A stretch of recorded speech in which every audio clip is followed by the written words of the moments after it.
Now here's the voice of the North Platte Community College Knights, Paxton Gordon.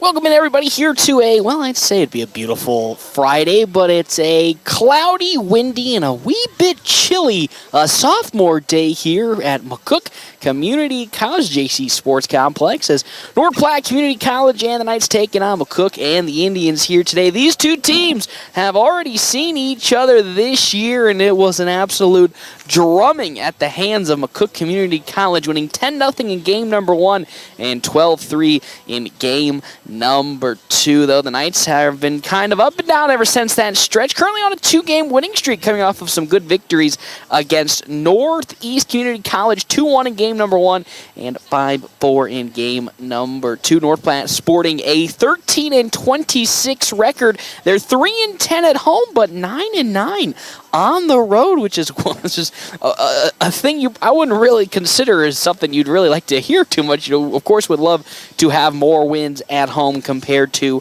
on the road. But hey, we'll just pick it up where we can get it. On the side, though, McCook Community College, 22-26 is where they sit. 11-10 at home, 10-13 on the road, while 1-3 on a neutral site. Knights 3-10 at home, 9-9 away, and 1-7 on a neutral site. Of course, is the Quick Stop pre-game show. Quick Stop, 27 locations open 24 hours a day. Quick Stop always open right around the corner. It will be a wee bit chilly, Of course, it had a little bit of some severe weather yesterday, but today, no predicted rain in the forecast. It's just going to be cloudy, windy, and back into the winter-like conditions is how we will describe it here today on Sophomore Day. But with that, we'll step aside and we'll take a real quick break. We come back, we'll probably have the national anthem as well as our Double Dips Ice Creamery starting lineup right here, FM 98.1, AM 1410, and as always, live streaming on NorthPlattePost.com. Quick Stop and right around the corner. Quick Stop. Save money at the pump at Quick Stop with the Dino Pay app. Dino Pay offers contactless payment using your preferred debit or credit card. The savings add up with 12 cents per gallon and even more on Tuesdays and Thursdays with rollbacks for savings of 15 cents per gallon. Huge savings. The Sinclair Dino Pay saving you at the pump. Don't forget Frazzle Gourmet Slushes and for real shakes and smoothies. Gourmet coffee at everyday low prices on your favorite beers. Quick Stop. Allo means business. Allo means local business. Allo means big business. Allo means small business. No matter your business, if you need reliable phone and internet connectivity, you need Allo. Local service and same-day dispatch. Free installation. Symmetrical upload and download speeds. If your business relies on communication, rely on Allo. Allo means business. Visit allofiber.com/business.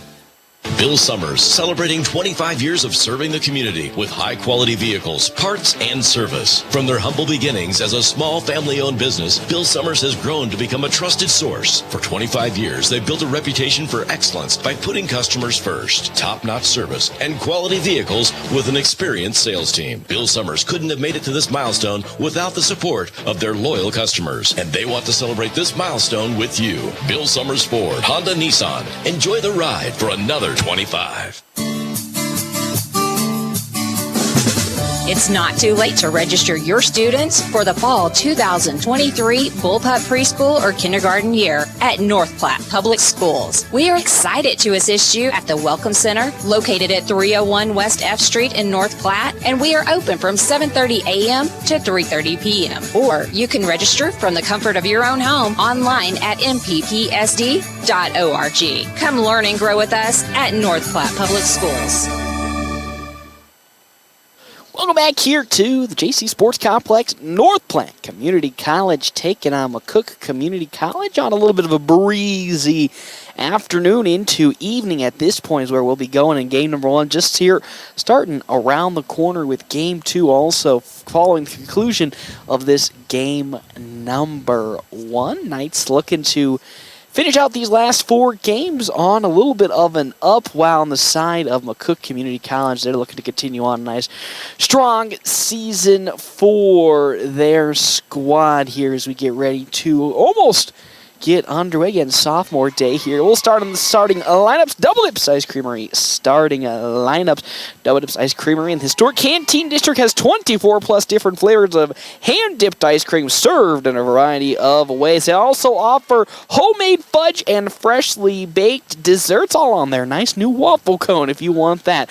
We'll start on the side of North Platte Community College. Elena Montoya hitting from the one hole at shortstop. Kelsey Woodhouse in center field. Nancy Martinez at second with Coco Takamas on the mound here today with Crystalyn Lewis at third, Juliana Ortiz in the left field, April Grace at first, Lily Cuckoo Kachova hitting the DH position here today with Amaya Blake Cosper in right field with Kaylee Rain as the flex player today. And then on the side of McCook Community College, Ava Ogden at center field today with Madison Sims at shortstop, Andy Suhai on over at third with Haley Rubel pitching, Emma Panala in left field, Cassidy Fife in right field with Briley Dean at first, and then we got Ella Colville Martyr again had a shutout performance against North Platte Community College last time out for McCook.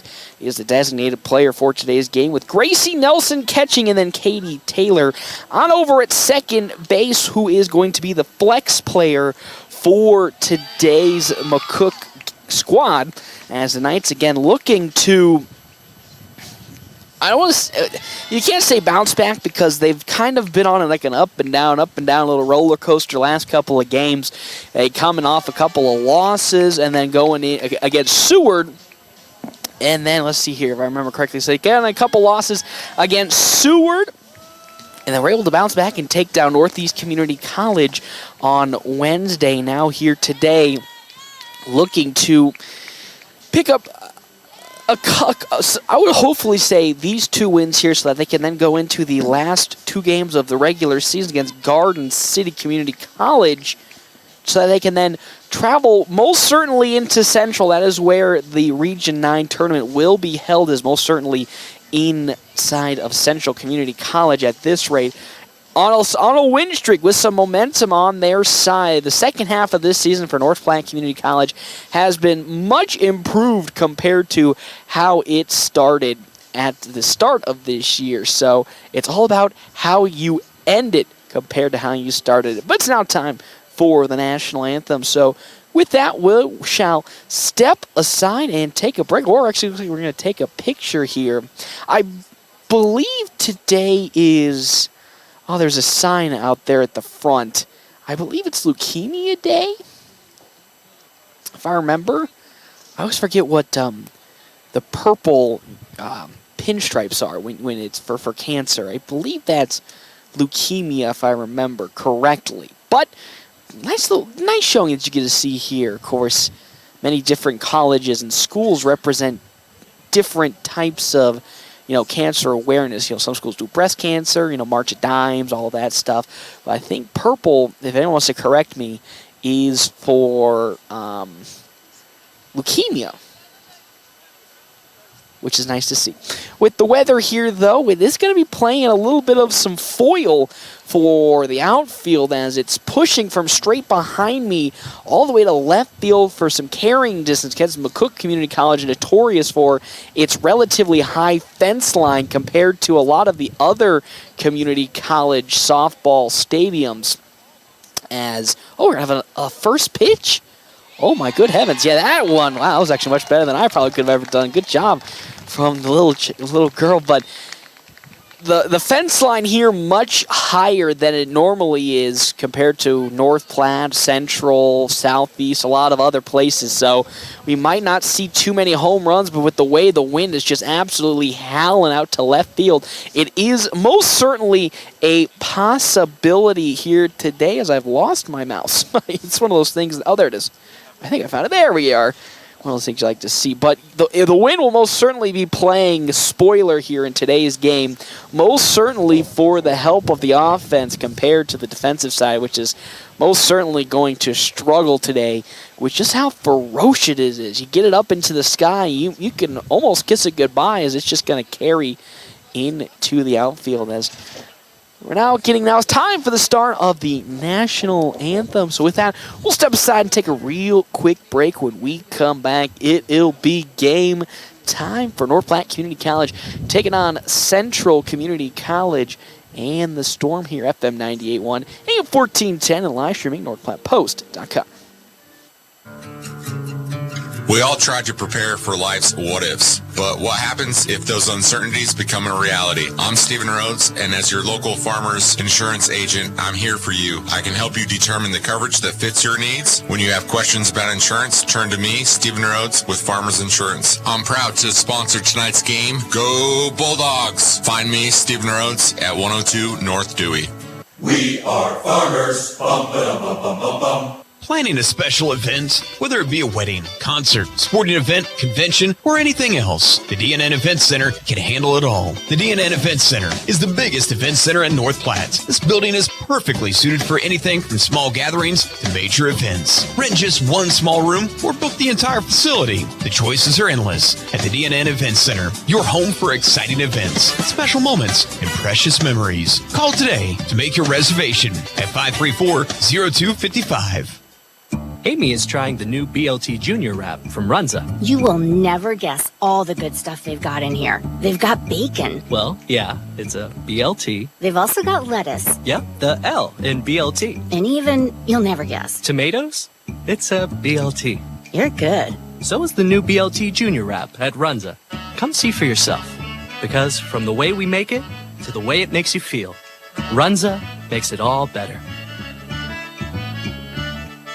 Hey, at Premier Toyota, you'll find a friendly and easy-to-work with staff that'll help you find the perfect car. And whether you're looking for something new or pre-owned, Premier Toyota's got a wide selection of vehicles to choose from. Plus, Premier Toyota has Toyota-trained technicians, so you know you're always getting the very best in service and repairs. Schedule your service and factory-scheduled maintenance today and keep your car running strong. Stop by today and see why Premier Toyota is the #1 choice for car buyers. Let's go places. Welcome back here to the JC Sports Complex. McCook Community College will be facing North Platte Community College here on sophomore day for McCook Community College.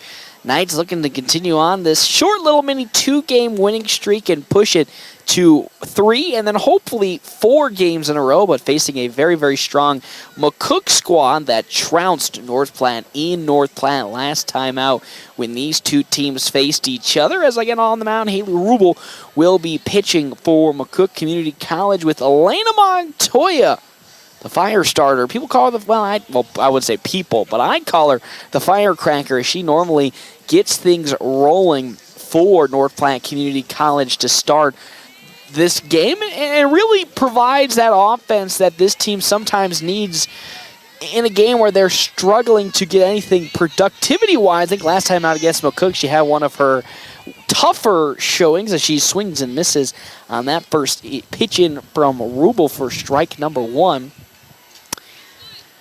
As it's a beautiful sightline I got to the scoreboard, so I don't have trouble looking at that. Slow roller on over to short, gloved up to first, can get past the first baseman. Montoya, though, won't go any further as that's an error from Madison Sims trying to get it on over to first base, as Montoya will reach on an error.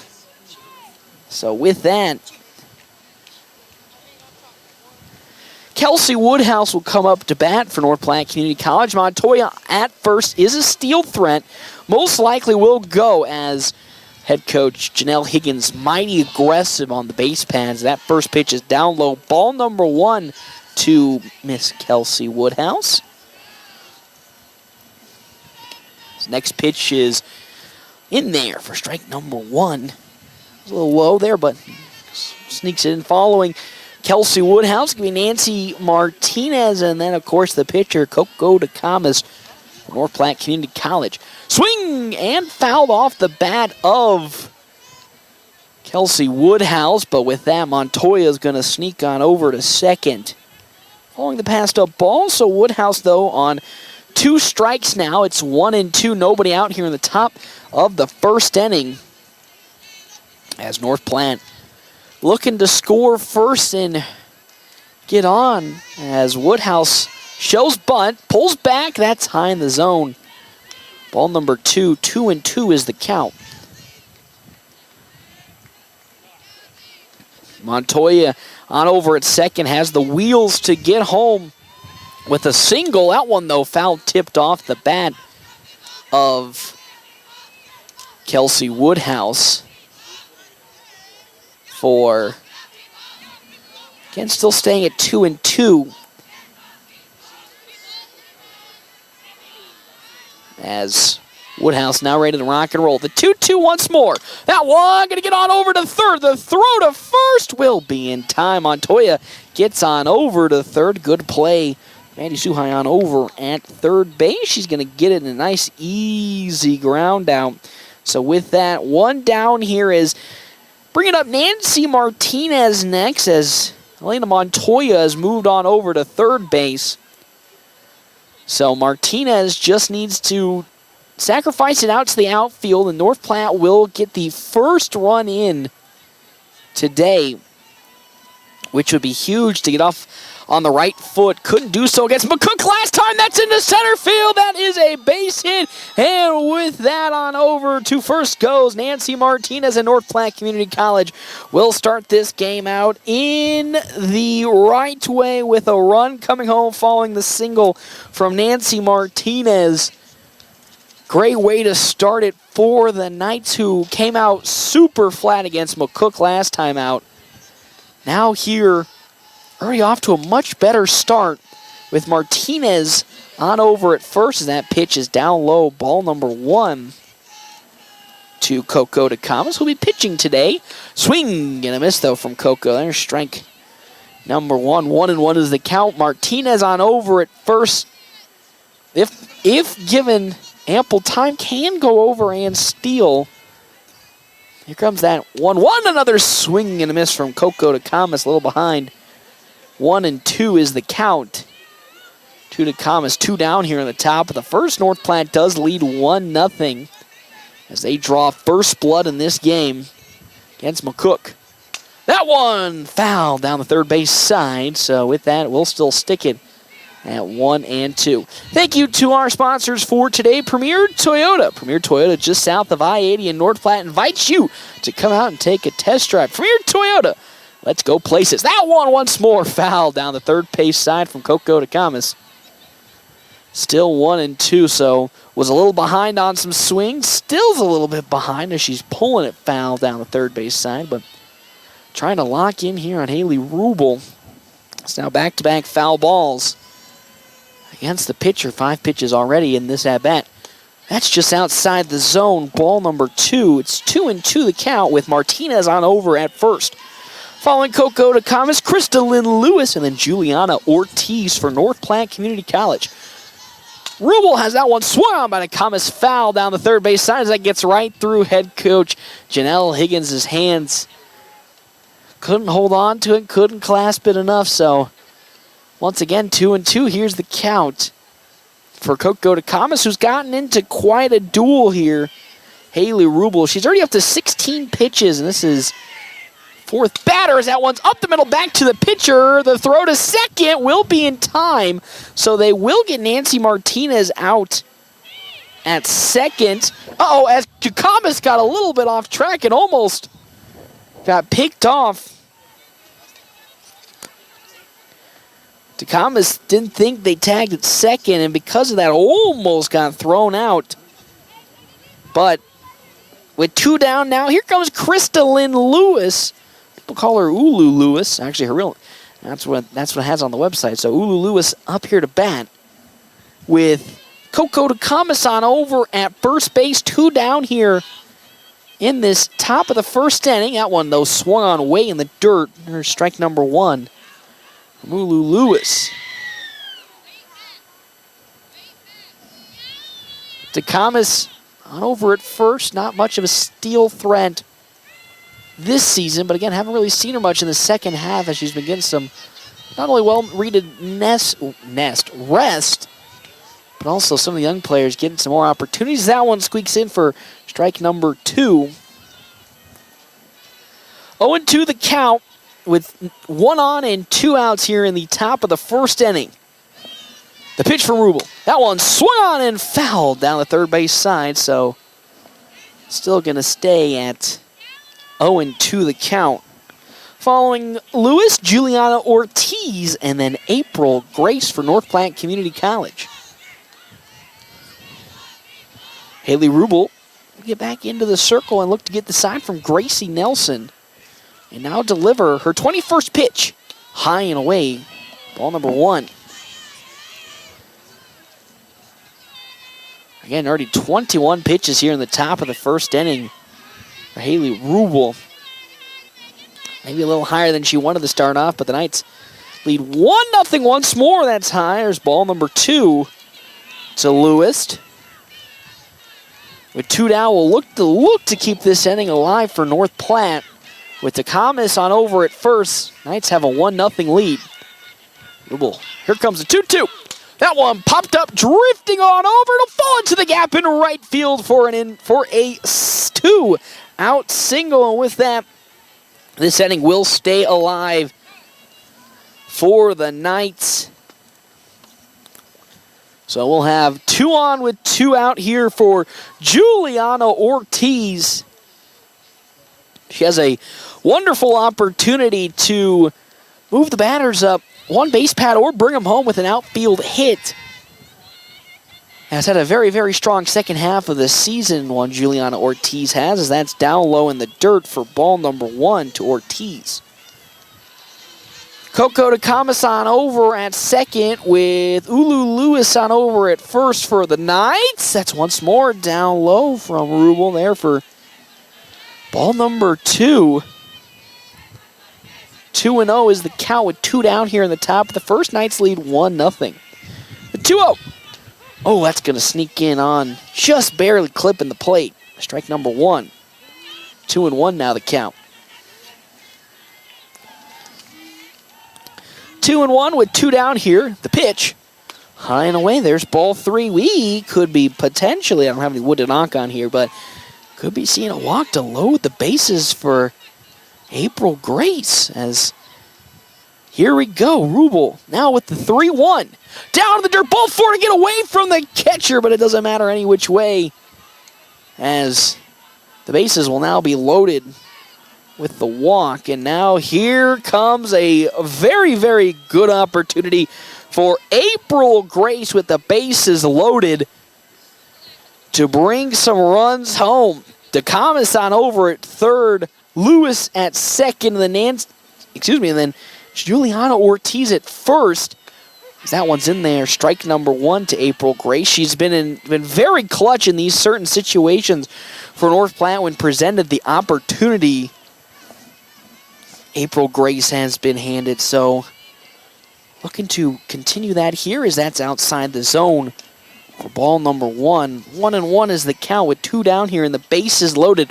North Platte already drew first blood. They lead 1-0 here against McCook on a very cold and windy day.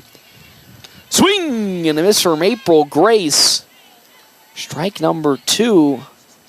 1-2 the count. Let those mechanics get just a little bit away from her trying to reach outside the zone. Again, has been very clutch in these situations for the Knights. Has come up with many hits. That's once more down in the dirt. Ball 2. 2-2 is the count now. 2 down. 3 on. The bases loaded. With Grace looking to bring some more runs home for the Knights. 2. Swing, though, and a miss. Down goes April Grace, and that is how this inning will come to an end. Though 1 run did come across for North Platte. They currently lead at the moment 1-0 as we head to the bottom of the first here on FM 98.1, AM 1410, and live streaming NorthPlattePost.com. Distinction is important. It helps you stand out from the rest. So why not establish yourself with exceptional personalization from Willow Creek Embroidery? Have you heard they have men's jeans up to waist 60, shirts and jackets up to 6XL, and they are expanding on their in-stock big and tall every week. They also are the area's only authorized retailer of Cubbies, a customizable handmade plush toy. They also sell gift cards, perfect for any birthday or special event. See you soon at 1620 East 4th Street, Suite 120, right by the Garys. Attention all hikers, hunters, mountain bikers, fishermen, and off-road enthusiasts. Tired of sleeping on the ground with no amenities? Want a trailer of decent size so you can get off the beaten path? Larry's RV in North Platte is excited to bring in a new line of outdoor trailers that can go wherever you want and give you comforts as well. Sunray and Sunlight Travel have a gross weight of 3,500 pounds and can be towed by smaller SUVs and are equipped with refrigerators, furnaces, stoves, and air conditioning. See the Sunlight and Sunray trailers today at Larry's RV in North Platte. Welcome back here. It is currently 1-0 in favor of North Platte Community College. Our half innings are brought to you in part by Kevin McGann and the Fortify Group. You can check out Kevin McGann and the Fortify Group at his new location, 621 South Dewey, Suite B. As up to bat, here comes Neva Ogden. Ogden going to lead off for McCook Community College with Madison Sims on deck and Andy Suhai in the hole for McCook.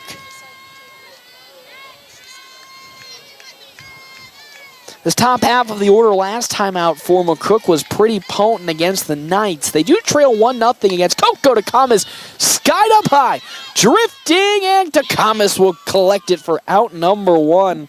One pitch, one out here for North Platte in this ball game. Takamas again, when her first outing last time she was at home and we last saw Takamas, was pretty rough. It wasn't, you would say, the greatest of outings, but as she's getting back into a rhythm here, looking to get back into what we saw of her form towards the end of the season last time against in the Region 9 tournament last year, as that pitch outside ball number one to Madison Sims. One down here in the bottom of the first inning. Knights lead 1-0. Takamas sets. Here comes the 1-0.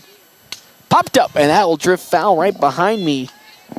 There for strike number one. 1-1 is the count now to Coco Takamas.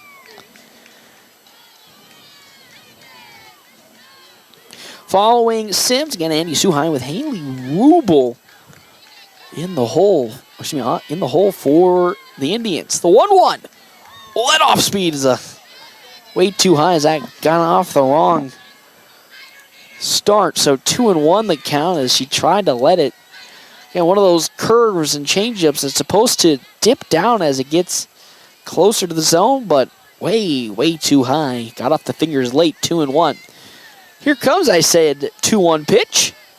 That one skied on over and into center field for a base hit. So Sims will have the first hit of the game here on the side of McCook Community College. Now bring up Andy Suhai to bat. She does have, again, Sims at first. Sims does have the speed necessary to get on over to second base, so the steal is in play for McCook.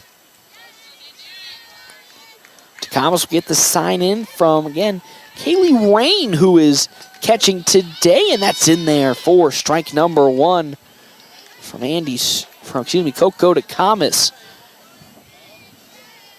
Haley Rubel on deck with Emma Panala in the hole for the Knights.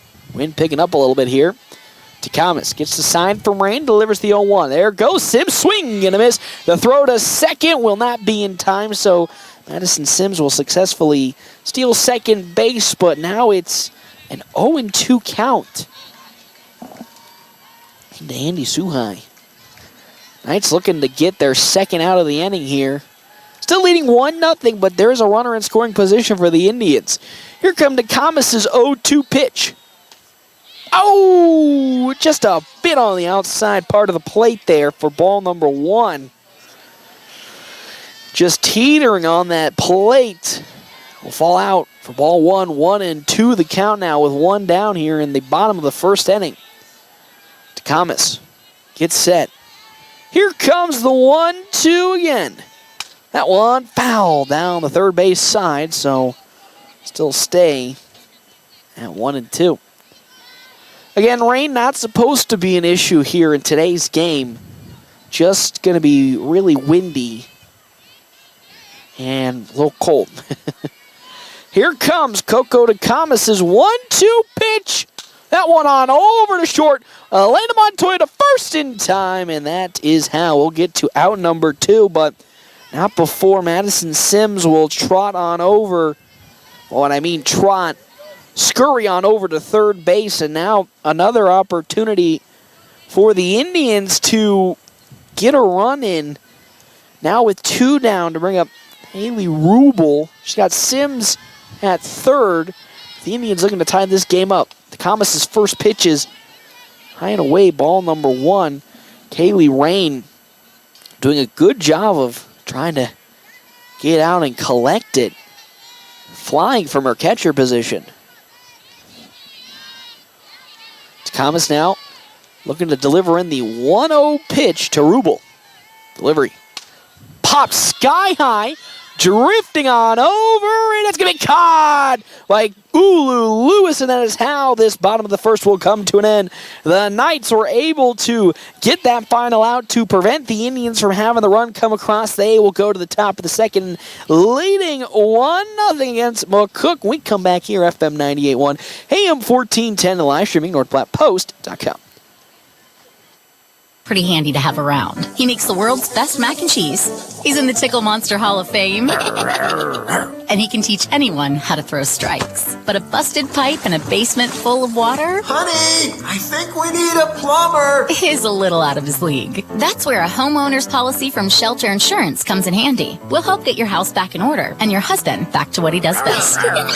See me, Pete Volts, at 501 South Jeffers for a free insurance review. Your health is our mission. Great Plains Health. Are you or a loved one in need of medical equipment to improve your quality of life? Look no further than Great Plains Health Home Care Equipment. Our state-of-the-art and affordable medical products are specifically designed to return your independence. From manual and power wheelchairs, mobility scooters, and lift chairs to walking aids, ramps, hospital beds, and bath safety products. We have everything you need to make your home a comfortable and safe place to live. We even provide CPAP and BiPAP equipment and supplies, as well as oxygen equipment and supplies. Call Great Plains Health Home Care Equipment today. Welcome back here to the JC Sports Complex. It's time for the Knights, top of the second inning. They lead 1-0 over McCook Community College with Lily Cuckoo Kachova now up to bat for the Knights. She has had herself a roller coaster last couple of games. Had one game where she went 3 for 3 and then immediately afterwards went 0 for 3. So trying to find the consistency towards the last half of this season as that one will sneak in for strike number 1. 0-1 from Rubel. Ooh, that one's going to be fouled off the bat of Kuchova as she, I wouldn't say half-heartedly swung, but didn't really put her full power into that, so it's now 0-2 the count. 0-2 the count, nobody out here, top of the second inning. Rubel will get the sign in from Gracie Nelson and deliver. That's way up in the zone for ball number 1. I just want to say, the key to some happiness in weather is a warm jacket. I'm going to say this really makes a difference than the last time it was cold out when I didn't have a warm jacket. That one once more down in the dirt, ball 2. 2-2 is the count. I know what you're saying. Paxton, that's so stupid. Like, duh. Of course a warm jacket will make things happy. Well, you know, you live and you learn. The 2-2 is high in the zone now. 3-2 is Lily Cuckoo Kachova has worked her way back into a full count here. 3-2. Haley Rubel not looking to walk the leadoff batter here in the second inning. The pitch, that one going to be rocketed into center field for a base hit as Kachova will get on with a leadoff single here in the top of the second inning. To now bring up Amaya Blake Cosper, the 9-hole hitter for North Platte, with Elena Montoya on deck. And then, of course, Kelsey Woodhouse in the hole. Blake Cosper looking to continue the Knights, who have kind of been on a hitting spree here early in these first 2 innings against McCook. Now looking to improve and move Cuckoo Kachova to second as that pitch is outside. Ball number 1. The thing that I really am impressed by with Amaya Blake Cosper is her awareness of where the pitch is going in the zone. She rarely takes bad swings unless she's really forced to, as that pitch once more outside. Ball 2, 2-0 the count. This was kind of the theme a little bit. Last time out for Haley Rubel against the Knights. Had some control issues in that game number 2, and she went pitching as that one will, though as I say that, find its way in for strike number 1. Our half innings, though, are brought to you in part by Kevin McGann and the Fortify Group.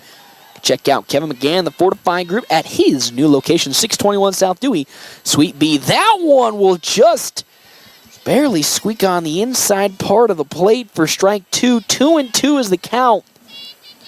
Lily Cuckoo Kachova on over at first base. Nobody out here, top of the second. 2-2 delivered. That one swung on by Blake Cosper, and it's going to just barely be fouled down the third base side. So we'll still stick it at 2-2. Good contact from Blake Cosper. Almost got it over the foul line to keep it fair, but now she'll look to battle again. Rue will get the sign in from Gracie Nelson. The 2-2. Oh, that's in there for strike number 3, and down goes Blake Cosper looking for the first out here of this second inning, and that brings up the ever-dangerous Elena Montoya. Reached on an error in her first plate appearance. Now has Lily Cuckoo Kachova again, still at first, and this is a scary opportunity, or a scary spot for McCook, as Montoya, with runners on base, is extremely deadly as that pitch outside, ball number 1, as I accidentally hit the beep button. Here comes the 1-0. Oh, on over to short. The 1-0 dropped on over at short. So because of that, Lily Cuckoo Kachova will make her way on over to second base. And with that, Elena Montoya gets on with a single. Another mistake for the Indians on over at that second base area. So now that brings up Kelsey Woodhouse with 2 runners on and 1 out, as that first pitch in from Haley Rubel is strike number 1. Thank you to our sponsors here for today's game. The Shelter Insurance guys, Pete Bowles and Brett Rogo. Go see them for auto, home, life, and more. It's Shelter Insurance. That bunt called for strike number 2. So with that, strike 1. Oh, nope, strike 2. Man, I'm just having myself a field day already. 0-2 the count to Woodhouse with 2 on the top of the second inning. Rubel delivers. That one driven on into left field, but foul. So we'll still stick it at 0-2. That would have been a nice hit from Woodhouse if she was able to keep it fair, but just couldn't. And now it's still 0-2 with Lily Cuckoo Kachova on over at second and Elena Montoya at first. Rubel delivers it in. That's outside. Ball number 1. 1-2 the count. 1 out here, top of the second. 2 runners on. It is a 1-0 lead for North Platte here against McCook on the road. That slow roller on over to short glove to throw to first will be in time to get out number 2. But that now advances the runners up 1 base pad. So now, bringing up Nancy Martinez, who singled in her first plate appearance, could bring both runners home if given the opportunity at Montoya, the speedster at second, and Cuckoo Kachova at first. That's a check swing high in the zone for strike number 1 to Martinez. Following Nancy Martinez, Coco to Camas, and then Krista Lynn Lewis. Rubel delivers. Swing on over to third. Picked up the throw to first in time. And is how the inning will come to an end. The Knights did have 2 runners on in scoring position, but couldn't get it done. They still lead 1-0 now as we head to the bottom of the second inning for the side of McCook to see what they can do here. FM 98.1, AM 1410, and live streaming NorthPlattePost.com. Attention Toyota lovers. Are you in the market for a new or pre-owned vehicle or need top-notch service? Premier Toyota's got you covered. Their knowledgeable and friendly staff will help you find the perfect ride to fit your lifestyle and budget. Plus, their state-of-the-art service center is staffed with expert technicians who will keep your vehicle running like new. Visit Premier Toyota today and experience the best selection, service, and prices around. You won't be disappointed. Toyota, let's go places. Whether you're a weekend warrior, youth, or professional athlete, the Great Plains Health Sports Medicine Team has you covered. The team includes orthopedic surgeons, athletic trainers, and other healthcare specialists who spend their time at local high school and college sporting events, ensuring that athletes stay as injury-free as possible. In the event of an injury, the team remains committed to returning athletes to competition as quickly and safely as possible. Contact the Great Plains Health Sports Medicine Team by calling 308-568-7456. Welcome back here to the JC Sports Complex, where North Platte Community College at the moment has a 1-0 lead over McCook Community College with Emma Panala up to bat for the Indians. Coco DeCama still on the mound. She's only thrown 12 pitches so far, which is a much better start than Haley Rubel did. But with the bottom of the second, another opportunity for the Indians to tie it up, as we know how impressive this offense is. As that first pitch from DeCamas is in there for strike number 1. Again, our half-inning sponsor brought to you in part by Kevin McGann and the Fortify Group. You can check out Kevin McGann and the Fortify Group at his new location, 621 South Dewey, Suite B, as that pitch is in the dirt. Ball number 1, 1-1 the count now to Panala. On deck is Cassidy Fife and then Briley Dean for McCook Community College. Here comes the 1-1 pitch from Coco DeCamas. Swing and a miss there, strike number 2. DeCamas is in the zone today. Early on in these little short 2 innings for the night. Well, 1 2/3 at this point, but she has been in quite the zone. Looking in control of her pitches. The 1-2. Slow roller on over to third. The glove from Martinez to first. Oh, it's not in time as the speedster Panala gets on to first with an infield single.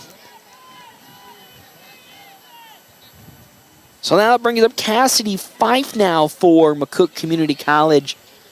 She has a chance to push Panala on over to second, but she has the speed to just innately steal it anyway. The bunt, though, going to be trying to lay down as there goes on over Panala to second, but she gets there with no real contest. And with that, a successful stolen base by the Indians with nobody out, and it's ball number 1 to Fife. So now the runner in scoring position at second. A single could bring home Emma Panala's. Here comes the 1-0 pitch from DeCamas. High in the zone there, ball number 2, 2-0 the count now.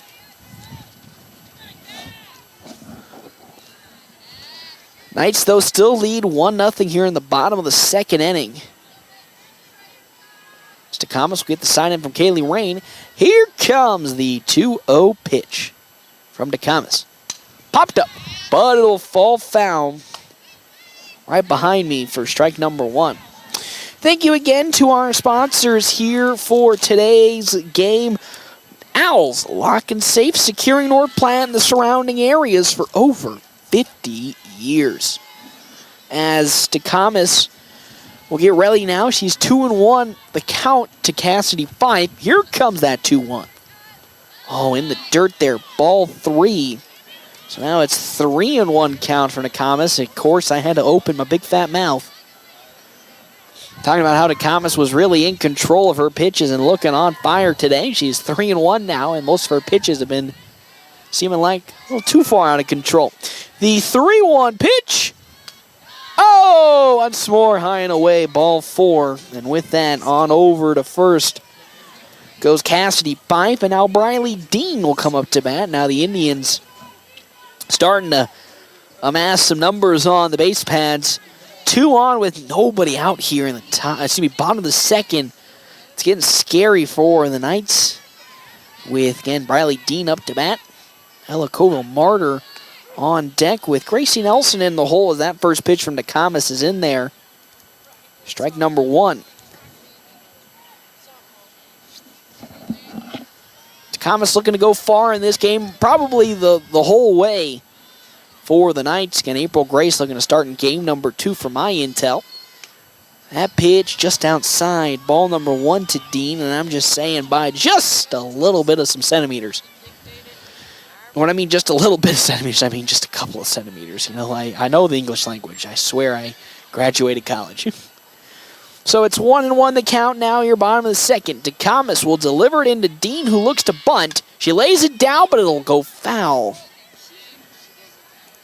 Strike number 2. Ow. 1-2 the count here in the bottom of the second inning.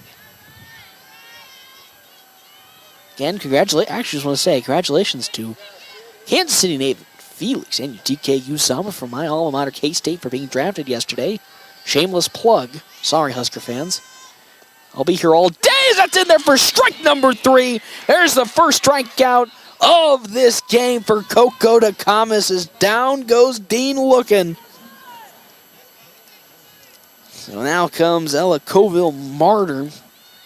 Bored in the night. She also, when she was pitching against North Platte Community College in Game 1 last time these two teams faced, was lights out as, ooh, baby.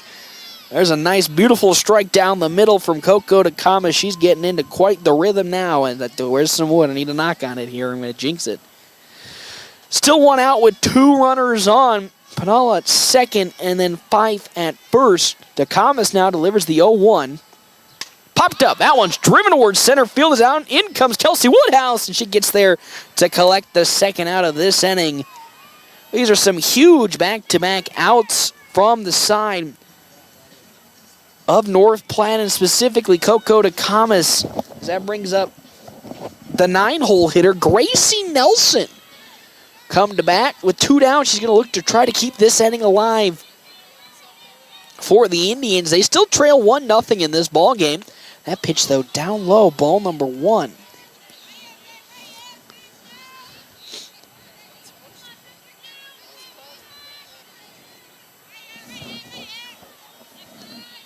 As DeComas now, first pitch in was for a ball. Now look to bounce back with the strike here. That one's fouled right back to the netting. It's 1-1 the count.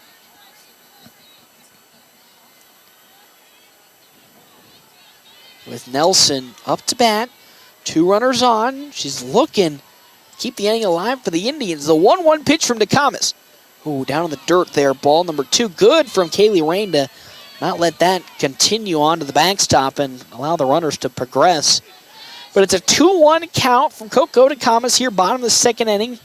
2 outs. Knights still lead 1-0. Got off to a hot start and have just been holding on to this lead since then. The 2-1. That's in there. Strike number 2.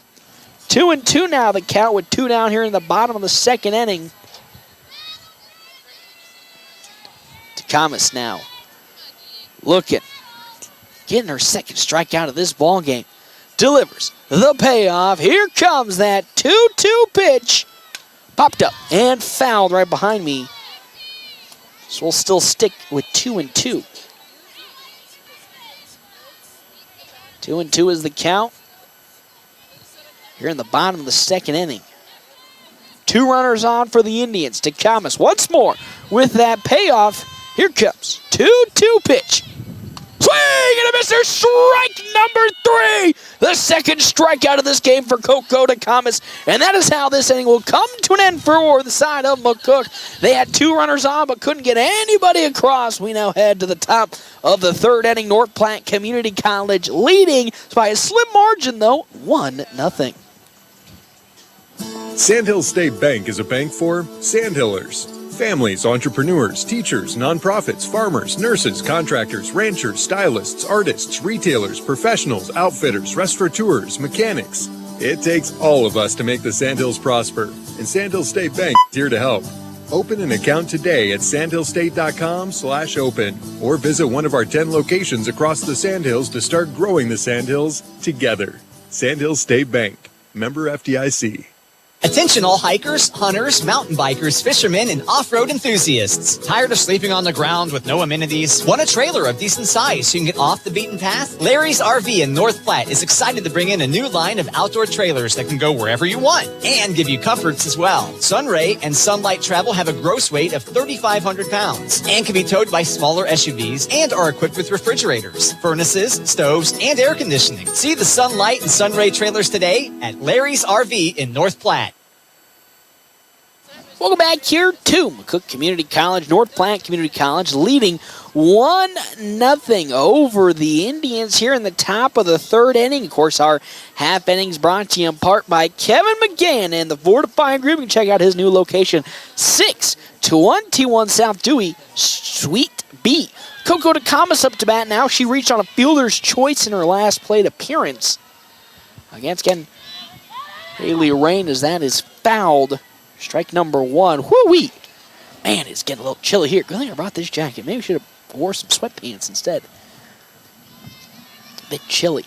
But it's an 0-1 count into the Commas here with Haley Rubel up to 55 pitches. What a blazer on over to third and a great glove from Andy Suhai to glove it. And there is out number one. As now up here comes Ulu Lewis here to bat for North Platte. She's 1 for 1 with a single. And there's already one down here in this inning for the Knights as Lewis will now look to continue that hitting streak that she's established today by getting on base for the second time. Haley Rubel's up to 56 total pitches so far as that's outside ball number one to Lewis. Hey, thank you again to our sponsors here for today's game. Midwest ATV. Farmers and ranchers, now is the time to get your ATVs and UTV service with Midwest Cycle and ATV. That one rocketed into right field. It will stay fair for a base hit. And once, as I said it, Ulu Lewis coming up clutch. She racks in another hit, and the Knights now have a runner on at first with one down here in the top of the third inning. They are on a little bit of a tear in this game. They're getting some good, consistent hits in, and when you can see that, that's kind of scary for this Knights squad. As that pitch is high and away. Ball number one. As Juliana Ortiz was looking to lay the bunt down, but pulled back in time. Lewis on over at first. Following Juliana Ortiz, April Grace, then Lily Cuckoo Kachova.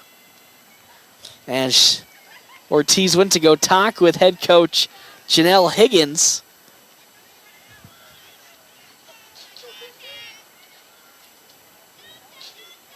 With Haley Rubel still on the mound again, 59 pitches now, 38 strikes and 21 balls here through the top of the third inning. She has gotten deep into these pitch counts, so already racking up the numbers. Only in the top of the third inning. Ortiz back into the box now. Sets and delivered. That pitch Rubel does. It's outside. Ooh, excuse me, late call. It's in there. Strike number one, 1-1 the count.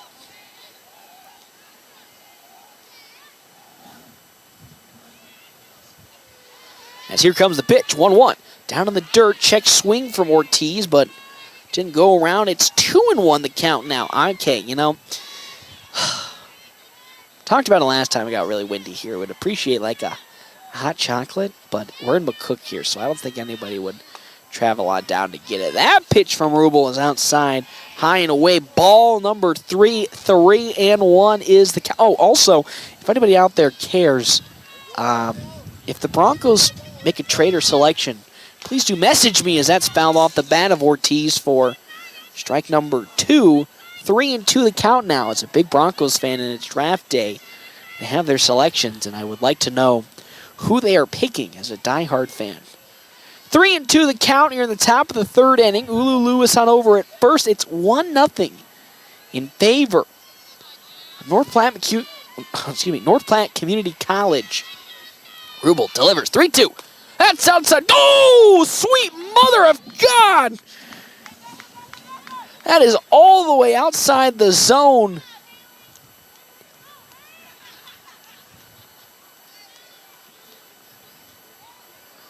that is a called third strike, so down goes Ortiz. Holy macaroni, Batman. So there's the second out of this inning. 2 down now is Haley Rubel will now come up to bat, or excuse me, will now pitch into April Grace, who comes up to bat. For North Platte, it's 0-1 with Ulu Lewis on over at first, but that pitch way outside the zone against Ortiz last time out was costly. Check swing from Grace, but that's down low. 1-1 the count. As North Platte still looking to build on this 1-0 lead in the top of the third. Rubel, after giving up that 1-run lead, has done a good job of holding the fort down and not allowing another one to come across, even though she's had plenty of runners on the base pad. As that's outside ball 2 to April Grace. Lewis still on over at first base. As Rubel delivers 2-1. That's down low once again. 3-1 the count. 3-1 with 2 outs here. Grace into the batter's box. Has an advantageous 3-1. Rubel delivers. Oh, that's going to sneak in. Actually, I wouldn't say sneak in, but it's right in there. Strike number 2. It's 3-2 the count now with 2 down here in this top of the third inning. Lewis on over at first. That one going to be swung on and fouled off the bat of April Grace. Half-hard swing, but she was able to get contact on it and foul it off to keep the at-bat alive. And Ulu Lewis on over at first as... Oh, sweet mama. I'll talk about that in a second. Rubel has that down to the dirt there. There's ball number 4, and Lewis heads over to second and April Grace to first. I just noticed this. So, of course, Angelina Lockhart, who normally bats, is again the batter in the batting order, even if she's not pitching. She has a brace on her right arm, or her right wrist, it looks like. So I'll have to talk to head coach Shell Higgins about that. Of course, didn't have our normal meeting as she was out in Norfolk. But with 2 on, here comes Lily Cuckoo Kachova. She drives that in the right field, but it'll be gloved for out number 3, and that is how this top of the third will come to an end. The Knights did have some runners in scoring position, but they couldn't be able to bring it in. So with that, we'll head to the bottom of the third. Knights lead 1-0. It's coming to River's Edge Golf Club, the Flat Rock Scramble, May 19th through the 21st. For more information and to sign up, call the Pro Shop at 308-532-7550. Join the fun at River's Edge Golf Club. Also remember to sign up for a membership where it comes with exclusive benefits at their golf course and club facilities, including unlimited golf, car rental, driving range, and the use of the pool and other privileges. Remember, River's Edge Golf Club is open to the public. Growing up, my parents always encouraged me to do what's right, even if it wasn't easy. I'd always hear my mother's voice say, "Do the right thing." That stuck with me. Every day, just do the right thing. That's it. The rest takes care of itself. At Shelter Insurance, we believe in doing the right thing for our customers and our communities. Find me, Brent Rogo, at 502 East Francis. Ditch the pitcher and forget the fridge filter. For an endless supply of cleaner, safer drinking water, look no further than Culligan Water's Aqua Essential RO system. Visit CulliganCountry.com to learn more. Well, back here to the bottom of the third inning, North Platte Community College leads 1-0 as Neva Ogden up to bat for the Indians. That one popped up towards center field as Woodhouse gets under it and will glove it for out number 1. Once again, 1 pitch, 1 swing, and down goes an Indian. Okay, that sounds terrible. That was down goes a McCook softball player. I don't know if that sounds any better, but there's 1 out here in the bottom of the third inning. It's 1-0 in favor of North Platte as Madison Sims comes up to bat. She singled in her first plate appearance. That pitch from DeCamas outside, ball number 1. Again, our half-inning breaks are brought to you in part by Kevin McGann and the Fortify Group. You can find Kevin McGann and the Fortify Group at his new location, 621 South Dewey, Sweet Beat. Here comes the 1-0 pitch from DeComas into Sims. Wide back to Coco DeComas as it's going to bounce right off of the arm of DeComas. Immediately dropped the glove and was walking around in some incredible pain. As Sims will get on to first, but that is not what you like to see or want to see. Again, with Angelina Lockhart already going down with that injury to her right wrist, and then another pitcher going down with an injury. This is a scary time. That one was rocketed right back to DeComas, and it's right on her, I believe, pitching hand or glove hand. But, oh, she's in an incredible amount of pain right now. I just don't like to see that. Of course, as Sims will get on with the hit, but Coco DeComas, the unfortunate receiver of said hit ball, right back to her. Trying to think of the active arms at the moment for the Knights. Of course, April Grace was slated to pitch in game number 2. And we haven't seen Janelle Goodson for some time. Of course, Stransburg has been out for some time as well with an ankle injury. So what was at the beginning of the year a very, very deep pitching rotation has turned into, maybe at this part of the season starting to thin out more and more, which is just what you don't want to see. Again, Sasha Strandberg, the freshman, out, I believe, with an ankle. We haven't seen Janelle Johnson for some time, as well as DeComas is going to go and walk on over to the dugout with her hand being held up in a lot of pain and probably done for the day. As warming up in said bullpen is Janelle Johnson.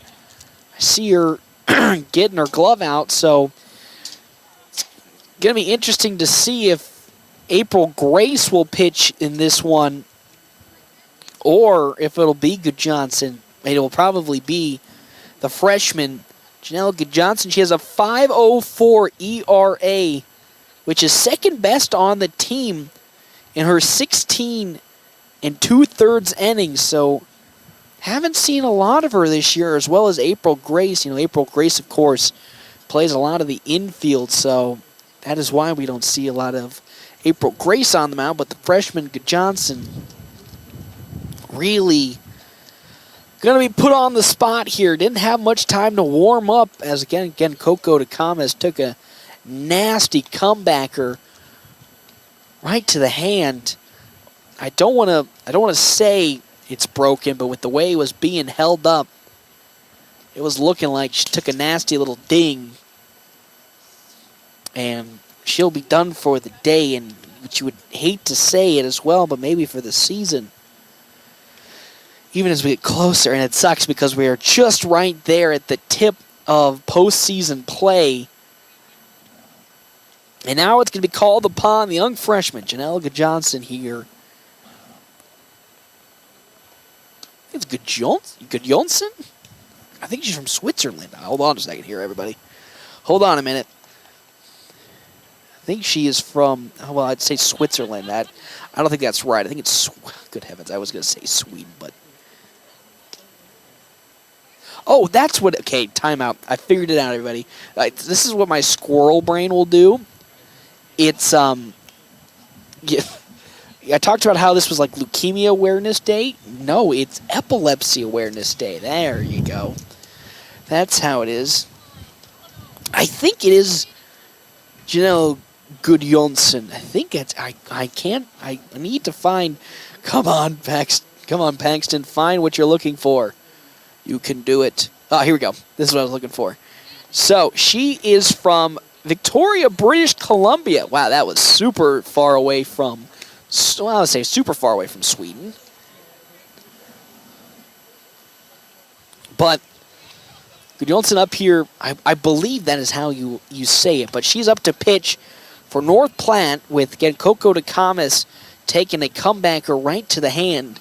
So we'll be seeing the freshman come out and take some pitching, taking some pitching attempts here for North Platte.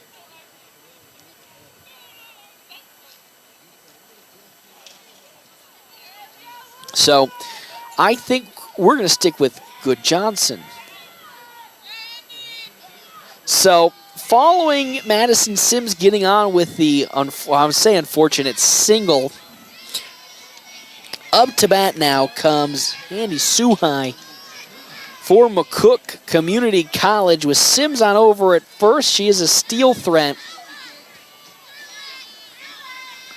And now things are getting a little scary for the Knights in terms of their pitching depth, as that first pitch in is that in there for a strike? I don't see the sign. It might have been just a smidge outside. It's just a smidge outside. Ball one from Good Johnson. And with that, it's a 1-0 count.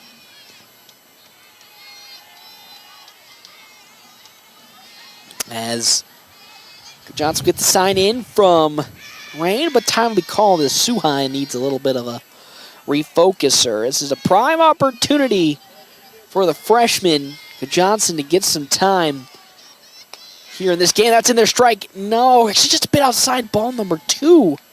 That's what I heard the umpire said. We're just talking millimeters from the plate. That's ball 2 with 1 down here for North Platte Community College. With Madison Sims on over at second and 1 down in this inning. Johnson now delivers the 2-0 pitch. That one slow roller foul down the third base side. Just got to say, these pitches have been pretty good from Good Johnson. And she sports the second best ERA on North Platte. Even though she's only pitched 16 innings so far in this game, or in this season, for the Knights. Slow roller will get into left field for a base hit. Sims is going to stay on over at third. A good throw from Juliana Ortiz, but that is a single for Andy Suhai that then turns into a double following the cutoff.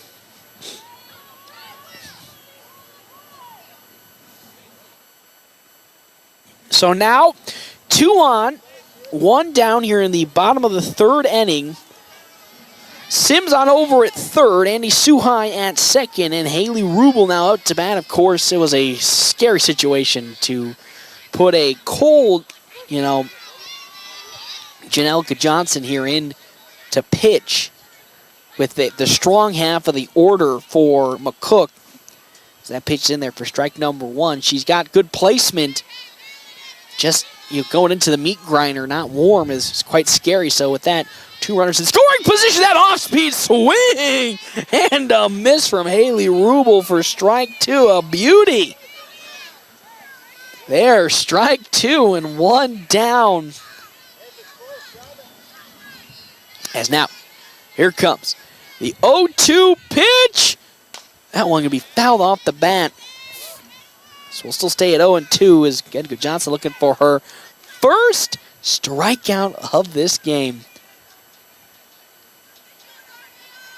Even though it's against a strong opponent, you can always talk about how this is the best,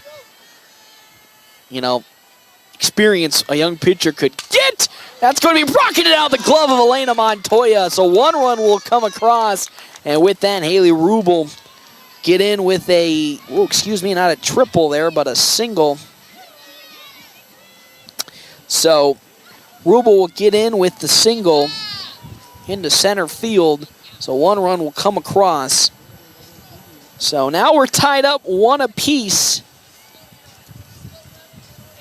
1-1 here, bottom of the third inning, as up comes Emma Panala for the side of North Platte Community College. For McCook. That's going to get away from Kaylee Rain, so 1 more run will come across.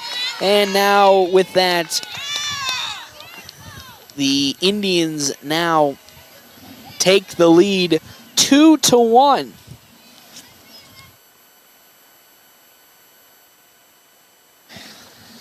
So 2-1 now in favor of McCook. Rubel on over at second. It's a 0-1 count, a 1-0 count. Make that a 2-0 count into Emma Panala.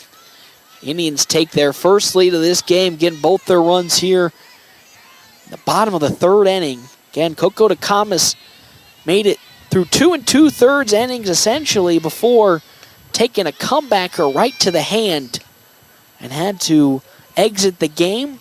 Some insider info, it's pretty swollen right now, so not the greatest of signs, but we'll keep you updated. So it's a 2-1 count from Good Johnson here into Panala with 1 out, 1 on. That one, slow roller on over. The glove on over is not going to get in time. It's going to get away from the first baseman, April Grace. And with that, 1-1 will come across. It's now 3-1 as Krista Lynn Lewis had the ball. Was going to Elena Montoya, but Lewis picked it up a little off balance and threw it a little off balance to April Grace at first. And with that, another run comes across for the side of McCook. So with that, throwing error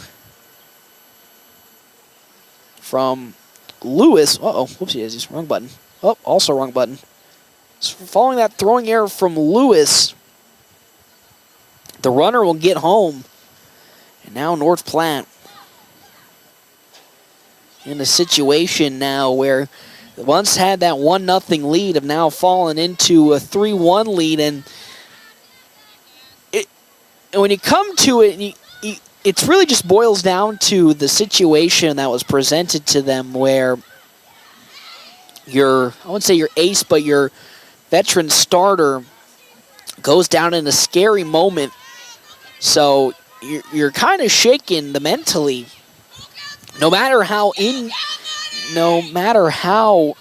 it you're in that game and how dominant it's been so far, that will affect your mental as that first pitch into Cassidy Fife is for strike number 1 from Johnson. So 0-1 the count with 1 down here in the bottom of the third inning. As Johnson sets and delivers. Off speed once again is in there, strike 2. Her off speed's looking, compared to some of the other North Platte pitchers, really, really good. Gets into the strike zone right where it needs to be. So here comes the 0-2. That's though outside ball number 1 to Cassidy Fife. Again, runner at second is Emma Panala, has that speed, so she can't make it home with the single. Following Fife, Briley Dean and Ella Colville Martyr for the side of McCook. Bottom of the third inning, it's a 3-1 lead for the Indians, getting all 3 of their runs here in this inning. A slow roller to Elena Montoya at short to throw to first. It's going to be, is it in time? It is, and with that, another out here. Good effort from Montoya as it bounced out of her glove. She was able to pick it up and just absolutely on a straight line, throw it on over to April Grace at first and get that second out of the inning, but not before Emma Panala made her way on over to third. So up comes Briley Dean. She struck out looking in her first plate appearance. Now faces Good Johnson. That's in there, strike number 1. 0-1 the count now. Panala on over at third. Good Johnson looking for this final out of this inning. Sets and delivers the 0-1. Off speed is rocketed foul down the third base side. That's now an 0-2 count. You can't blame her. She's been really, really good with that off speed, but the scariest part of the off speed is if they're expecting set off speed, they can set up for it and absolutely drill it. And that's what happened there. As Briley Dean was expecting it, but just pulled it foul. It's 0-2 count. Johnson gets the sign from Kylie Rain. Here comes that 0-2 pitch. Swing and a miss, and just like that, that's how this inning will come to an end. First strikeout for Emily Johnson this game, who was subbed in for one Coco to Thomas, but not before 3 runs have come across for McCook Community College. They now lead 3-1 as we head to the top of the 4th inning right here, FM 98.1, AM 1410, and of course live streaming NorthPlattePost.com. Get the results you need with Red Oil Chemical. This is Kurt Carter, and whether you're looking for generic or brand name chemicals, surfactants, specialty products, or fertilizer, we've got you covered. We offer bulk and packaged products, delivery, and aerial application services, so you can trust us to deliver. Don't wait. Visit Red Oil Chemical today and see the difference quality products and personalized service can make. Call me at 308-340-7751. Growing relationships one crop at a time. Red Willow Chemical. This is Carrie Linneman, Director of North Platte Public Schools Kids Club After School Program. During After School Professionals Week, I would like to personally thank our amazing staff for their hard work and dedication to our students. Kids Club has provided high-quality after-school programming for the past 21 years. I am proud of the men and women I am privileged to work beside. Please reach out this week and thank our after-school professionals for their dedication in providing safe and engaging activities to the children in our community. Welcome back here. It's the top of the 4th inning. McCook Community College has a 3-1 lead over North Platte Community College. With Amaya Blake Cosper up to bat, she struck out looking in her first plate appearance for North Platte. As still on the mound is Haley Rubel. She's up to 71 pitches for McCook in this game. We're only in the top of the 4th. Again, our half inning sponsors brought to you in part by Kevin McGann and the Fortify Group. Check out Kevin McGann and the Fortify Group at his new location, 621 South Dewey, as that is fouled off the bat of Blake Cosper for strike number 1. Also, thank you to our sponsors here for today. Clear Focus Eye Care. Clear Focus Eye Care, specializing in preventative eye care, dry eye treatment, and vision therapy. Schedule your appointment with them today. Slow roller Rubel will pick it up. The speedy Cosper gets there for the infield single. It gets past the first baseman as there goes Cosper going on over to third. She's going to slide it in. It was a single. It now turns into a triple as Cosper gets to third. That is a beauty of a run, and that's what you love to see from Amaya Blake Cosper. We knew that she does have that speed, as that got away following the error throw to first. So now Cosper's in scoring position as, hold on a minute, home plate umpire is going to talk with Janelle Higgins. So, oh my gosh, so Amaya Blake Cosper is going to go out here as home plate umpire says she ran off the base path. So with that, what would have been a beautiful opportunity for the Knights to reclaim 1 run will actually mean that Cosper will go down out as that one single on over to short to first, and there's quick 2 outs here in this inning.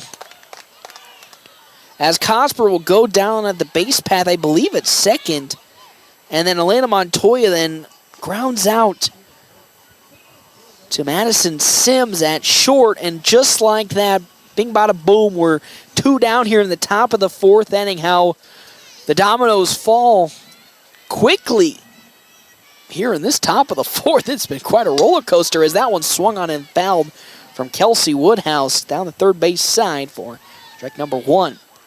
0-1 the count with 2 down. 3-1 lead for McCook and the Indians right now in the top of the 4th. Knights looking to continue on their 2-game winning streak and picking up both victories against Northeast. That's high from Haley Rubel for ball number 1. 1-1 is the count.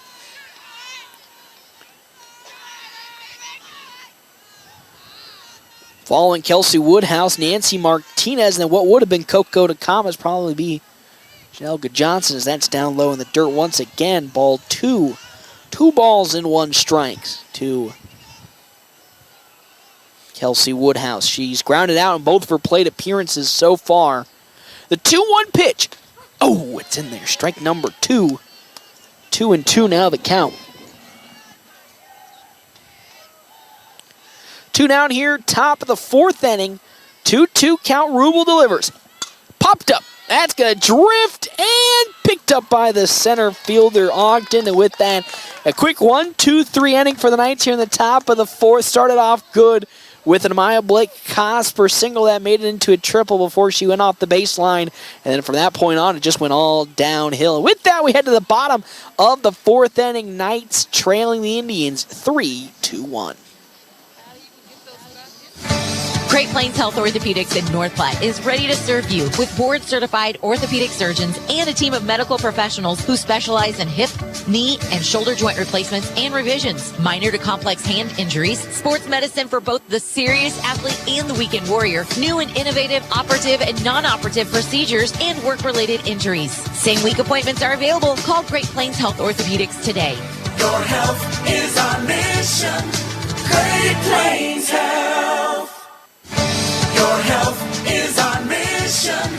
Great Plains Health. Are you or a loved one in need of medical equipment to improve your quality of life? Look no further than Great Plains Health Home Care Equipment. Our state-of-the-art and affordable medical products are specifically designed to return your independence. From manual and power wheelchairs, mobility scooters, and lift chairs to walking aids, ramps, hospital beds, and bath safety products. We have everything you need to make your home a comfortable and safe place to live. We even provide CPAP and BiPAP equipment and supplies, as well as oxygen equipment and supplies. Call Great Plains Health Home Care Equipment today. Welcome back here to the JC Sports Complex. North Platte Community College currently trailing 3-1 to McCook Community College. Again, Coco Takama started this game and was pretty lights out for the Knights, but at the bottom of the 3rd inning, took a comebacker from Madison Sims to the, I believe, glove arm. Oh, was it? It might have been throwing arm, which is her or throwing hand, essentially. And it was an immediate pain. It was taken out of the game. Last report was it was pretty swollen, so fearing the worst, it could be a broken hand. And with that, Janelle Goodjohnson now will come up to pitch for North Platte. 19 total pitches so far, 15 strikes, 4 balls. Faces Ella Koval-Martyr, who flew out in her first plate appearance. That's a strike from Goodjohnson. Love the control I'm seeing with her pitches. Not really throwing with a whole lot of, velocity behind it, but she's really controlled and really, gets to where it needs to go.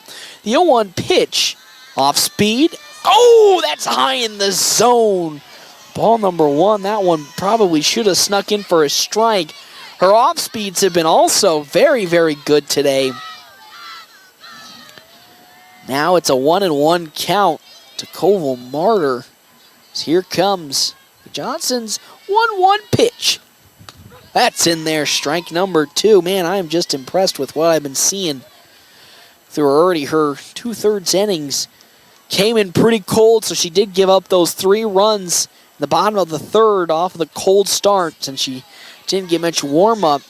But now that she's starting to get into a groove, it's looking good. A slow comeback here. She gets it to first, and that is how the first out will come across for the Knights, as Martyr will ground out to Goodjohnson, the pitcher.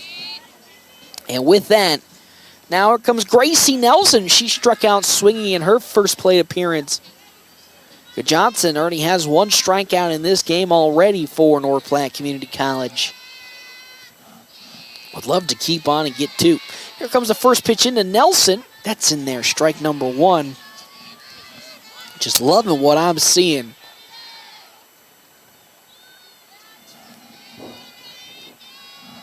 Now the interesting part's going to be, could Goodjohnson get the partial start for next game to give even more time for April Grace to stay fresh, as that off speed is high and away, ball number 1, or will Gracie Nelson start that game, and then, of course, Goodjohnson will come in either for relief or in an emergency situation. 1-1 the count to Gracie Nelson. Goodjohnson now delivers. That one rocketed on over to second to throw to first, and that's just an easy play. Nancy Martinez smothering that ball at second. And now with that, 2 down here in the bottom of the 4th inning, the Knights still trail 3-1 to McCook Community College. As up, here comes Neva Ogden. with 2 down. She's 0 for 2 with 2 flyouts in this game. Pretty much all of them have been back to either the pitcher or the third baseman. Looking to try to lay down the bunt. Oh, my heavens to Betsy's. That is just a smidge outside. Ball number 1. I think this, we talk about the control from Good Johnson, but I love her off speed and how in the zone it's been, how it's been able to find the zone on multiple occasions, which has been better than a lot of the Knights pitchers so far this season when it comes to their off speed. And the fun thing is she's only a freshman, so she can only get better from here. So getting more of this, plate time pitching, which probably not in the circumstances that you want to see it for with Coco DeCamas going out with a hand injury, but looking to bounce back here in 0-2 as she tries to get it, but a nicely laid down bunt from Ogden just gets out of reach from the pitcher, Good Johnson. And with that, there's a 2-out single, and the Indians now have a runner on at first to bring up the ever-dangerous Madison Sims. She singled in both of her hits. And, of course, last time out, unfortunately, had hit the comebacker right to the hand of Coco DeCamas. So, Ogden on over at first. Though 2 down here in the bottom of the 4th inning. Johnson sets and delivers. There goes Ogden, and she's going to get a free steal as that ball was in the dirt. Ball number 1. Again, Sims is 2 for 2 with 2 singles.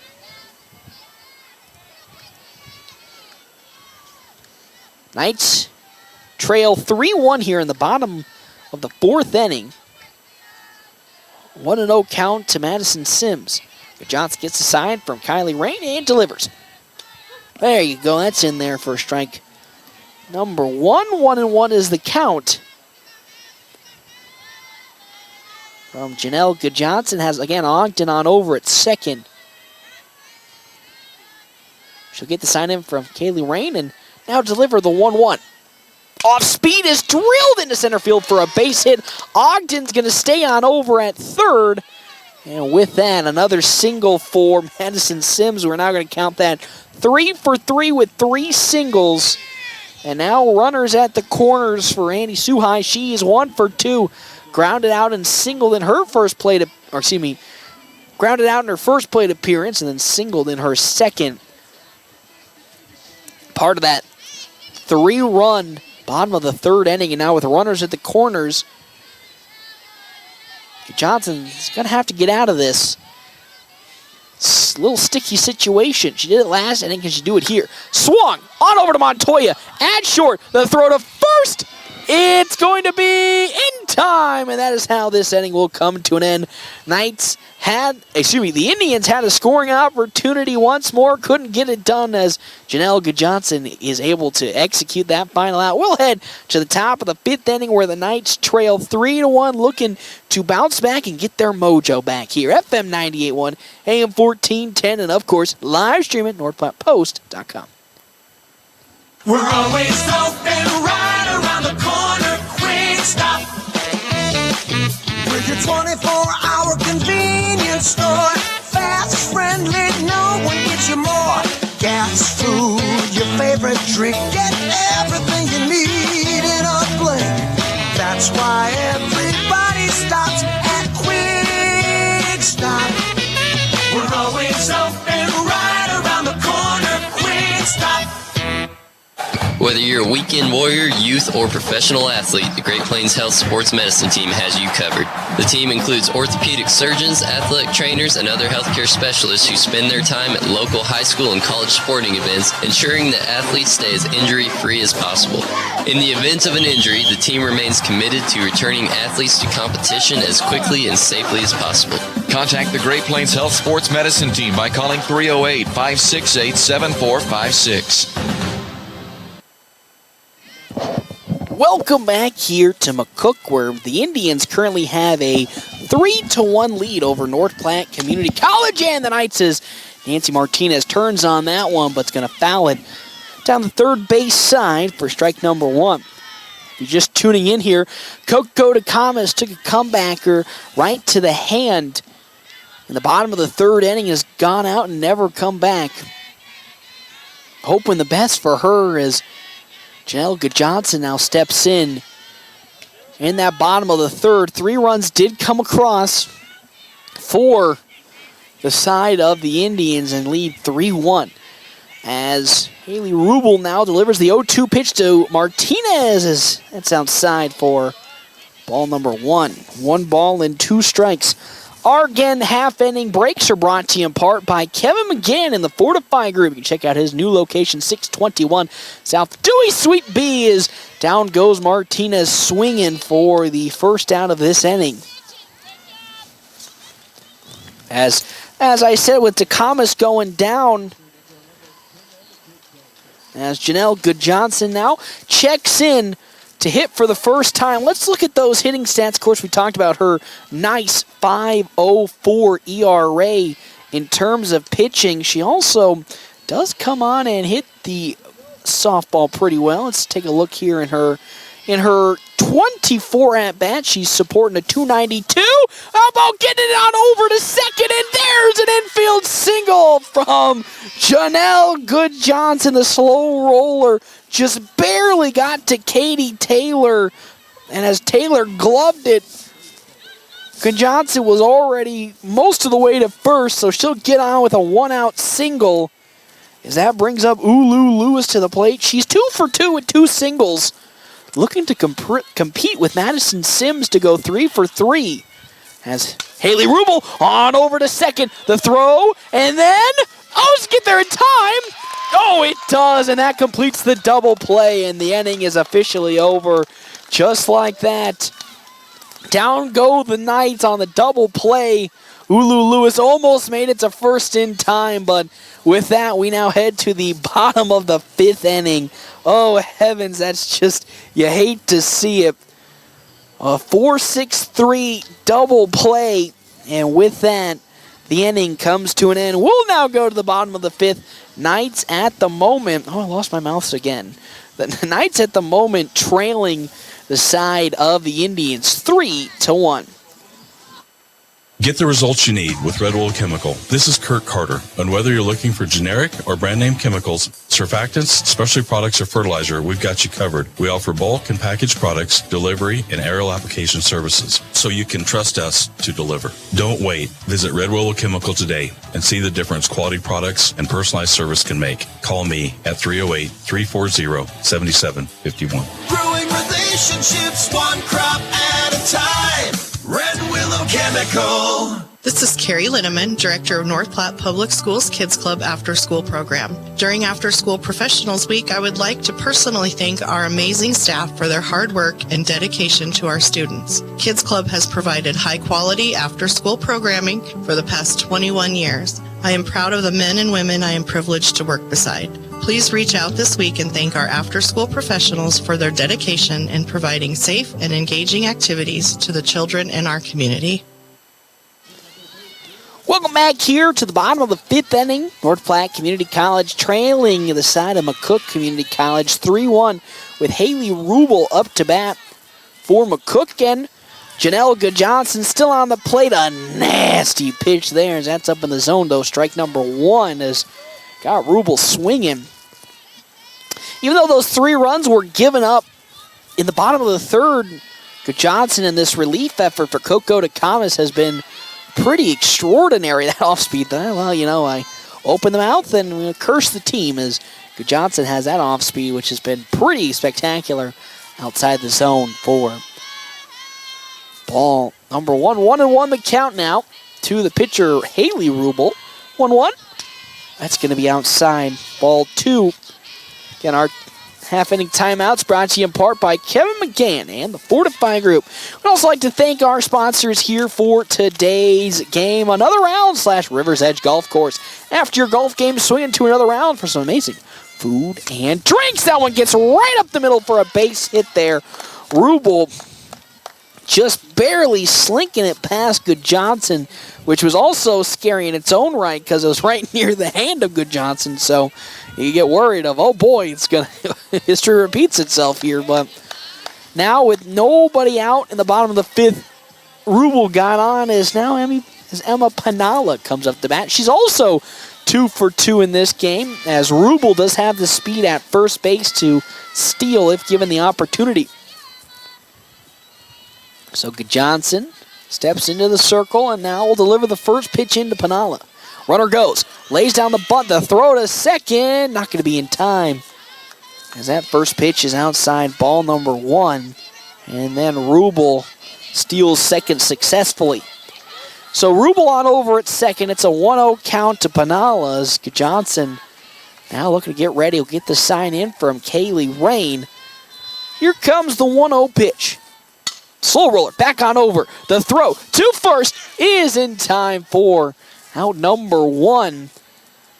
So with that one down here in the bottom of the 5th inning, she thought about it, Janelle Johnson did, about going to third, but decided to get away from it. And with that,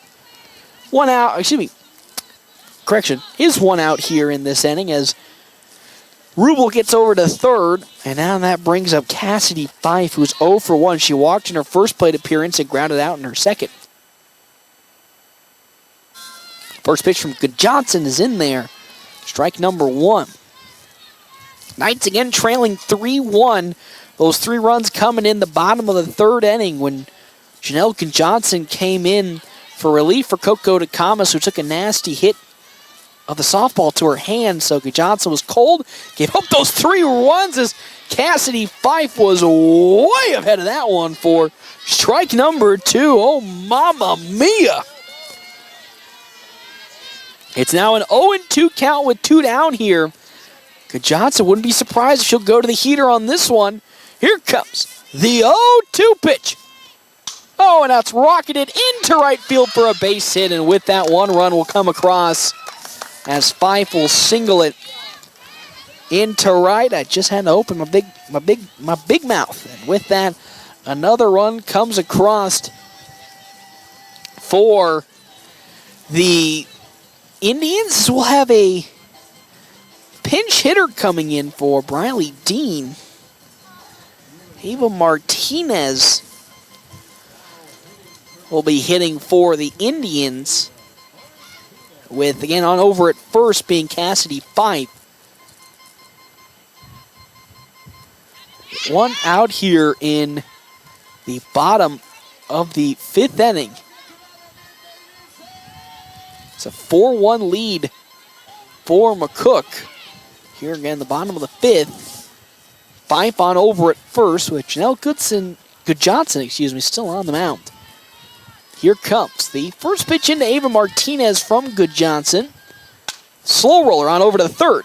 Lewis throws it over to first. It just gets out of the glove of April Gray, so Fife will go over to third. And with that, an infield single following the error. Just another mistake for the Knights. So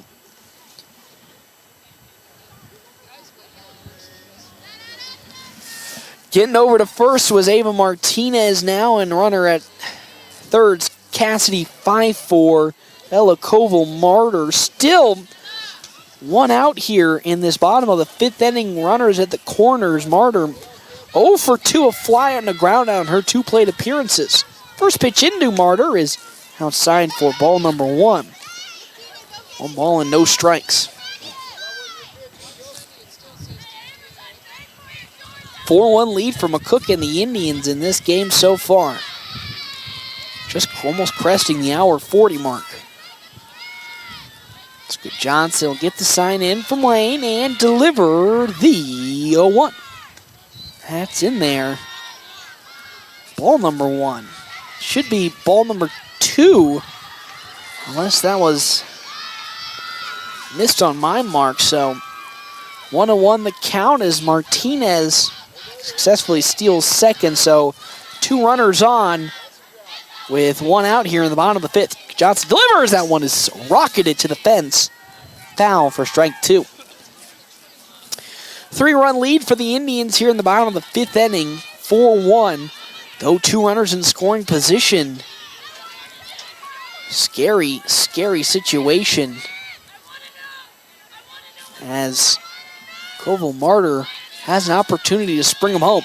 That one rocketed once more, foul down the first base side this time for once more another 1-2 pitch.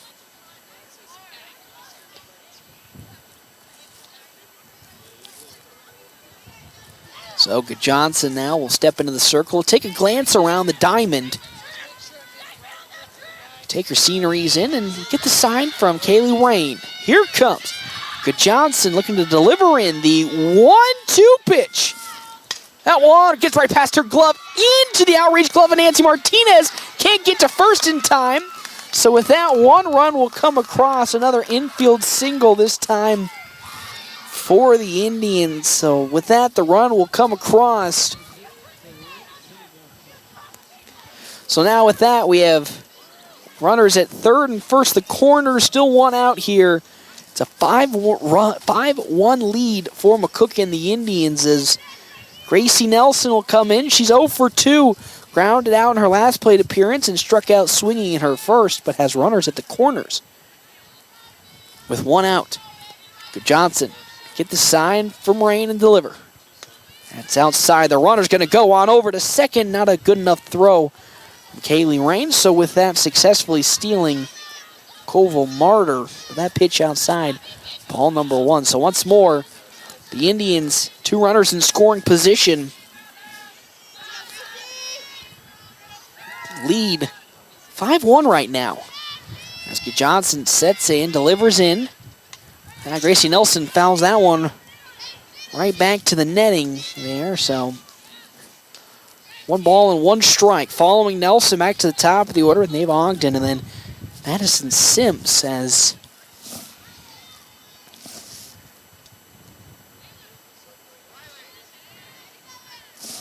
I think we're going to have a courtesy runner. As we are officially going to have a courtesy runner for Ava Martinez. Trying to see the number.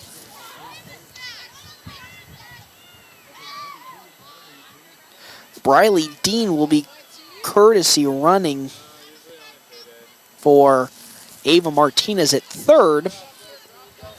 So 1-1 the count to Gracie Nelson with 2 on and 1 out. Swing and fouled off the bat of Nelson, though, for strike number 2. 1-2 the count.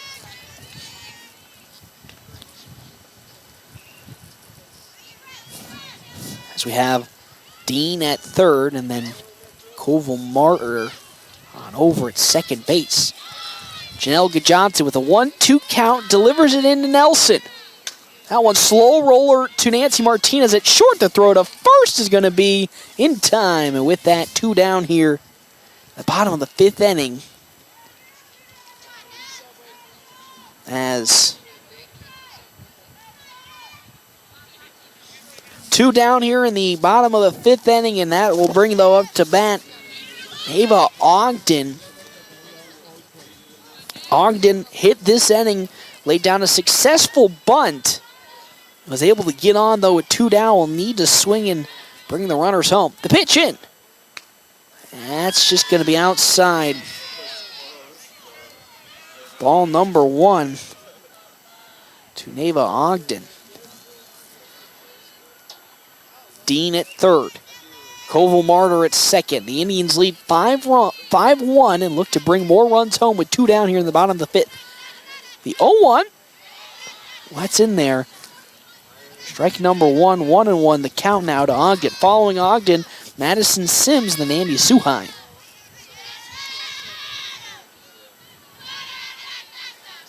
As Johnson into the circle she goes.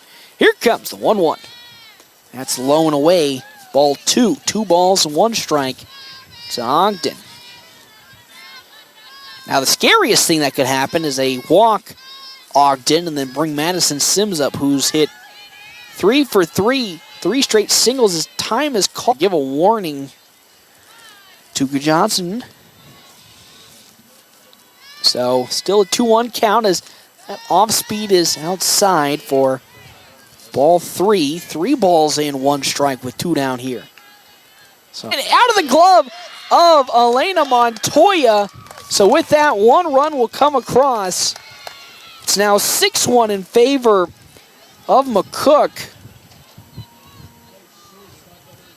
As now here comes Madison Sims to the plate. She has, again, Ogden on over at first. She's 3 for 3 with 3 singles, and it's a 6-1 ball game here in the bottom of the 5th inning. We are approaching the run rule territory here for the Knights as that pitch is in there. Strike number 1 as Ogden will stroll on over to second.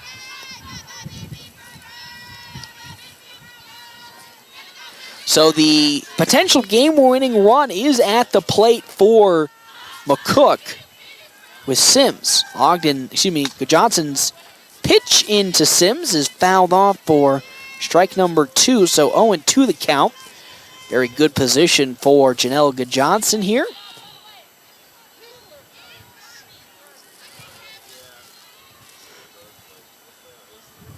So Johnson now will get ready to rock and rumble with her 0-2 pitch.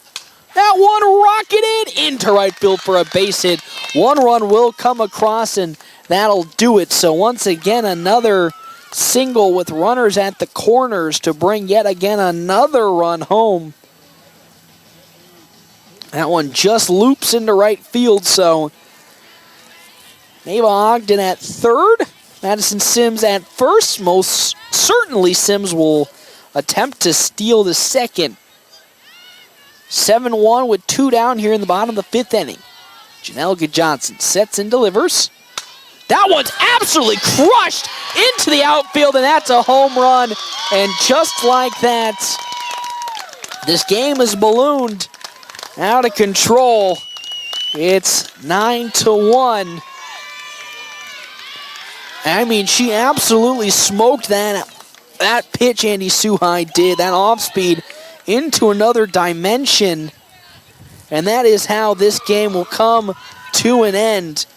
A 10-1 victory for the side of the Indians. They walk it off.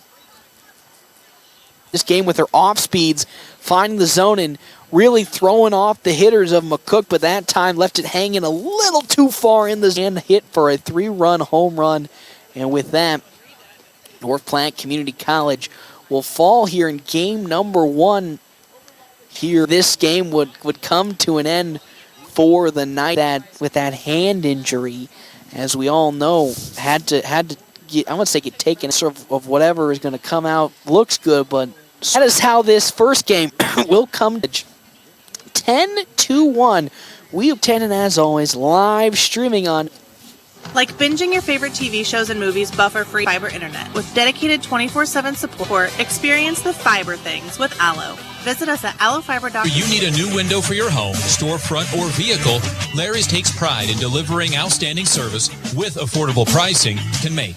Bill Summers, celebrating 25 years of serving the community with high-quality vehicles, parts, and service. From their humble beginnings as a small fast service and quality vehicles with an experienced sales team, Bill Summers couldn't have made it to this milestone without the support of their loyal customers. And they want to celebrate this milestone with you. Bill Summers Ford, Honda, Nissan. Enjoy the ride for another 25. Family. It was how he lived every day of his life. And it's how I try to live mine. To put your family first. See me, Pete Foltz, at 501 South Jeffers for a free insurance review. Sandhill State Bank, retailers, professionals, outfitters, restaurateurs, mechanics. It takes all of us to make the Sandhills prosper, and Sandhill State Bank is here to help. Open an account today at sandhillstate.com/open or visit one of our 10 locations across the Sandhills to start growing the Sandhills together. Or anything else, the DNN Event Center can handle it all. The DNN Event Center is the biggest event center in North Platte. This building is perfectly suited for anything from small gatherings to major events. Rent just one small room or book the entire facility. The choices are endless at the DNN Event Center, your home for exciting events, special moments, and precious memories. Call today to make your reservation at 534-0255. Welcome back, everybody, here to the JC Sports Complex. North Platte Community College falls here in game number 1, 10-1. It was looking good before it wasn't looking good, you know. That's how you can describe this game for the Knights, where unfortunately everything that just could have gone wrong went wrong at the worst opportune time and the worst moments. But it really didn't look that bad to start this game. North Platte Community College got up 1-0 in the ball game, and we're looking like, hey, whoa, they're looking a little more in the game, a little more focused in this first game against McCook Community College compared to the last time these two played at North Platte Community College, where McCook just took over from the word go and really never looked back from that point on. And then after that first inning where the Knights took that 1-0 lead, it got kind of quiet where nothing happened in the bottom of the first. The second inning or the top of the third before it all just unfortunately came crashing down for the Knights, and you really can't, I would say, blame them, but you really can't put too much on them, as yet again, but it unfortunately struck the injury bug as Coco DeCamas took a comebacker right to the hand from Madison Sims. Again, not intentional, but took it right into her hand. Immediately was in a lot of pain and was taken out of the ball game, where she was never seen again. She just disappeared into the void and she never came back. That's just how it unfortunately went for the Knights in that moment. And with that, they then had to try to fight their way back into this game, missing one of their leaders of the team, without her. And that's kind of huge. And we talk about how this team's a force of habit. They like to get into habits and not sway away from those habits. And when they get an injury as scary as Coco DeCamas taking one right back to the hand and in a lot of pain, that'll throw the team off. And it really did, because in that bottom of the third, Janelle Goodjohnson, who came in cold, might I add, she came in cold, didn't have any warm-up before this game, or before that, her being thrusted into the limelight. She did come out cold and gave up immediately 3 runs in that inning, and then allowed McCook to take a 3-1 lead over North Platte Community College. And then after that, the Knights then had a quick little 1-2-3 inning in the top of the fourth. In the bottom of the fourth, though, is looking much better for Janelle Goodjohnson, as she did not allow a single run to come across then. And then we go to the top of the fifth inning. Knights couldn't get anything done. And then in the bottom of the fifth, 7 runs came across, including the game-ending 3-run home run from Andy Suhai to push it to a 10-1 McCook victory. They'll take game number 1 again at 10-1 here in 5 innings.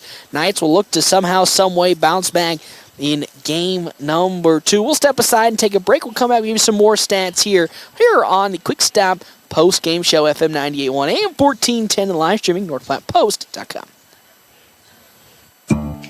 Brandon is super pumped about Runza. Runza is so sweet. Especially all their desserts. Oh, those are the sweetest. Chocolate, vanilla, and twist ice cream cones, 4 flavors of shakes, chocolate chip cookies, and ice cream sandwiches.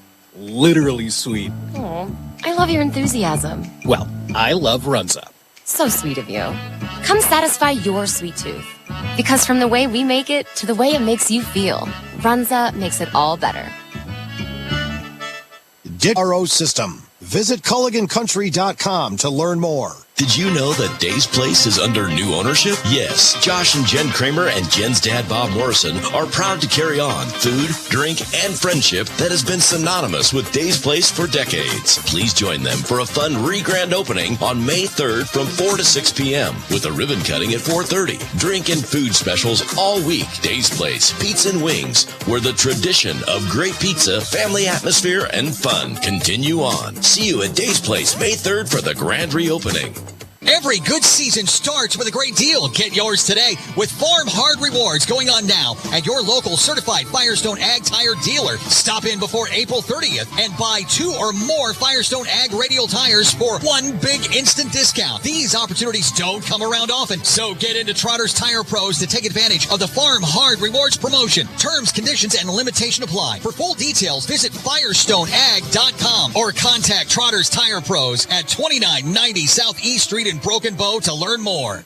Welcome back here to the JC Sports Complex where North Platte Community College falls here in game number 1 as Coco DeComas went 2 2/3 innings with a 3.0 ERA. Of course, giving up, I believe, 1 run in that attempt before Janelka Johnson came on and also gave up in 2 2/3 innings. This time she gave up I believe 3 runs to get to a 9.0 ERA in that outing for the side of North Platte Community College. Then, of course, Elena Montoya this time going 1 for 3 with a 33 average. Of course, Kelsey Woodhouse going hitless in game number 1. Nancy Martinez getting a hit. Coco DeComas going hitless. How about Crystalline Lewis getting 2 hits here on the day?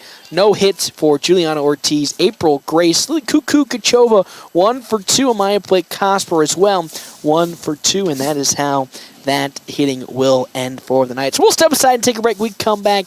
We'll get into our Ameriprise Financial Money Player of the Game, and then we'll get you into game number 2 here at FM 98.1, AM 1410, and live streaming, as always, NorthPlattePost.com. Get the results you need with Red Oil Chemical. This is Kurt Carter, and whether you're looking for generic or brand name chemicals, surfactants, specialty products, or fertilizer, we've got you covered. We offer bulk and packaged products, delivery, and aerial application services, so you can trust us to deliver. Don't wait. Visit Red Oil Chemical today and see the difference quality products and personalized service can make. Call me at 308-340-7751. Growing relationships one crop at a time. Red Willow Chemical. Whether you're a weekend warrior, youth, or professional athlete, the Great Plains Health Sports Medicine Team has you covered. The team includes orthopedic surgeons, athletic trainers, and other healthcare specialists who spend their time at local high school and college sporting events, ensuring that athletes stay as injury-free as possible. In the event of an injury, the team remains committed to returning athletes to competition as quickly and safely as possible. Contact the Great Plains Health Sports Medicine Team by calling 308-568-7456. Attention Toyota lovers. Are you in the market for a new or pre-owned vehicle or need top-notch service? Premier Toyota's got you covered. Their knowledgeable and friendly staff will help you find the perfect ride to fit your lifestyle and budget. Plus, their state-of-the-art service center is staffed with expert technicians who will keep your vehicle running like new. Visit Premier Toyota today and experience the best selection, service, and prices around. You won't be disappointed. Toyota, let's go places. Sandhills State Bank is a bank for Sandhillers. Families, entrepreneurs, teachers, nonprofits, farmers, nurses, contractors, ranchers, stylists, artists, retailers, professionals, outfitters, restaurateurs, mechanics. It takes all of us to make the Sandhills prosper, and Sandhills State Bank is here to help. Open an account today at sandhillstate.com/open or visit one of our 10 locations across the Sandhills to start growing the Sandhills together. Sandhills State Bank, member FDIC. It's coming to River's Edge Golf Club, the Flat Rock Scramble, May 19th through the 21st. For more information and to sign up, call the Pro Shop at 308-532-7550. Join the fun at River's Edge Golf, car rental, driving range, and the use of the pool and other privileges. Remember, River's Edge Golf Club is open to the public. Growing up, my parents always encouraged me to do what's right, even if it wasn't easy. I'd always hear my mother's voice say, "Do the right thing." That stuck with me. Every day, just do the right thing. That's it. The rest takes care of itself. At Shelter Insurance, we believe in doing the right thing for our customers and our communities. Find me, Brent Rogo, at 502 East Francis. Ditch the pitcher and forget the fridge filter. For an endless supply of cleaner, safer drinking water, look no further than Culligan Water's Aqua Essential RO system. Visit CulliganCountry.com to learn more. Learn more. Learn more. Learn more. Learn more. Learn more. Learn more. Learn more.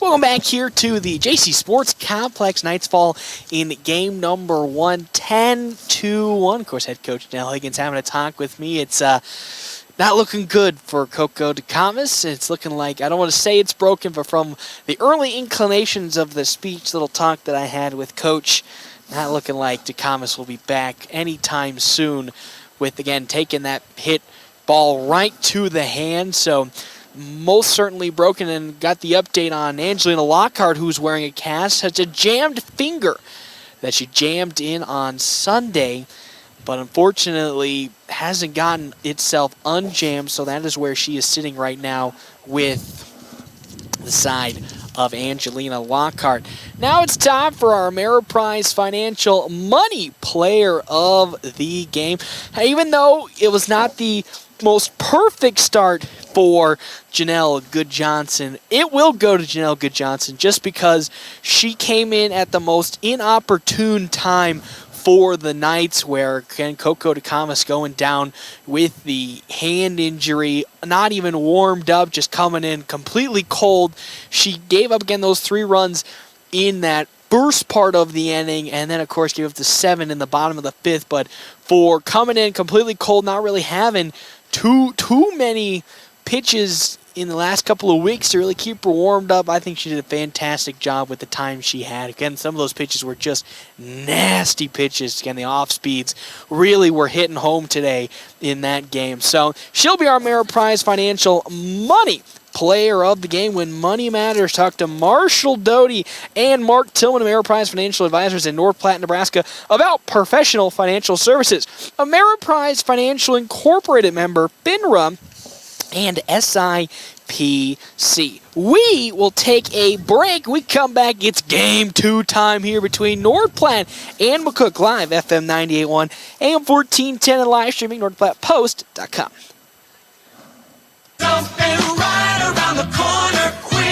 Save money at the pump at Quick Stop with the DinoPay app. DinoPay offers contactless payment using your preferred debit or credit card. The savings add up with 12 cents per gallon and even more on Tuesdays and Thursdays with rollbacks for savings of 15 cents per gallon. Huge savings to Sinclair DinoPay, saving you at the pump. Don't forget Frazzle Gourmet Slushes and For Real Shakes and Smoothies. Gourmet coffee at everyday low prices on your favorite beers. Quick Stop.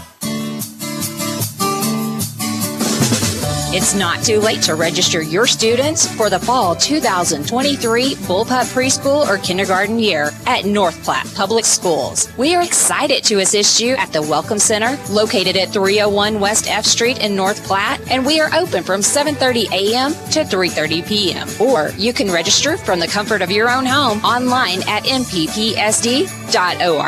Come learn and grow with us at North Platte Public Schools.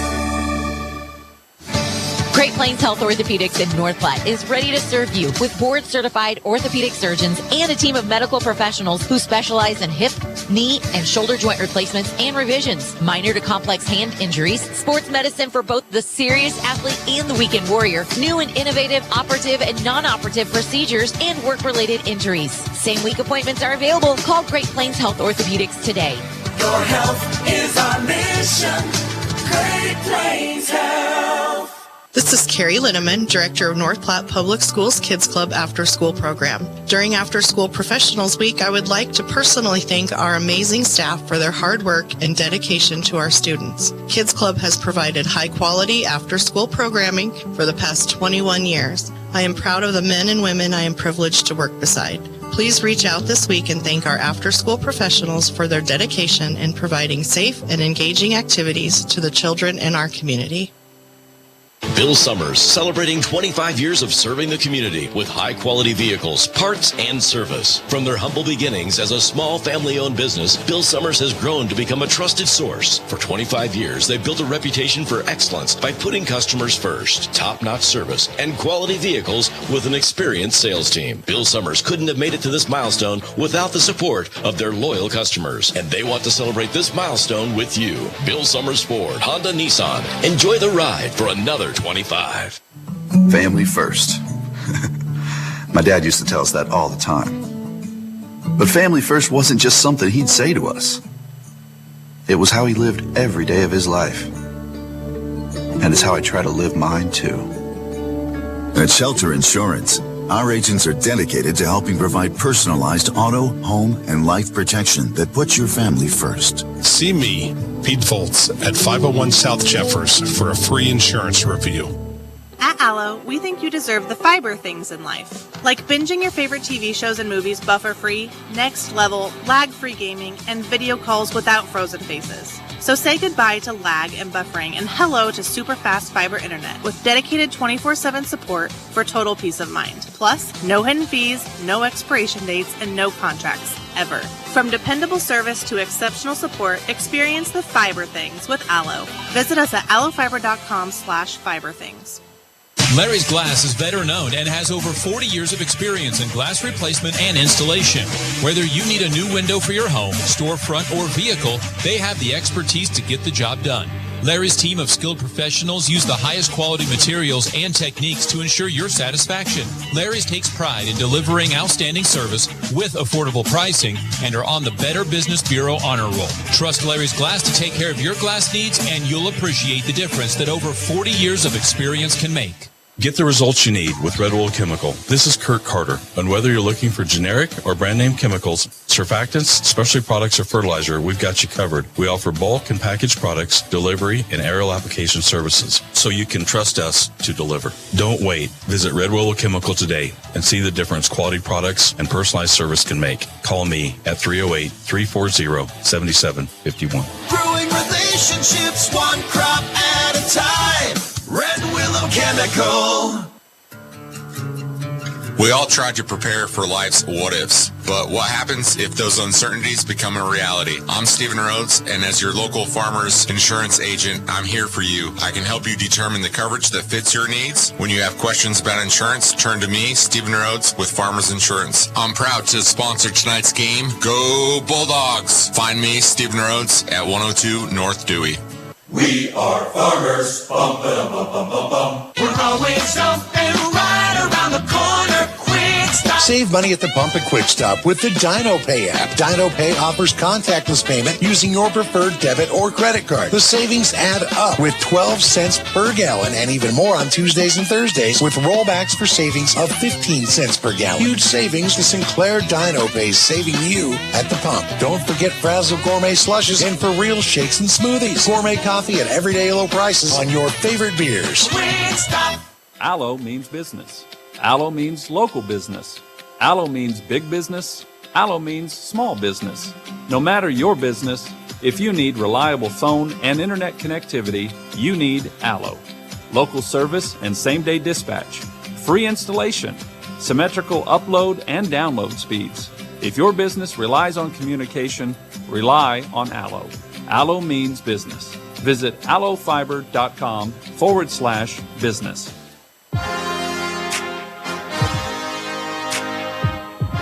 The proceeding was a North Platte Post Sports presentation. Knights Athletics, brought to you in part by Premier Toyota. Premier Toyota, just south of I-80 in North Platte, invites you to stop out and take a test drive. Dave's Place, pizza, wings, and more on East 4th Street in North Platte. The Shelter Insurance Guys, Pete Voles and Brent. The Shelter Insurance Guys, Pete Voles and Brent Rogo. See them for auto, home, life, and more. It's Shelter Insurance. Another round in River's Edge Golf Course. After your golf game, swing into another round for some amazing food and drinks. And another round now offering Cody Keno. Sandhill State Bank, the most committed brand in banking with locations in North Platte, Ogallala, Grant, Juanita, Bassett, Valentine, Harrison.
of McCook Community College and the Indians here. Game number 2 between these two teams.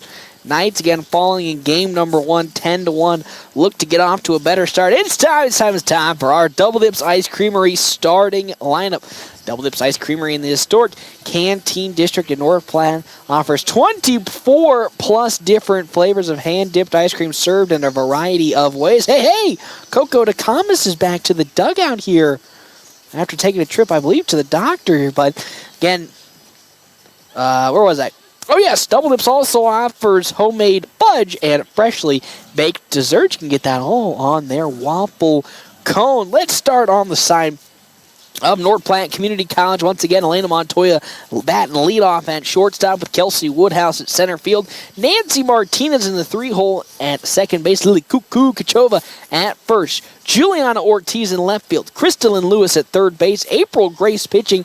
Kaylee Rain will be catching. She'll also be hitting this game, as well as Amaya Blake Cosper in right field. Then on the side of McCook Community College, Neva Ogden will be batting leadoff once again with Madison Sims catching and Neva Ogden in center field. Andy Suhai at shortstop. Haley Rubel at third base. Eva Panala left field. Cassidy Fife at right field. Ava Martinez batting DH. Caitlin Jackson at first base. Ella Koval-Martyr at second. And then Isabella Robertson pitching. She is the flex player today for McCook Community College, as the Knights will look to bounce back after everything just kind of went awry for them in game number 1. Not at their own, not at their own doing, just unfortunately how things just came across for the Knights after, Coco DeComas took that pitch, or took that hit right to the hand. So with that, they're going to look the Knights to bounce back in this one and find some sort of, I wouldn't say momentum, but just get their swagger back. And that's just kind of what the Knights do. They've been very, very good in terms of getting their swagger back and finding ways to bounce back into games, or just keeping the smile. And I think in this situation where you lose Coco DeComas, one of the leaders of this team, to that injury, you definitely need ways to, lighten the mood up, get back into it. And that's what this team, Thomas, joined in on the team celebrations, getting into it, trying to take a look at her hand to see if she's got a cast on it or any.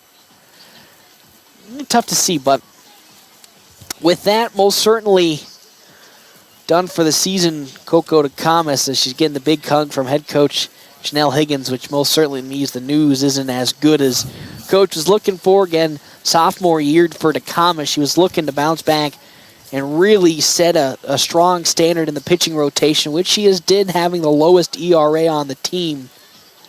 And that is just not how she wants this season to come to an end. Now the Knights will be up here with Elena Montoya batting first for North Platte Community College to start this game number 2, with again on the mound being Isabella Robertson for McCook. Let's take a little bit of a peek and gander at what we can see with Miss Isabella Robertson on the mound. So I let my computer here load up. We'll slowly load up. So, Isabella Robertson so far has pitched 73 innings. She has a 6.42 ERA with 4 wins and 7 losses in her 20 appearances so far. She's given up 20 home runs, but you can't really say too much about it because there's only 3 pitchers on the McCook side. And she was most certainly the third pitcher on this team, as we're about ready to get underway here. Game number 2 between North Platte Community College and McCook Community College, as game 2 is ready to rock and roll between Elena Montoya, who's first up to bat, and Isabella Robertson. And Montoya 1 for 3 last time out, looking to get a much better time around here for the Knights in game number 2. First pitch, though, in from Robertson is a strike to Montoya. Oh, the sun has come out. What a shocking surprise. That's in there for strike number 2 from Robertson to Montoya. Thank heavens the sun has come out. That's something you haven't seen. You haven't really seen all day. So Robertson with an advantageous 0-2 delivers. That one's drilled into left field. It's there for a home run, a leadoff home run for Elena Montoya, and the Knights step off in the right direction. You can just kiss that sucker. Mwah, goodbye. As Elena Montoya leads this game off with a absolute moonshot into left field, and we start out here with the Knights leading 1-0 in this ball game. A solo shot from Elena Montoya, and now the Knights lead 1-0, just like they did in the first inning last game. They lead 1-0 here in this one as Kelsey Woodhouse will now come up to bat against Robertson. 21st home run given up by Isabella Robertson this year. And it was to Elena Montoya as that pitch is in there for strike number 1. Late call, but it's in for a strike to Woodhouse, who's in center field. This second game. Robertson delivers. That's down low for the first ball of the at-bat. 1-1 the count here in the top of the first inning. Knights lead 1-0 here quickly following the Elena Montoya solo shot home run. The pitch. Once more in the dirt. There's ball 2 to Kelsey Woodhouse. 2 balls and 1 strikes from Isabella Robertson. Robertson gets the sign in. Madison Sims and delivers. That one, big old swing and a miss from Kelsey Woodhouse for strike 2.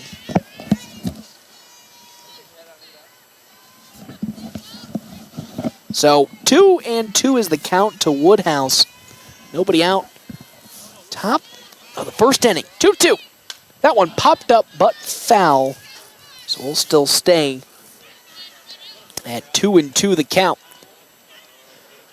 Following Kelsey Woodhouse, it's going to be Nancy Martinez and then Lily Cuckoo Kachova. Robertson gets the sign in from Sims and delivers. That one going to be a rocketed foul down the third base side as Nancy Martinez had to fly out the way. So once more, 2-2. So 2-2 is still the count with another foul ball from Kelsey Woodhouse. She gets ready to rock and roll. She gets the sign, and here comes 2-2. That's outside ball 3. 3-2 now the count to Woodhouse, who once again is out playing center field. Robertson gets the sign in from Sims. She likes the 3-2. That one's popped up and foul back to the fence line for yet again another 3-2 count as that one was way outside the zone, but she chased it. So once again, we'll have another 3-2 pitch.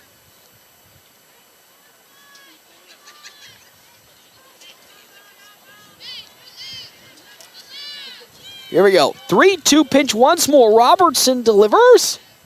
That's outside ball 4. And with that, over to first goes Kelsey Woodhouse. And that is how the second hitter of this game, number 2, will get on a walk. And now here comes Nancy Martinez. Woodhouse on over at first. Does have the legs, so she will potentially be a steal threat if she can get a very, very good jump. So now, up here does come Nancy Martinez. Had one hit last time out in game 1. Looking to make it another as she swings and misses for strike number 1. A little behind that one from Robertson. So 0-1 the count. Robertson will glance on over and first to get a new ball.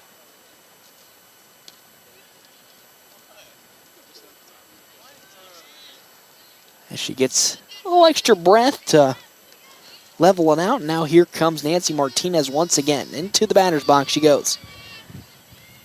Robertson likes the side. Here comes the 0-1. Swing and a miss for Martinez there for strike 2. 0-2 the count to Nancy Martinez. Nobody out. Kelsey Woodhouse on at first base for the Knights. They lead 1-0 against McCook here. Game number 2, following the leadoff solo home run from Elena Montoya as that pitch is outside the zone. Ball number 1.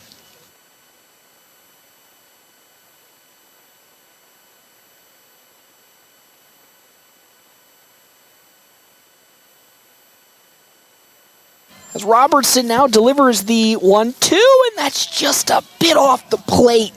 Woo, very lucky there for Nancy Martinez. There's ball 2.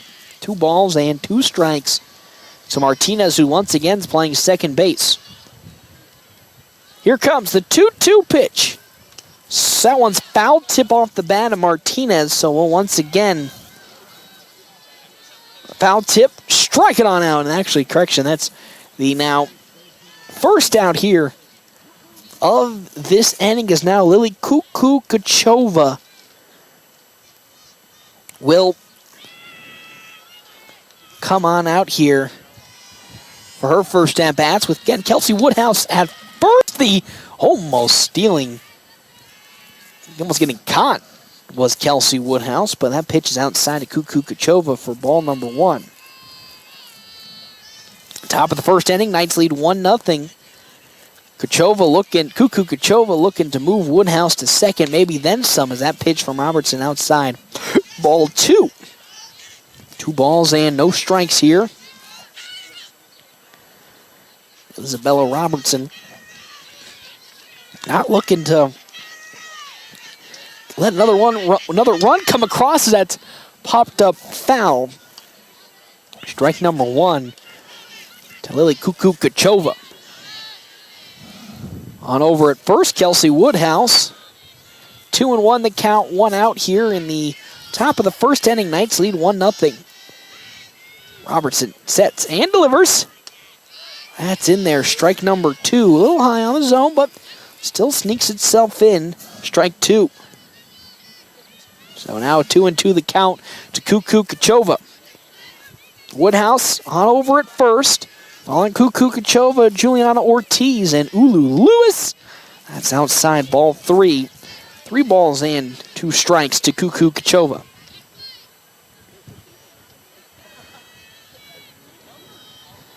As Robertson will get set, likes the side from Sims and delivers.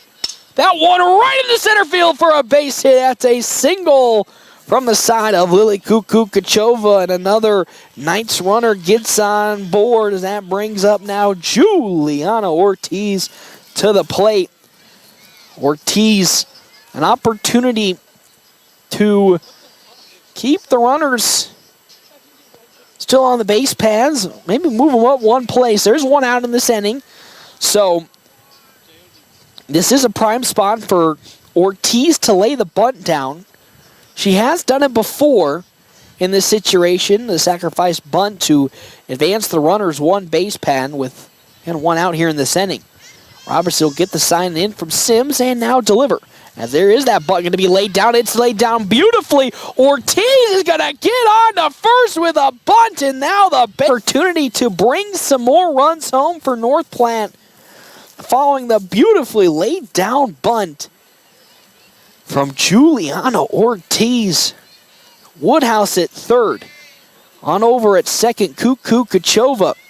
And then on over at first being Juliana Ortiz. Ulu Lewis had 2 singles last game. Can she make it a third as she check swings that one, but it's in there for strike number 1 from Robertson. 0-1 the count. Knights lead 1-0 early on in this ball game. Looking to make it 2-0 and then some. Robertson gets sign in from Sims. Here comes the 0-1. That one popped up, drifting towards right field, still going, and can be picked up and gloved on the side by Cassidy Fife. 1 run will come across as Ortiz gets on over to second for the cutoff, and even though we're now down to the second out of this inning. Another run did come across for the Knights. It's 2-0 in favor of North Platte. Nice fly out from Ulu Lewis, and that brings up April Grace. So with that, we'll still have 2 on here with 2 outs. Grace didn't record a hit last game, but now looking to bring both runners home at third and second. That one popped up, drifting to center field, but Ogden will get under it. And that is how this inning will come to an end, as the Knights had another opportunity to get some runs across, but got to pop out there, and they do get 2 runs home and lead 2-0 here as we progress to the bottom of the first inning. We come back here, more FM 98.1, AM 1410, and as always, live streaming on NorthPlattePost.com. Bank for Sandhillers. Families, entrepreneurs, teachers, nonprofits, farmers, nurses, contractors, ranchers, stylists, artists, retailers, professionals, outfitters, restaurateurs, mechanics. It takes all of us to make the Sandhills prosper, and Sandhill State Bank is here to help. Open an account today at sandhillstate.com/open or visit one of our 10 locations across the Sandhills to start growing the Sandhills together. Sandhills State Bank, member FDIC. Bill Summers, celebrating 25 years of serving the community with high-quality vehicles, parts, and service. From their humble beginnings as a small family-owned business, Bill Summers has grown to become a trusted source. For 25 years, they've built a reputation for excellence by putting customers first. Top-notch service and quality vehicles with an experienced sales team. Bill Summers couldn't have made it to this milestone without the support of their loyal customers. And they want to celebrate this milestone with you. Bill Summers Ford, Honda, Nissan. Enjoy the ride for another 25. Welcome back here to McCook. North Platte leads 2-0 over the Indians here in game number 2. April Grace on the mound for North Platte. Again, in game number 2, they will be facing, I gotta correct my little position here, as Neva Ogden will be up to bat for the side of the Indians. Then Madison Sims, and then Andy Suhai for McCook. Community College. Grace looking to start this game off for North Platte on the upper foot, after the Knights got 2 runs in the top of the first inning. We'll look to batten it down and hold this very potent start of the first 3 batters for McCook to just getting outs. So 2-0. That's where we sit right now. Ogden will step into the box as April Grace is ready to rock and roll. Let's get the sign in from Kaylee Rain and deliver in the first pitch. That pitch high and away. Ball number 1. 1-1 the count now to Ogden.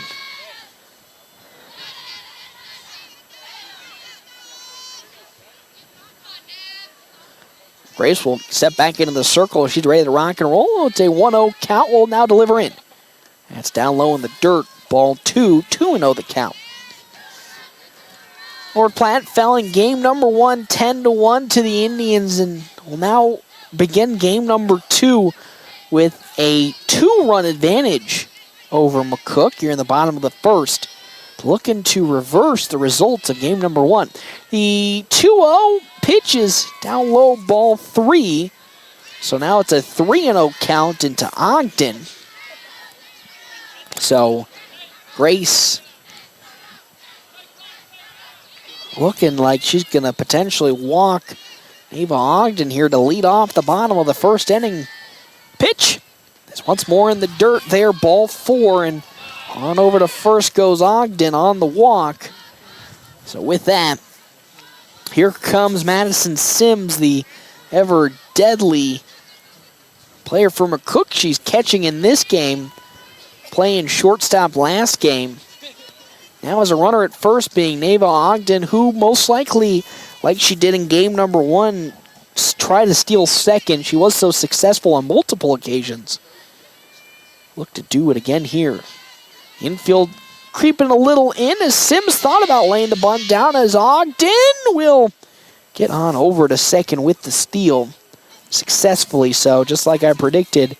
There is Neva Ogden picking up that steal. It's an 0-1 count now following the strike as Sims will now once again probably be let free this time. Grace gets the sign from Rain and delivers. That pitch high up in the zone.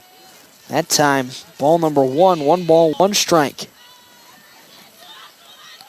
Just like with Janelle Good-Johnson, April Grace hasn't gotten many innings this season, but again, with being her and Janelle Good-Johnson being the only 2 active pitchers on this team that are healthy right now, they're going to need to see maybe a lot more of both of them as that one's fouled off for strike number 2. 1-2 the count to Madison Sims with Ava Ogden on over at first base. Grace delivers. That off speed is popped up, and it'll fall foul once again, so we'll still stay at 1-2 the count. Again, our half innings are brought to you in part by Kevin McGann in the Fortifying Group. You can check out Kevin McGann in the Fortifying Group at his new location, 621 South Dewey, Suite B. 2-0 is the lead for North Platte Community College here against McCook and the Indians, though Neva Ogden on over at second could thwart that. The 1-2 from Grace is down in the dirt. Ball 2, 2 balls and 2 strikes from April Grace. Now the question is going to be interesting to see if, now that Johnson has gotten into the game, will April Grace go the whole distance if she can make it, or will they make some adjustments? That one skied foul once again, so we'll still stay at 2-2 the count to Madison Sims. Andy Suhai is on deck with Haley Rubel in the hole for McCook Community College. Runner at second is Ogden. Sims looking to hit it, get another one here.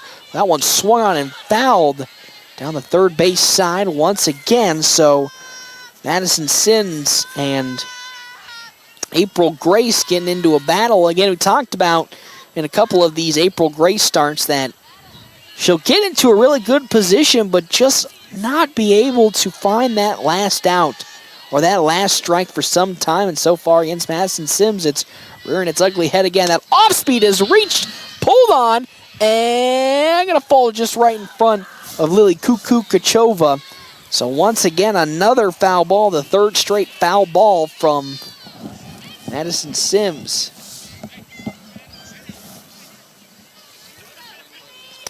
So Sims will step back in, 2-2 count. Grace get the sign in from Kaylee Rain. Here comes the 2-2 pitch. Absolutely smashed up into the sky, but Woodhouse gets under it and gloves it for the first out here of this inning. Good contact from Sims, but floated it into the air for Woodhouse to grab, and with that, one down here in the bottom of the first inning.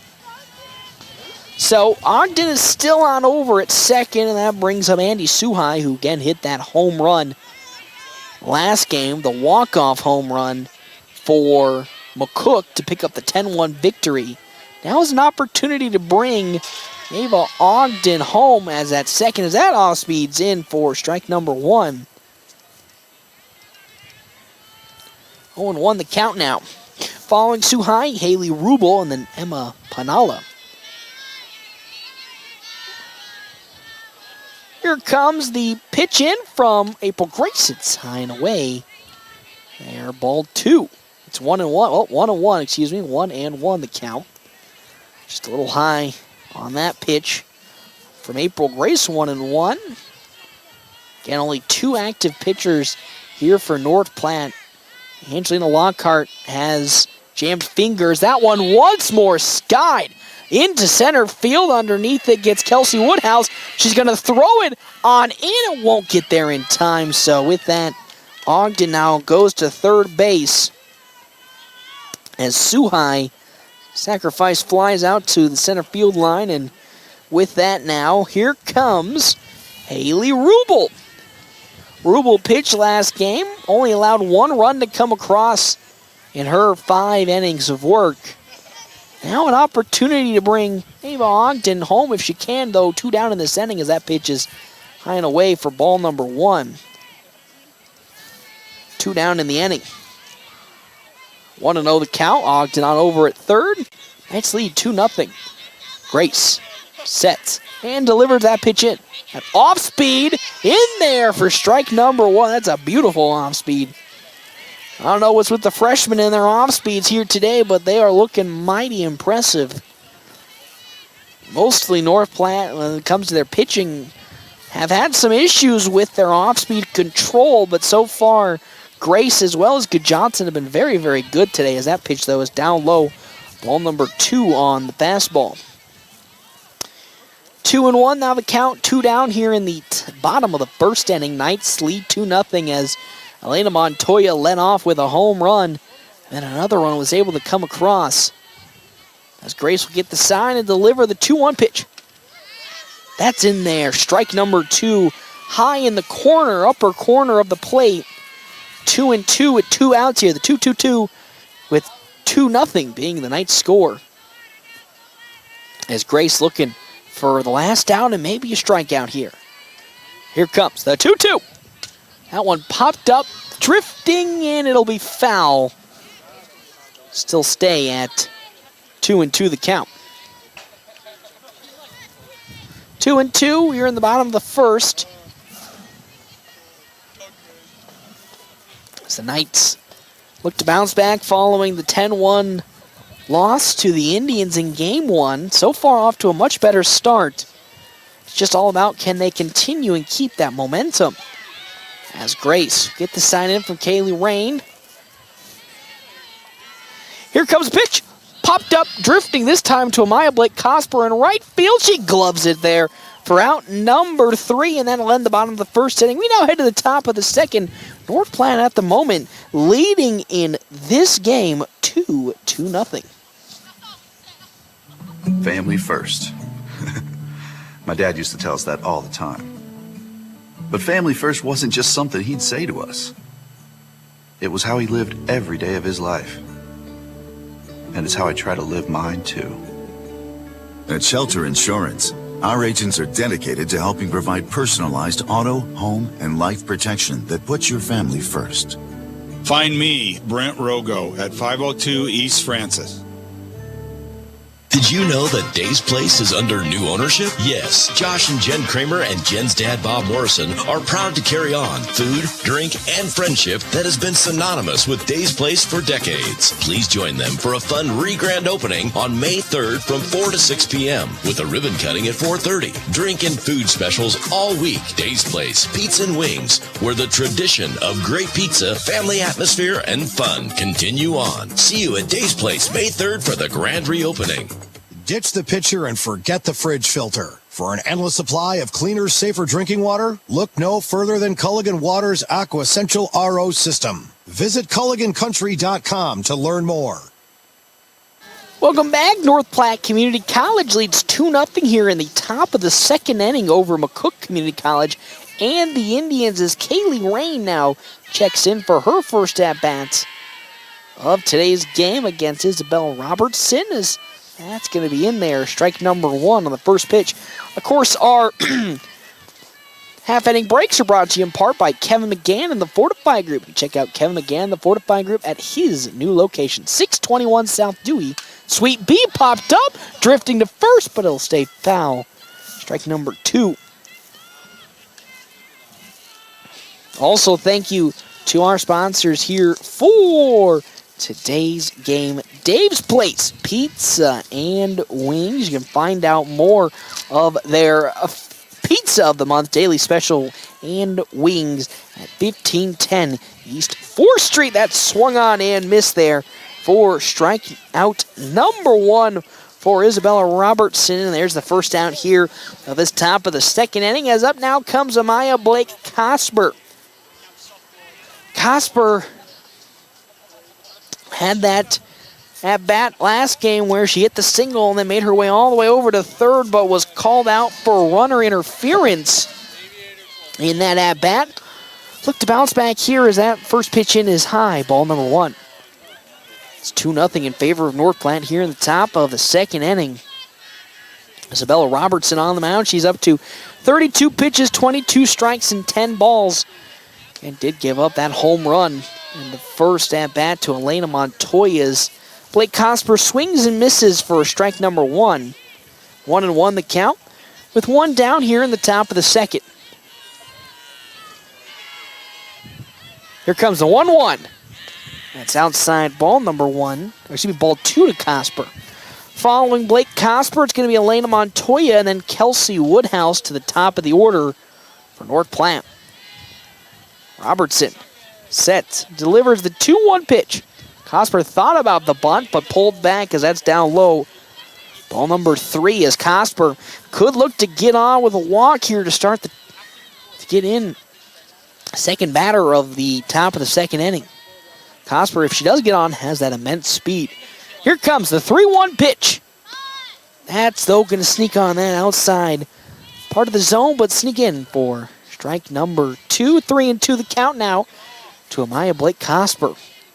Knights lead, though, 2-0 in this top of the second. Here comes the 3-2 pitch. Popped up, that's drifting towards left field, and it will be caught by Ogden at center. Drifted on over to left field and will collect out number 2. So with that, here comes Elena Montoya, homered in her first plate appearance. Now looking to continue on and get another hit here to continue this inning for North Platte. They currently have 2 outs. Looking to continue on. Robertson will get the sign in from Sims and deliver it to Elena Montoya. Swung on and fouled. Strike number 1 again. Montoya looking to go yard. Back-to-back innings, or at least start the cycle. Comes at a really good opportunity with, even though there's 2 down, Knights could get a 2-out rally here, as they've been known to do so with Montoya being at the helm when she's up. But quick 2 fouls. It's 0-2 the count now to Elena Montoya. Looking like a quick 1-2-3 though instead for North Platte here. Robertson gets the sign from Sims. Shakes it off. Now gets a new one. Here comes the 0-2 pitch. Popped up. Crushed on over to center. Ogden gets under it. And she gloves it for out number 3. It was a quick 1-2-3 inning. We'll now head to the bottom of the second inning. Knights, though, still lead by 2 runs. 2-0 here on FM 98.1, AM 1410, and live streaming NorthPlattePost.com. Larry's Glass is better known and has over 40 years of experience in glass replacement and installation. Whether you need a new window for your home, storefront, or vehicle, they have the expertise to get the job done. Larry's team of skilled professionals use the highest quality materials and techniques to ensure your satisfaction. Larry's takes pride in delivering outstanding service with affordable pricing and are on the Better Business Bureau honor roll. Trust Larry's Glass to take care of your glass needs, and you'll appreciate the difference that over 40 years of experience can make. Great Plains Health Orthopedics in North Platte is ready to serve you with board-certified orthopedic surgeons and a team of medical professionals who specialize in hip, knee, and shoulder joint replacements and revisions, minor to complex hand injuries, sports medicine for both the serious athlete and the weekend warrior, new and innovative operative and non-operative procedures, and work-related injuries. Same-week appointments are available. Call Great Plains Health Orthopedics today. Your health is our mission. Great Plains Health. Welcome back here to the bottom of the second inning. North Platte Community College leads 2-0 over McCook Community College in the Indians. Emma Panala up to bat here for McCook with Cassidy Fife on deck, and then Ava Martinez in the hole for McCook Community College. Again, our half innings brought to you in part by Kevin McGann and the Fortify Group. You can check out Kevin McGann and the Fortify Group at his new location, 621 South Dewey, Suite B. As well as thank you to Sandhills State Bank, the most committed brand in banking with locations in North Platte, Ogallala, Grant, and many more. Go to sandhillstate.com for a full list of services and locations. First pitch in from April Grace to Panala is in there, following the swing from Emma Pinala. They say she went around, so with that, strike number 1. 0-1 the count now. Grace will get back into the circle, set and deliver the 0-1 pitch into Pinala. That one on over to Montoya at short. It went right through her glove, and with that, runner will get on. A rare mistake from Elena Montoya. On over at short, took a bounce right through the glove, and with that on, gets Pinala with a single. So Cassidy Fife now up to bat. Pinala most certainly will steal second with her speed. She's been doing it all day today. Wouldn't be surprised if she tries it again here. With April Grace setting and delivering into Kaylee Rain. There goes the runner. The throw to second will not be in time. So with that, Pinala gets into second, successfully stealing, and ball number 1, 2-5. Oh, excuse me, strike number 1 as she went through with it. So 0-1 the count to Cassidy Fife, with the runner at second base being Emma Pinala. Grace sets and delivers. That's in there. Oh, just a bit outside. Ball number 1, that was just teetering on the edge of the zone, so 1-1 the count. As Fife steps back in, following Cassidy Fife, Ava Martinez, and then Kaylin Jackson for McCook. Grace delivers the 1-1. That's in there. Strike number 2. 1 ball, 2 strikes in to Fife now. Nobody out here in the bottom of the second inning. Knights looking to bounce back following their Game 1 loss 10-1.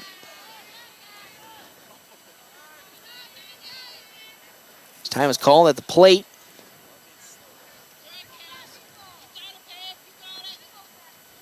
As Kaylee Rain was looking for the sign that didn't get from Coach Janelle Higgins, and here we go.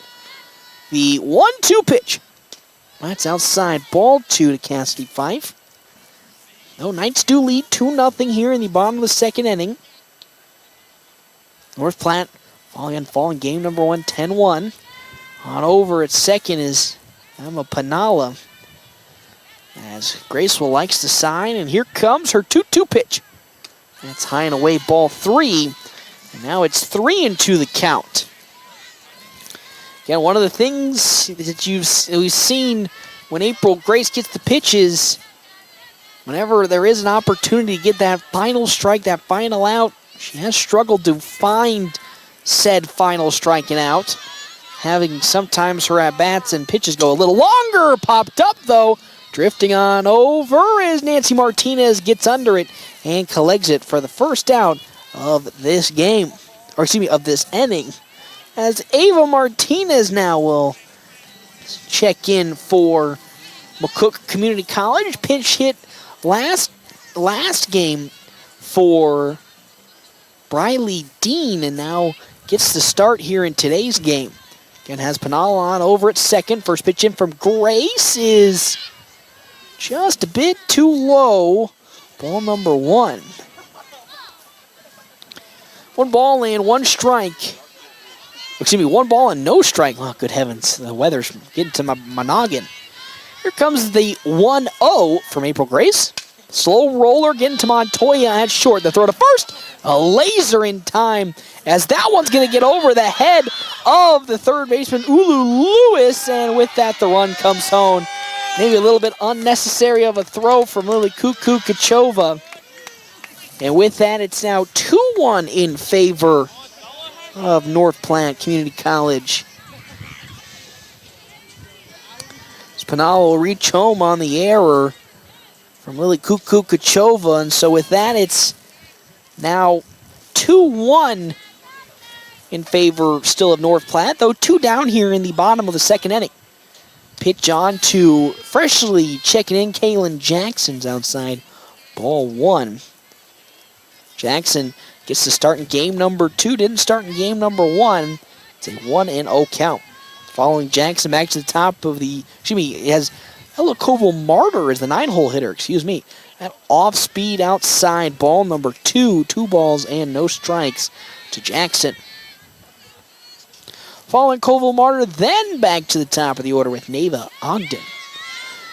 2 down here in the bottom of the second. Knights still lead 2-1. Grace sets and delivers. That's in there. Strike number 1. As that's 2-1 the count now to Jackson.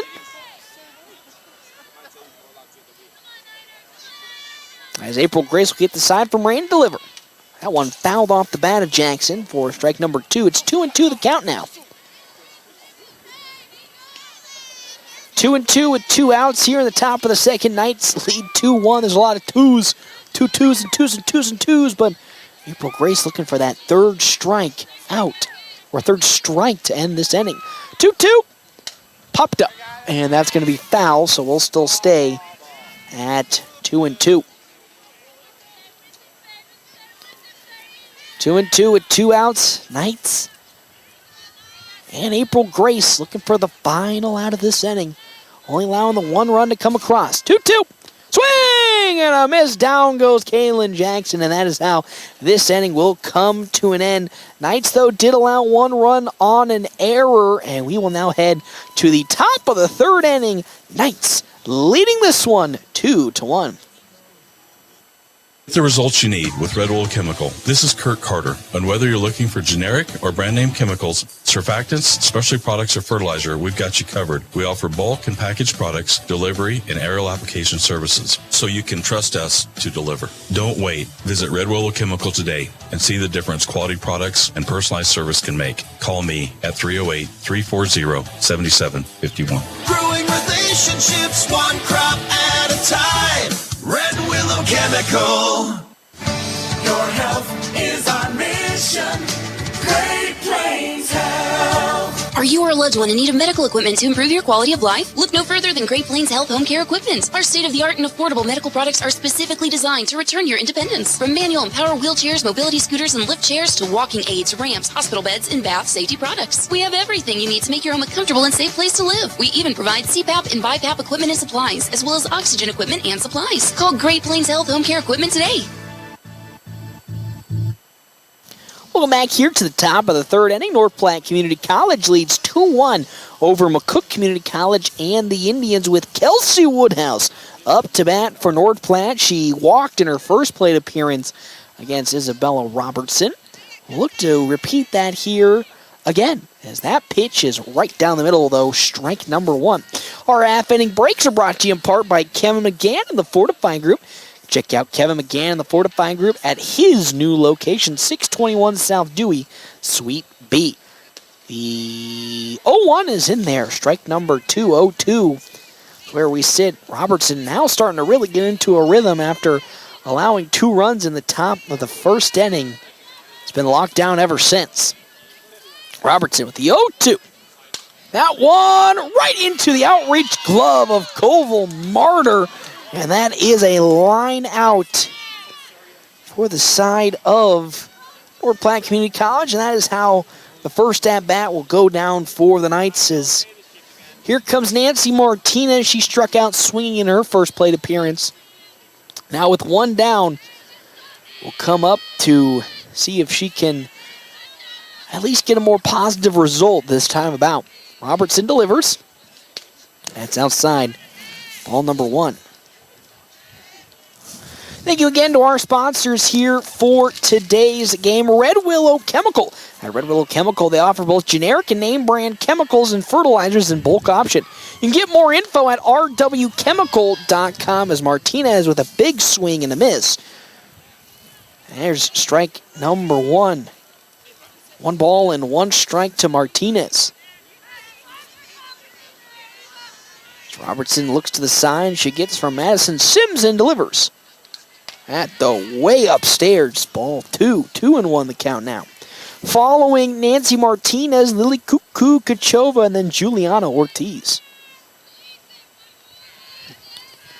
Here comes a 2-1 pitch from Robertson. Swing and a miss. That was a good look, though, from Martinez. Just a little too far ahead of it, so it's 2-2 the count now. As time is called, and Martinez will go have a talk with head coach Janelle Higgins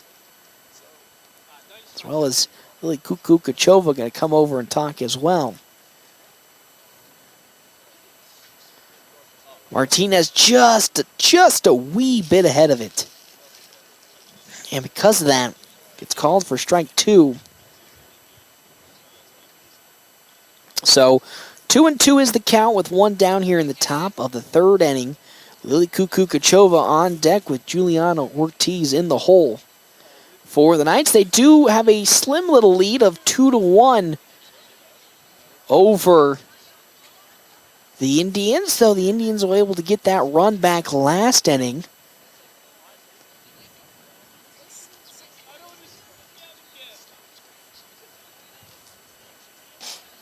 As now ready to rock and roll.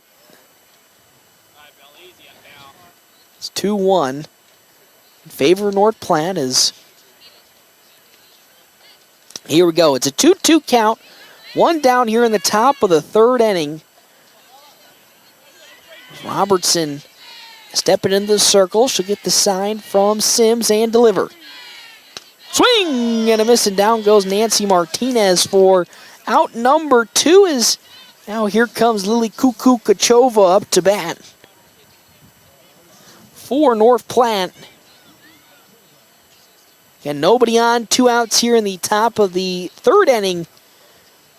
Kukukachova looking to start a 2-out rally here, as Robertson sets and delivers. Swing and a miss from Kukukachova. Strike number 1. Again, ever since giving up those 2 runs in the top of the 1st, Isabella Robertson has been, as they would say, pretty lights out here in this game so far. These last couple of innings, as say that pitch outside. Ball number 1, 1-1 the count now.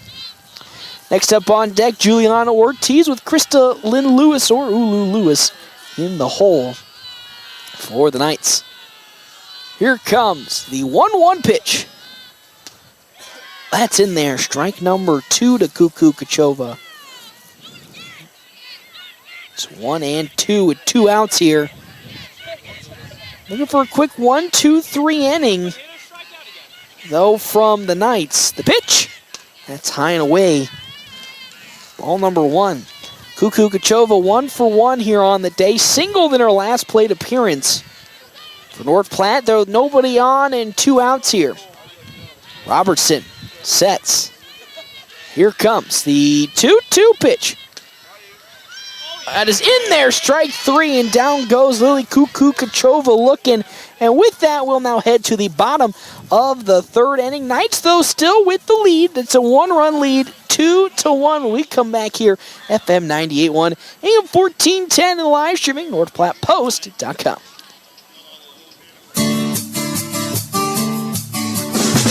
It's not too late to register your students for the fall 2023 Bullpup Preschool or Kindergarten year at North Platte Public Schools. We are excited to assist you at the Welcome Center, located at 301 West F Street in North Platte, and we are open from 7:30 a.m. to 3:30 p.m. Or you can register from the comfort of your own home online at mppsd.org. Come learn and grow with us at North Platte Public Schools.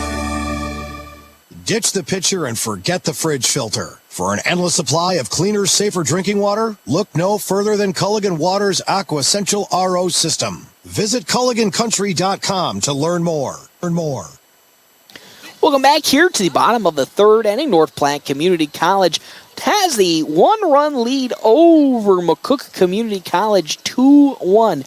Due up for the side of McCook Community College, Ella Koval-Martyr, as well as Neva Ogden and then Madison Sims for the Indians. April Grace is up to 37 pitches here, 22 strikes and 15 balls.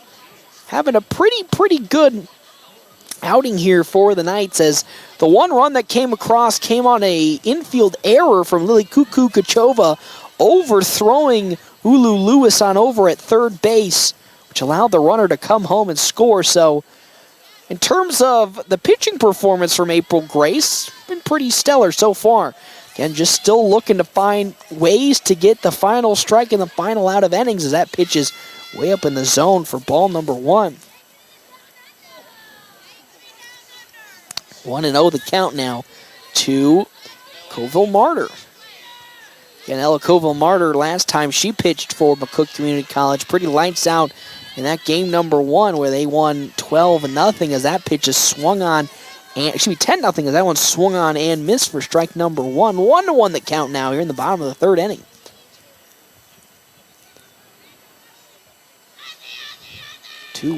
Here comes the 1-1 pitch from April Grace. That one rocketed into center field for a base hit. And with that is how this bottom of the third inning will start off with a single. As Koval-Martyr will get on. She does have that speed, so most likely we'll see her trying to steal second. And here comes Neva Ogden up to bat. Prime opportunity for the Indians to capitalize here. See if they can take the lead for the first time in this ball game. It was here around the third inning where they were able to take the lead 3-1. As that one, a little throw off and a high, and ooh, it was a close play on over at second, but still, Koval-Martyr will successfully steal, and with that, chance of the double play is gone, as that's high and away for ball number 1 from April Grace. So, again, here in the bottom of the third last game, this is first off where Coco Takamis took that, that hit ball right to the hand. And so, here, that's where it all started to unravel for North Platte. Looking to change those fates here as that pitch outside ball 2 to Neva Ogden. As Grace delivers it in, 2-0. That one going to be laid down, but foul. Strike number 1. Again, when you have nobody out, runner at second, the logical idea is just to lay a bunt down so that the runner at second can easily waltz into third, and then you have 2 outs to play with to bring them home. 2-1 in favor of North Platte as April Grace will now deliver it in. That's down low, ball 3. So 3-1 is the count now to Neva Ogden. Again, that's one of the, you would say one of the weak areas for April Grace is while she'll have some spectacular innings or she looks like she's just on fire, she'll have an inning later where she just looks like she has lost all control as that one's down low, ball number 4, and on over to first base goes Neva Ogden for Madison Sims to come up. Again, Sims, I believe I remember, was 4 for 4 in game number 1. So far today, 0 for 1 with a fly out, but has a runner at second and first base with nobody out here in the bottom of the third inning. So prime opportunity to either get on or bring some runs home for the Indians. Grace delivers into Sims. That pitch is high and away, ball number 1.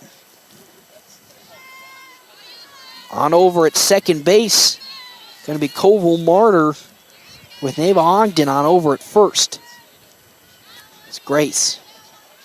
Takes a deep breath and now delivers the 1-0 pitch into Madison Sims. Popped up. And that's going to fall foul for strike number 1. 1-1 the count now. Still nobody out here in this bottom of the third inning. Knights allowed 2 runners to get on and now have to work themselves a little bit out of this jam that they have found themselves in. 1-1 the count to Madison Sims. As April Grace delivers, Sims lays down the bunt. Grace picks it up. The throw to first is not going to be in time as Cuckoo Kachova dropped it. And with that, the bases will be loaded to bring up to bat Andy Suhai. Again, she homered in the bottom of the 5th inning last game to walk it off for the side of McCook Community College. Now with the bases loaded, she sacrificed, flew out in her first at-bat. Could hit a grand slam here, which would not be fun. Grace delivers. Popped up, drifting towards center field. Kelsey Woodhouse getting into it. She gloves it, and the throw home will be in time. So with that one down, the runner won't go. Andy Suhai, got a little scary there. She's hit a couple today that have flew out to center field and have been scary. But now here comes Haley Rubel. She also flew out in her first plate appearance for the Indians. And with the bases loaded and one out, ready to take some swings as that's high and away. Ball number one. One ball, no strikes. One down here in the bottom of the third inning. Knights lead 2-1, but the bases are loaded. And April Grace needs to find a way to get out of this inning unscathed. Once more popped up, but this one's going to travel foul and land right on the poor radio announcer's equipment for the side of McCook. Thank gosh that's not me, as that's 1 ball, 1 strike here for the side of the Indians. Again, there is a force out, though, at every plate, so can't lay a bunt down, or you could go into a double as that off speed is high and away. Ball 2, 2-1 the count.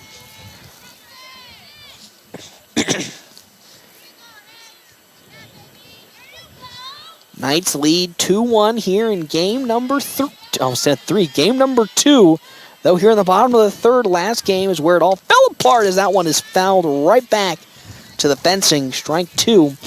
Be nice if April Grace can find a way to get this second out against Haley Rubel. That would be huge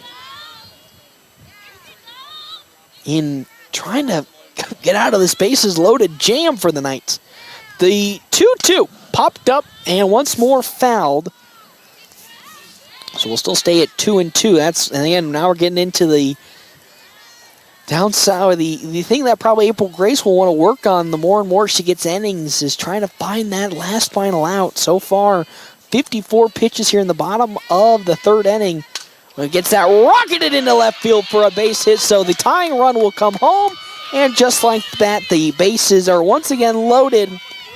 But 1 run did come across for the Indians. It's now tied 2 apiece with still 1 out here in this inning for Emma Panala. She's 1 for 1 with the single as well. So 2-2 the game. As April Grace and the Knights not trying to let this one slip out of hand, though it is getting a little scary now with only 1 out and the bases loaded. That pitch down low, ball number 1 from Grace. You know, and it was one of the things where, again, Grace hasn't pitched too many innings, and now is going to have to be relied on pretty heavily to the next couple of games with the injuries that the Knights have seen. A slow roller gets on over to Montoya, gets past Montoya, so 1 run will score, and then another run will score. A little miscommunication on the infield, and with that, another 2 runs come across for the Indians. So now runners at the corners with 1 out here.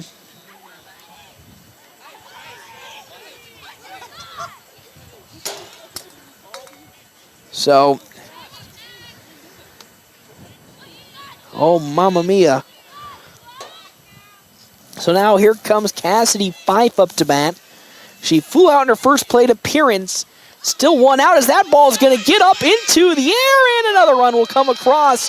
And then on over to third goes Emma Panala. So once again, it's now 5-2 as time's going to be called, and out comes head coach Janelle Higgins as Janelle Johnson is warming up in the bullpen for North Platte Community College, but it's now 5-2 in favor of McCook Community College. 3-run lead here. And now Panala on over at third base. And still only 1 out here in this inning. Makes it pretty scary still yet for the Knights.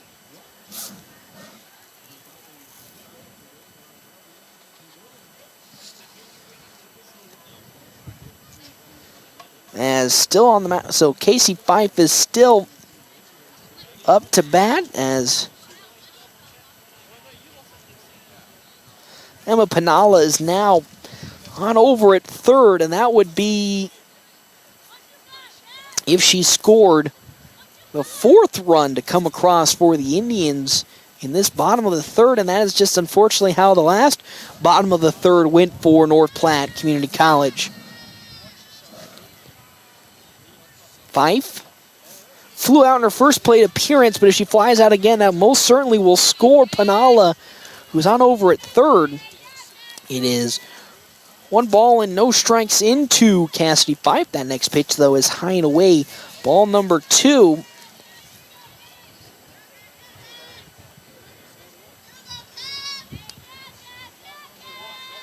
So 2 balls, no strikes. 1 out here in the bottom of the 3rd inning. McCook now leads 5-2 after the 4 runs have come across this inning, as that's once more down in the dirt for ball number 3. It's 3 balls and no strikes into Cassidy Fife. Following Fife, Ava Martinez, and then Kaylin Jackson for McCook. Grace gets a sign in from Kaylee Rain, and here comes the 3-0 pitch. Down to the dirt. Ball 4 gets away from Rain, and with that, the next run will come across, and it's now 6-2 in favor of McCook Community College as that one just gets away from Rain, and coming home with it comes the side of Emma Panala. So Ava Martinez now checks in. It's 6-2 in favor of McCook Community College.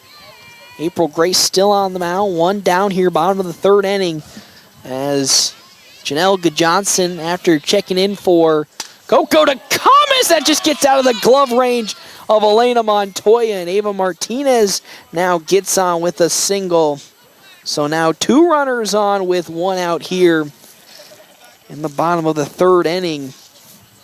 Again, Good Johnson checked in for Coco DeCamas, who went down with that hand injury after getting a comebacker off a hit from Madison Sims, as that one is looped into left field, foul for strike number 1. Kaylin Jackson. Following Jackson, Ella Koval-Martyr, and then Neva Ogden. We're going to go right back to where we started here in the bottom of the 3rd inning, where just like in game number 1, it all fell apart for the Knights, and here in game number 2, history repeats itself, and it's fallen apart for the Knights here. April Grace sets in and delivers to Jackson. That pitch high, and just a bit out too high for ball number 1. 1-1 the count. 6-2 now the lead for McCook. On over at second base, going to be Cassidy Fife and Ava Martinez on over at first, as that's down low in the dirt. Ball 2. 2 balls and 1 strike.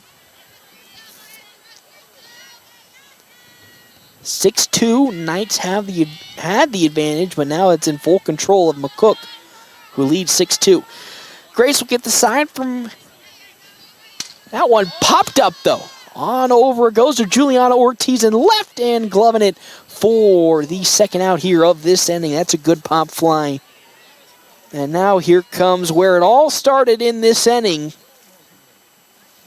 Ella Koval-Martyr, who singled here in this inning and started this a couple of runs that were able to come across for the side of McCook. Following Martyr, it's going to be Ava Ogden and Madison Sims. The pitch. That's high, ball number 1. 1 ball, no strikes. 2 down here in this bottom of the 3rd inning. Knights trail 6-2 now. As 4 runs have come across for McCook Community College. As Grace sets and delivers it in. That one gonna slice foul out the field of play, 1-1. As Fife is on over at second with Ava Martinez at first. Again, all these runs have come across when the bases were loaded, and April Grace just couldn't seem to work her way out of it. As that one's high and away, ball 2. 2 balls and 1 strike with, again, Janelle Johnson warming up in the bullpen for North Platte. Though 2 down here in this bottom of the 3rd with Grace trying to find that last out. 2-1 is the count. She sets and delivers. That's in there, strike number 2. So now it's 2-2 as here comes a prime opportunity for April Grace to collect that final out of this inning to stem the bleeding to only 4 runs. takes a deep breath, sets, and now will deliver in the 2-2. Oh, it's down low and outside. Ball 3. 3 balls and 2 strikes. Can get away from Lily Kukukachova. And with that, 1 run's going to come across. 5's going to run home with it. She gets there safe. And just like that, it's now 7-2. As Kaylee Rain saw that Ava Martinez stepped way far away from first. And Lily Kukukachova just wasn't looking. And the throw there, not where she expected it. And now it's 7-2 in favor of McCook with Ava Martinez now at second base. The pitch popped up, drifting, and once again will fall foul for staying at 3-2. Man, I feel so sorry for that poor McCook radio guy over there. The foul balls have just been reaching him here today. Bless me, sitting where I'm sitting. So it's 7-2 in favor of McCook as Grace delivers into Martyr. Popped up. That one should be catchable. On over Ulu Lewis, and she'll grab it. And that is how this bottom of the third will come to an end. Not before 5 runs come across for McCook Community College. It's now 7-2 in favor of the Indians. When we come back, we will have this top of the fourth right here at FM 98.1, AM 1410, and live streaming NorthPlattePost.com. Check out Runza's Spicy Barbecue Bacon Burger. Whew, that's a tongue twister. Say that 5 times fast. Runza's Spicy Barbecue Bacon Burger. Runza's Spicy Barbecue Bacon Burger. Yeah. No, I didn't actually. Runza's Spicy Barbecue Bacon Burger.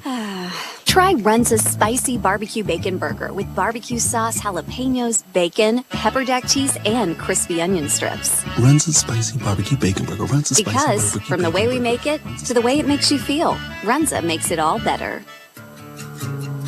We all tried to prepare for life's what-ifs, but what happens if those uncertainties become a reality? I'm Stephen Rhodes, and as your local farmer's insurance agent, I'm here for you. I can help you determine the coverage that fits your needs. When you have questions about insurance, turn to me, Stephen Rhodes, with Farmers Insurance. I'm proud to sponsor tonight's game. Go Bulldogs! Find me, Stephen Rhodes, at 102 North Dewey. We are farmers. Robertson, he'll get in the right field for a base hit. So with that, now 2 runners are on for the Knights. A nice little bounce back effort here for them.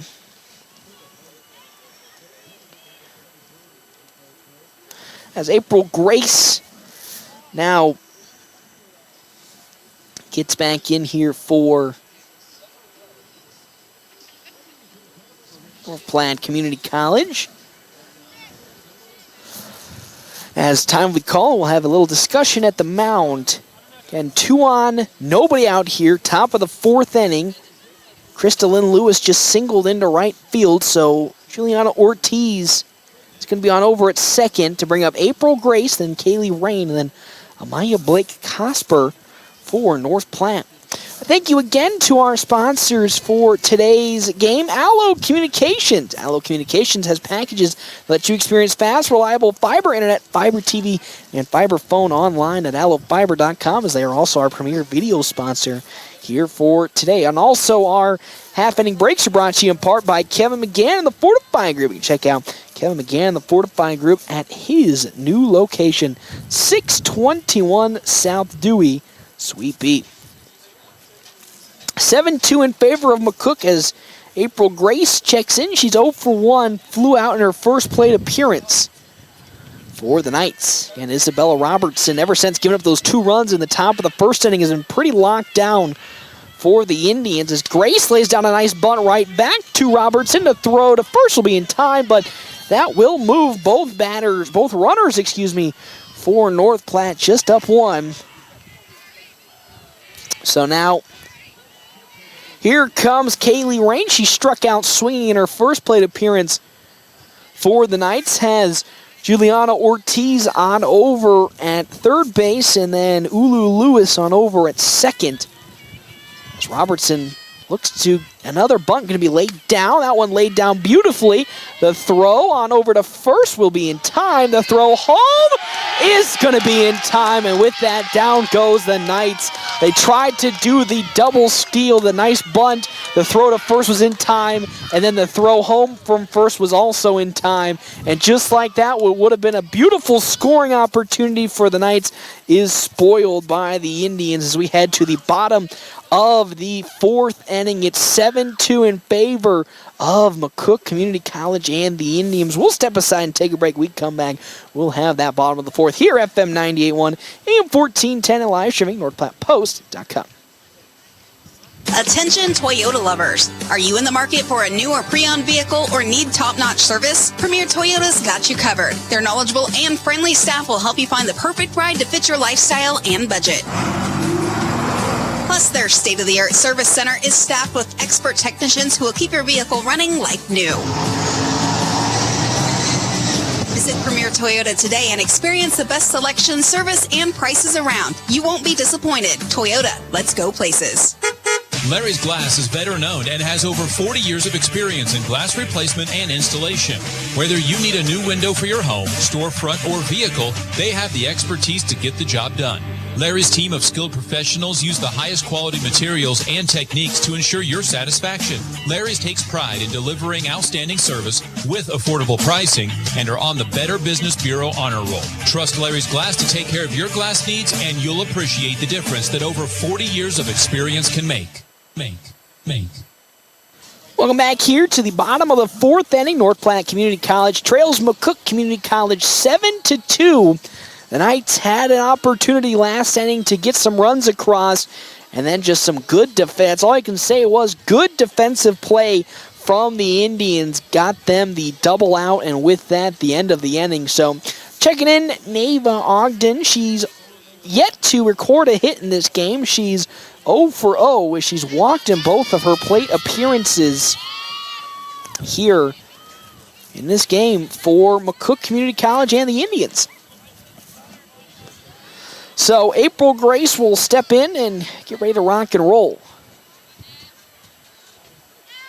She'll get the sign in from Kaylee Rain and delivered into Ogden. The first pitch swung on over to first. Juggled by Lily Kukachova, but she steps on the bag for out number one. So Madison Sims comes in. She's 1 for 2. She flew out in her first plate appearance and then was hit into she bunted on base after laying down a beautiful one that just kind of squeaked between Elena Montoya and Ulu Lewis. So here comes April Grace's pitch into Sims. It's down low. Ball number 1. Again, the Knights trail 7-2 here in the bottom of the fourth inning. With April Grace still on the mound.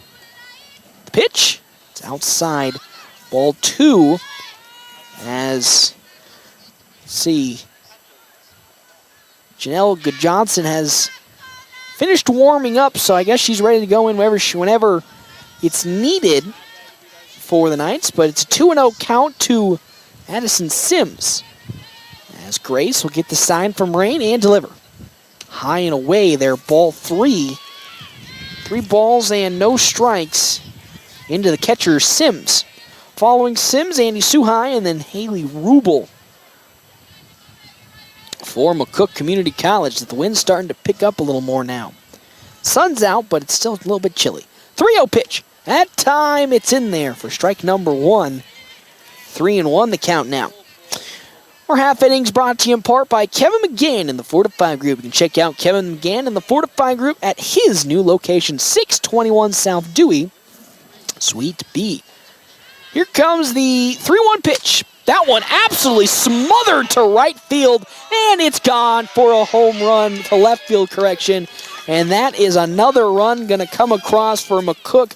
It's now 8-2 as Madison Sims just said goodbye, and that's revenge for the home run that Elena Montoya hit to left field in the top of the first inning. And now here in the bottom of the fourth, it's now 8-2 as April Grace will let that one up to Madison Sims with now Andy Suhai up to bat for McCook. Suhai again hit the walk-off home run in game number 1 in the bottom of the 5th inning. And with 1 down and the bases cleared, She's looking to do it again. She's 0 for 1 with the sacrifice fly in her first at-bat and a flyout in her second. She's had decent contact all day, so it is a chance. As that one once more is driven to left field, and that one is, just as I said it, another home run. It's now 9-2. I said Andy Suhai has been absolutely smoking it all game today, and that time she did it again. It's now 9-2, and with that we'll have a pitching change as that'll spell the end for April Grace, as now checking in and will most certainly be taking over the pitching position for the foreseeable future for North Platte in this game is going to be Janelle Good-Johnson, who again we saw just a game ago. I think Lily Cuckoo could. It's going to be interesting to see how the defense is going to be played. So it looks like I believe Cuckoo Kachova will check out, and April Grace will now move over to first. But it's now 9-2 in favor of McCook Community College, following yet another home run. Back-to-back home runs given up. Suhai crushes that one to the outfield, and with that, spells the end for April Grace as Janelle Good-Johnson now checks in for the Knights to pitch. She pitched in game number 1, where she did give up a couple of runs. She gave up 7 in the bottom of the 5th inning combined, but now comes in with a 9-2 deficit, 1 out here in the bottom of the 4th. As the Knights are again 1 run away from the run rule. You know, it's tough to quantify how big of a loss and maybe how big of a mental impact it was for this team with Coco Takamas going down with that hand injury. Looking so good in the first 3 innings of game number 1 before it all fell apart following her hand injury. And then from that point on, it's just been a downhill spiral for the Knights here. Again, bottom of the 4th inning, trail 9-2. With April Grace giving up back-to-back home runs, which would end the spell for her day. Still see the smiles out on the infield for the Knights, even though this game hasn't gone the way they wanted it to go. We have seen that they are still putting the smiles out there, which is always good to see. But here we go. It's 9-2 in the bottom of the 4th inning. Up here to bat comes Haley Rubel. She singled in her last plate appearance, flew out in her first, following Rubel, Emma Panala, and then Cassidy Fife. Okay, and Good-Johnson has nobody on and 1 out here in the bottom of the 4th inning. It's 9-2 in favor of the Indians. The pitch. That's in there. Strike number 1 from Good-Johnson. Again, we talked about she's been, today, in the first game we saw her, pretty good when it comes to her control and getting pitches into the zone, though the off-speed's just a little too slow, which has led to some situations where easy home runs were allowed, just like that Andy Suhai 3-run home run that ended the game last time, as that one's down low in the dirt. Ball number 1 to Rubel. Good-Johnson sets and delivers again. That one's outside, ball 2, 2 balls and 1 strike. Thank you again to our sponsors here for today. Willow Creek Embroidery, new location, new owner. Check out Robert and the crew at 1620 East 4th Street, Suite 120, right by the Garys. That one's going to be fouled off the bat of Rubel for strike number 2. She got some good contact on it, but just fouled it off. So 2-2 is the count with 1 out here. Bottom of the 4th inning. It's now 9-2 in favor of McCook Community College. As Good-Johnson gets the sign in from Rain. Here comes the 2-2. Popped up. Drifting on over comes Montoya, and she gloves it for out number 2.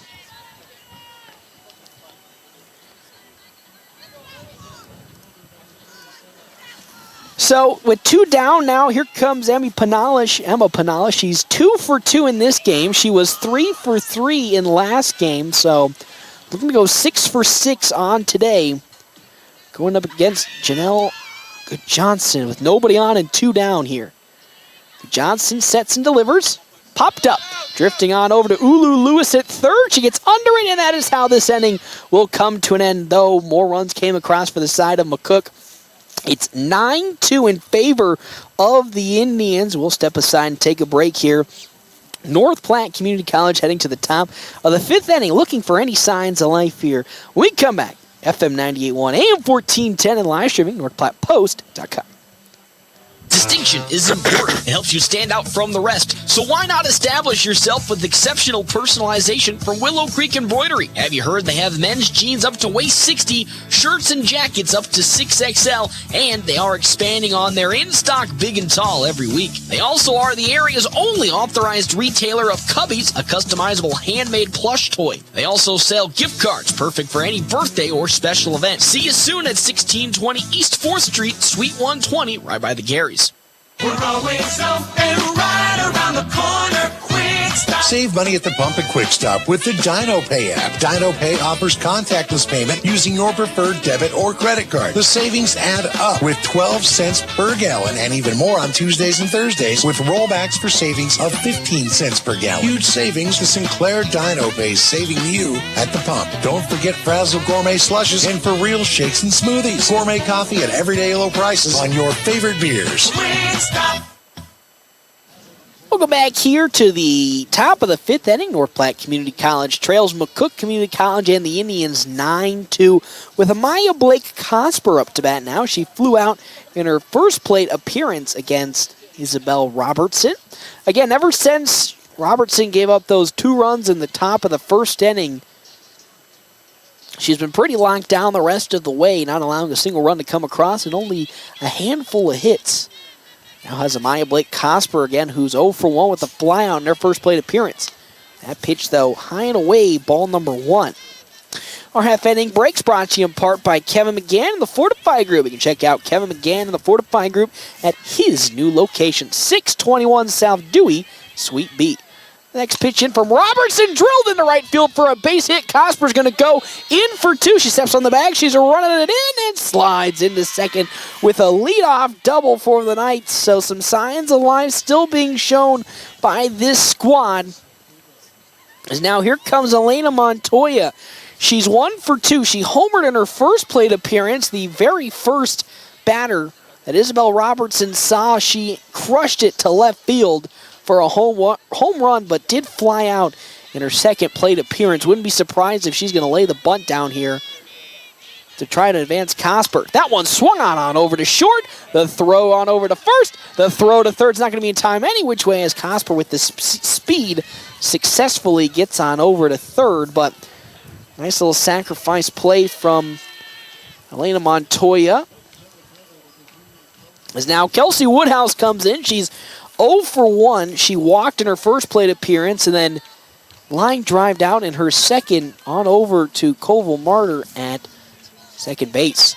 She does have Amaya Blake Cosper at third, so the Knights do have a scoring chance if Woodhouse can get one into the outfield. She lays down another beautiful bunt that's going to stay.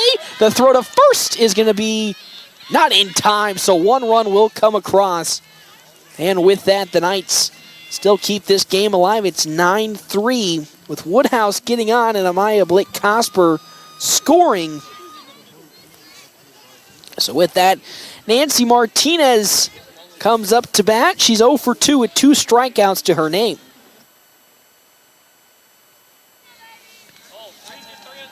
So here comes another bunt attempt, laid down and falling foul. Strike number 1 to Nancy Martinez. So it's an 1 out here in the top of the 5th inning. Knights currently trail 9-3 to the Indians. It's Martinez probably looking to lay down another bunt attempt to move Woodhouse to second. She puts it in position and lays that one down. The glove on over to first in time. And with that, down goes Nancy Martinez. Laying down yet again another sacrifice bunt. With Woodhouse now on over at second base with 2 down to bring on Janelle Goodjohnson to bat in place of Lily Cuckoo Kachova. Goodjohnson in her first plate appearance struck out swinging Now here, pops this one up, foul. Strike number 1. So it's 0-1 the count. Kelsey Woodhouse on over at second. And the Knights trail 9-3. Robertson gets the sign in from Sims and delivers. That pitch way too high. Ball number 1. 1 ball and 1 strike in to Janelle Goodjohnson. Following Goodjohnson, Juliana Ortiz, and then Krista Lynn Lewis. Here comes the 1-1 pitch. Swing and a miss from Goodjohnson there. Strike number 2. Some good movement on that pitch from Isabella Robertson. So now it's 1-2 the count. 2 down. Kelsey Woodhouse on over at second base. As now, Johnson's ready. Here comes 1-2. That's high in the zone. Ball 2. 2 balls and 2 strikes. 9-3 to score. North Platte trailing. We're able to get 1 run to come across here in this inning to keep their game alive. As here comes Robertson's 2-2. Swing and a miss, strike 3, and that is how this inning will come to an end. Not before 1 run did come across for the Knights. We head to the bottom of the 5th. They trail 9-3. More when we come back here, FM 98.1, AM 1410, and live streaming, NorthPlattePost.com. Our half-inning breaks brought to you by Kevin McGann and the Fortify Group. It's not too late to register your students for the fall 2023 Bullpup Preschool or Kindergarten year at North Platte Public Schools. We are excited to assist you at the Welcome Center, located at 301 West F Street in North Platte, and we are open from 7:30 a.m. to 3:30 p.m. Or you can register from the comfort of your own home online at mppsd.org. Come learn and grow with us at North Platte Public Schools. Ditch the pitcher and forget the fridge filter. For an endless supply of cleaner, safer drinking water, look no further than Culligan Water's Aqua Essential RO system. Visit CulliganCountry.com to learn more. Welcome back here to McCook. It's currently a 9-3 lead for the Indians over North Platte Community College, with Janelle Goodjohnson still in at pitcher for the Knights. First up to bat for the Indians, Cassidy Fife. She flew out in her first plate appearance and then walked in her second. Oh, McCook in that bottom of the 3rd inning just once again took control, never looked back, with then getting more runs in the bottom of the 4th inning. They're now here in the bottom of the 5th trying to replicate it. Well, again, Janelle Goodjohnson has been on quite a good streak here today, even though she gave up that 7 runs at the bottom of the 5th last time out against McCook, which was just like maybe an hour and a half ago. She has shown a really good assortment of pitches and control of the zone, as that one sneaks in for strike number 1. Following 5, Ava Martinez and Kaylin Jackson for the Indians. Here comes the 0-1 pitch into 5. That's outside, ball number 1, 1-1 the count. Here in the bottom of the 5th inning. Again, our timeout, well, I'll say timeouts, but our half-inning breaks brought to you in part by Kevin McGann and the Fortify Group. You can check out his new location, 621 South Dewey, Suite B. As that off-speed fouled for strike number 2. That's the thing about Janelle Goodjohnson's off-speeds. They've been catching McCook off guard all day today. In most of the at-bats, there's been a couple that have absolutely been crushed. That Andy Suhai 3-run homer to end the game was one of them. That roller on over to third, bounces out of Ulu Lewis's glove, and with that, Cassidy Fife gets on with a single. So now here comes Ava Martinez. She's 1 for 2. She grounded out in her first plate appearance, but did single in her second. So this is the, as people would say, the game-winning run at the plate right now, as we are in the bottom of the 5th inning. Andy Suhai did walk off the game in the bottom of the 5th last time for the Indians, as that pitch is down low. Oh, it's in there, strike number 1. Even the umpire a little confused. A little confused as well, but that one did sneak in late with that call for strike number 1. The 0-1 now. That's high and away. Ball number 1, 1-1 the count. So Fife on over at first. Has not stolen a base today. Following Ava Martinez, Kaylin Jackson, and Ella Koval-Martyr. As that one's popped up, it's going to drift and just fall right in front of Amaya Blake Cosper. And a nice, beautiful throw as Fife was waiting for it to fall, but Cosper with the laser darts Fife out at second base. Beautiful. My good heavens, what a beautiful throw from Amaya Blake Cosper. And that's what you love to see from your outfielder, as that's one of the things you love about Blake Cosper. While her hitting is just getting better and better every single day, her outfield, her fielding has just been on another level since the start of this season, as that pitch is outside ball number 1. Again, still now at first is Ava Martinez with Jackson up to bat. Swing and a miss. Going to get away, though, from Kaylee Rain, and with that on over to second goes Martinez. Jackson swinging way out in front of it, but Martinez gets on over to second with the passed ball. As I think we're going to have a courtesy runner. We will have a courtesy runner checking in for Ava Martinez. I probably think it's going to be Briley Dean.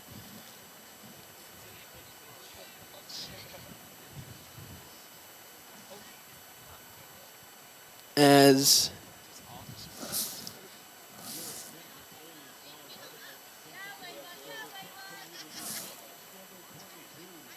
yeah, but it is Briley Dean. So Dean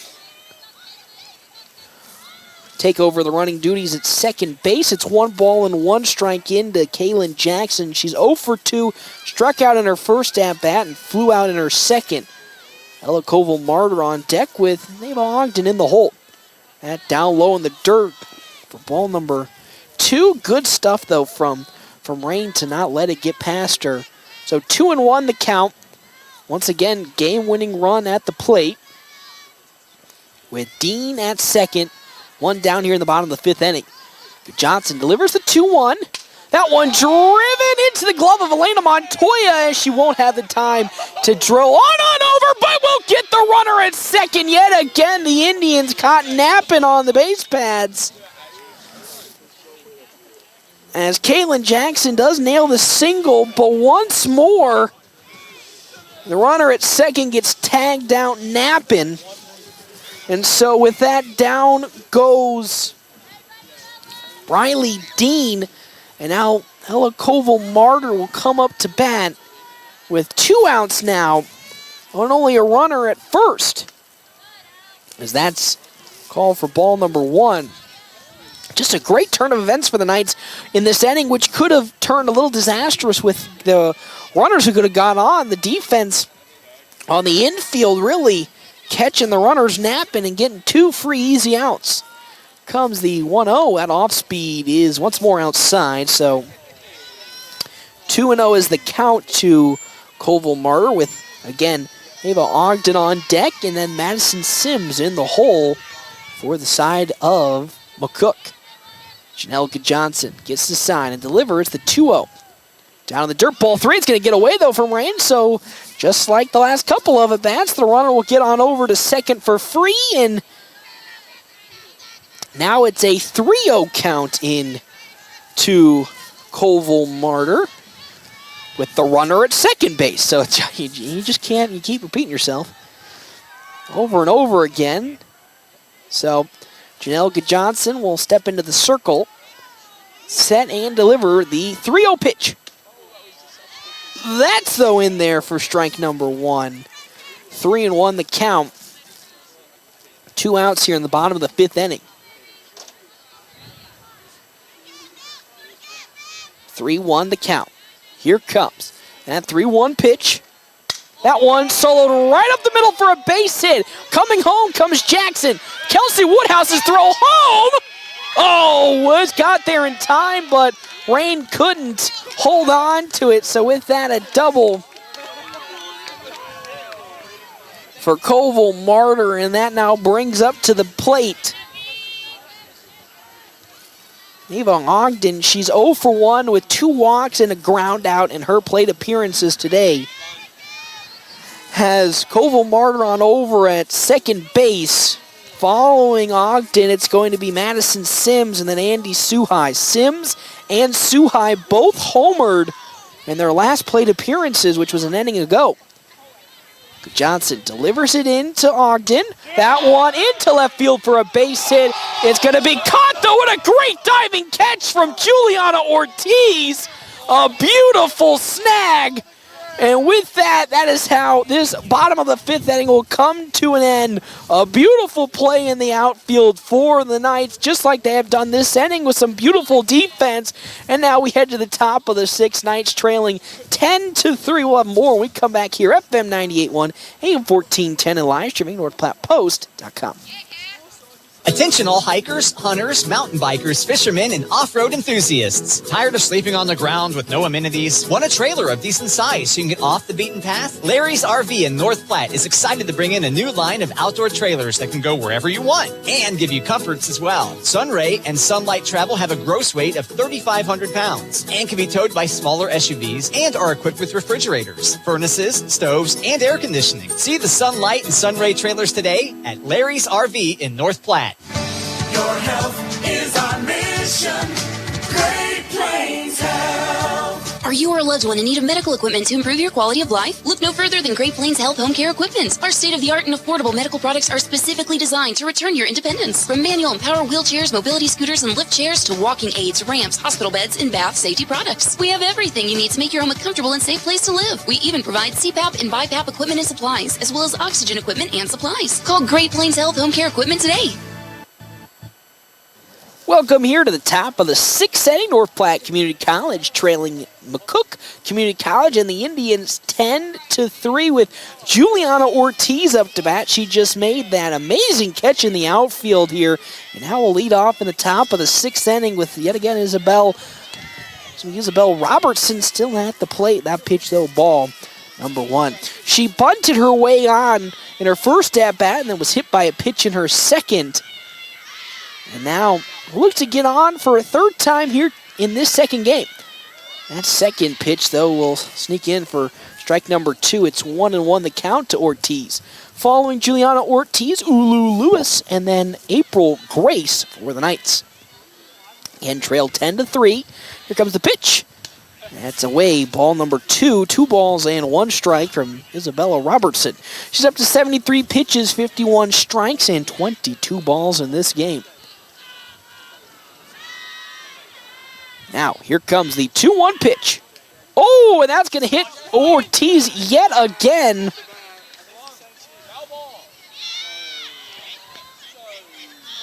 And you hate to see it again because DeCamas took a nasty hit to the hand.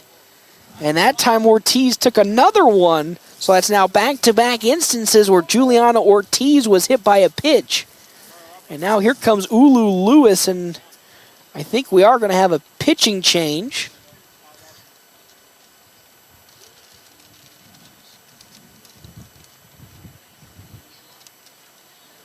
And we will, as it's going to be Koval Martyr. Oh my gosh, there's no way they're going to call Ortiz out. Oh my good heavens, they're going to call Juliana Ortiz out at first base. Swing on it as it hit her, and with that she gets called out. And that is how this first out will be of the top of the 6th inning. Unbelievable again.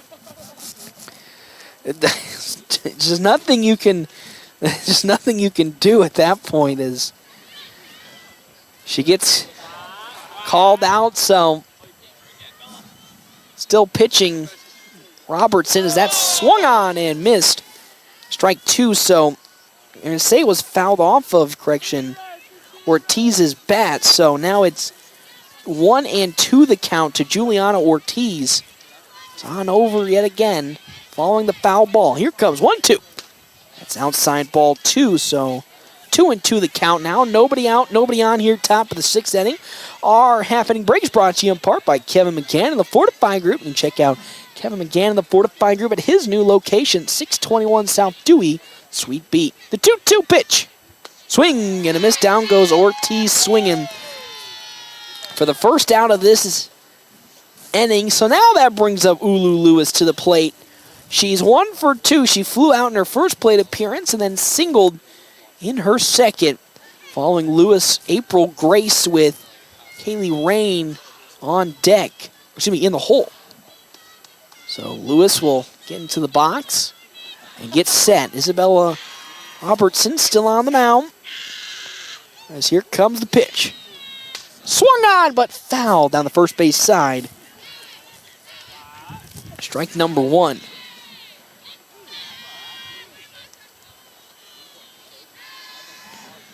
Ulu Lewis today has been very, very, very good. She's recorded, I believe, 3 hits in this game, in this entire series.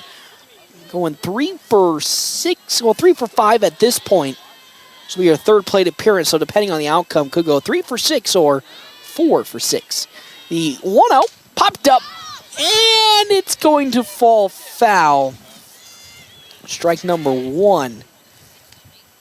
Excuse me, strike 2 is where it's at, following the 2 foul balls. So 2-2 is the count with 1 down here in this top of the 6th inning.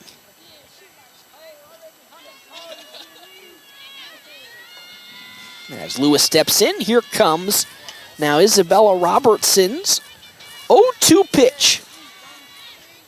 Popped up once more, and that's going to fall foul again. So good battle from Lewis between her and Isabella Robertson.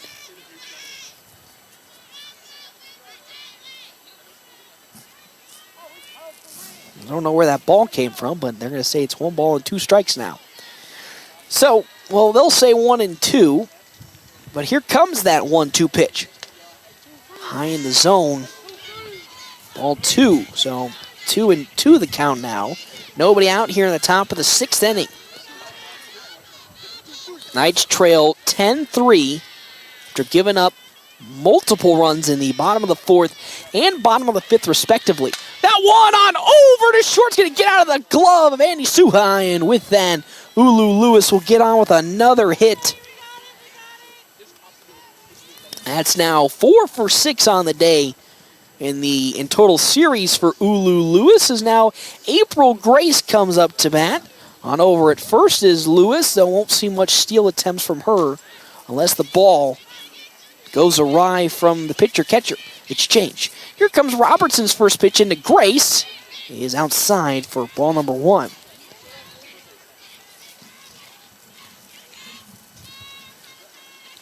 Want to know the count with 1 out here. Robertson sets and delivers to Grace. That one, though, swung on as that one was way up in the zone. So that's strike number 1 as April Grace would want that one back. So 1-1 the count with runner on over at first being Lewis. Following Grace, it's going to be Kaylee Rain. As Grace sets and delivers. That one going to get on over to second, to first, and it's a double play. And with that, that is how this top of the 6th inning comes to an end with a double play. Oh, man, it was looking so good for the Knights, a 6-4-3. And with that, we will now head to the bottom of the 6th inning.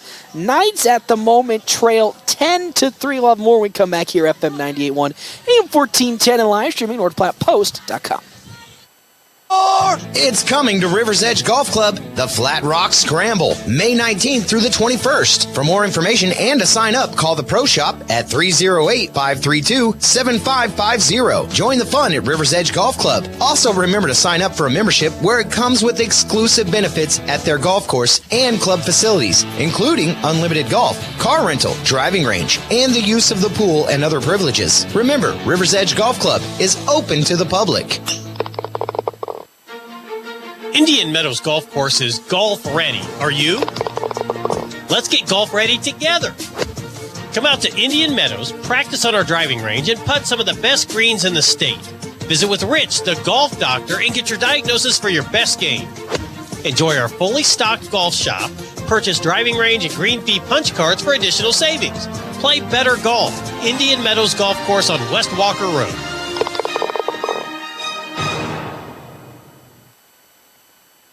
Welcome back here to McCook. The Indians lead 10-3 over North Platte Community College. Here in the bottom of the 6th inning. Again, Janelle Goodjohnson still on the mound for the Knights.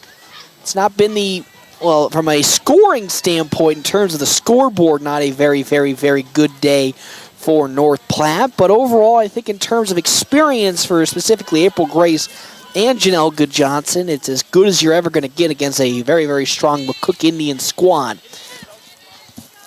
So here we are in the... Oh, my good heavens, my scoreboard's not working. Well, maybe that's why stuff isn't,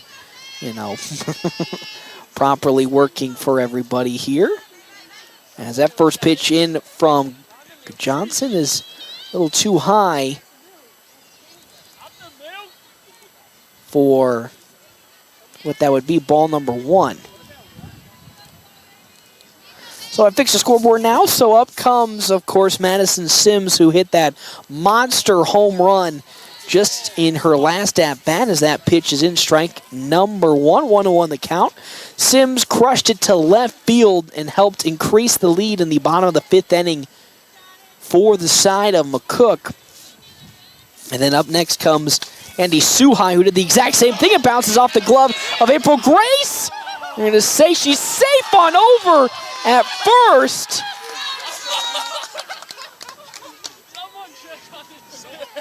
Such a quick bang-bang play at first base. It looked like Grace stepped on the bag first, but they're going to say Madison Sims did. I don't know about that one, Chief, but they're going to say she got on with the single, so Madison Sims on over at first, and here comes Andy Suhai. Again, walked it off last time for the side of the Indians as the throw over to first, not in time, as Madison Sims will get on over to second. So, one down here is Sims gets tagged out at second. Wow.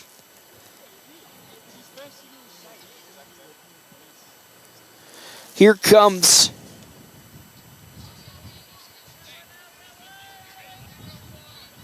now up to bat. Here comes Haley Rubel. She's 1 for 3, a flyout, a single, and a flyout in her 3 plate appearances this evening in the second game.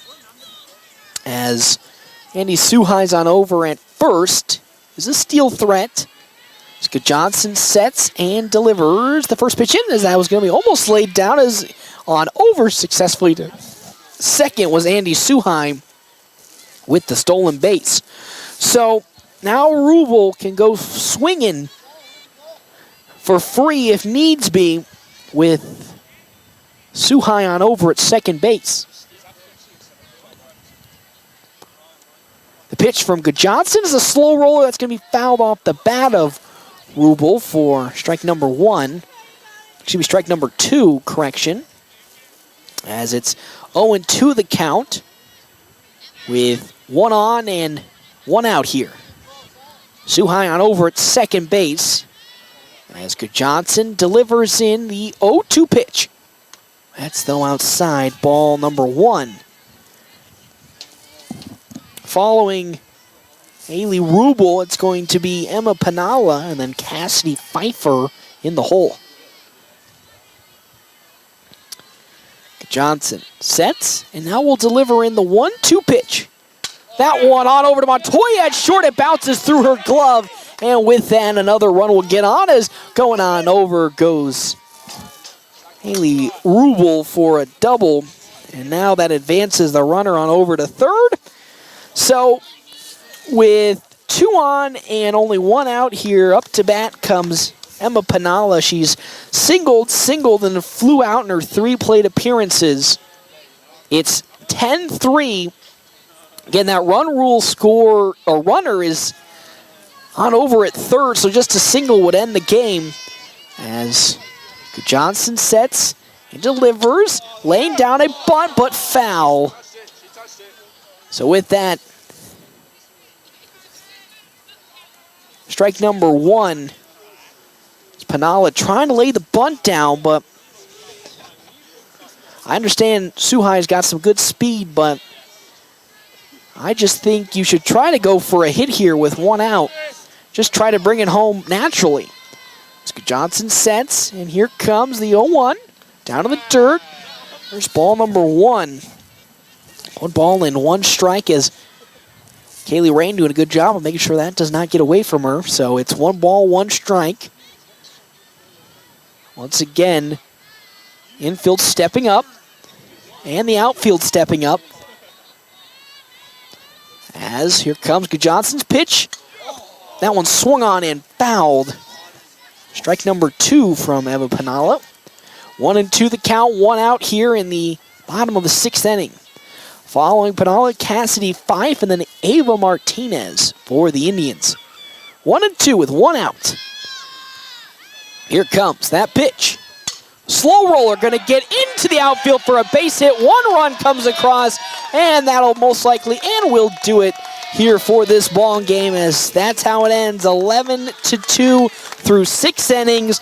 The Knights unfortunately came into McCook, had a monster start, and we're off to a good start in the first game, but in game not even game number 2, but halfway through that first game, and then here in the second game, just couldn't collect it all together and fall. And this one, 11-3 in game 2, fell in game number 1.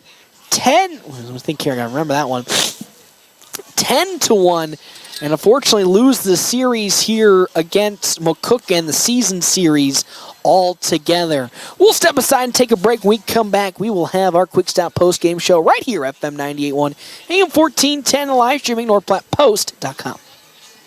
Your husband is pretty handy to have around. He makes the world's best mac and cheese. He's in the Tickle Monster Hall of Fame. And he can teach anyone how to throw strikes. But a busted pipe and a basement full of water? Honey, I think we need a plumber. Is a little out of his league. That's where a homeowner's policy from Shelter Insurance comes in handy. We'll help get your house back in order and your husband back to what he does best. See me, Pete Foltz, at 501 South Jeffers for a free insurance review. Did you know that Dave's Place is under new ownership? Yes, Josh and Jen Kramer and Jen's dad Bob Morrison are proud to carry on food, drink, and friendship that has been synonymous with Dave's Place for decades. Please join them for a fun re-grand opening on May 3rd from 4 to 6 p.m. with a ribbon cutting at 4:30. Drink and food specials all week. Dave's Place, Pizza and Wings, where the tradition of great pizza, family atmosphere, and fun continue on. See you at Dave's Place May 3rd for the grand reopening.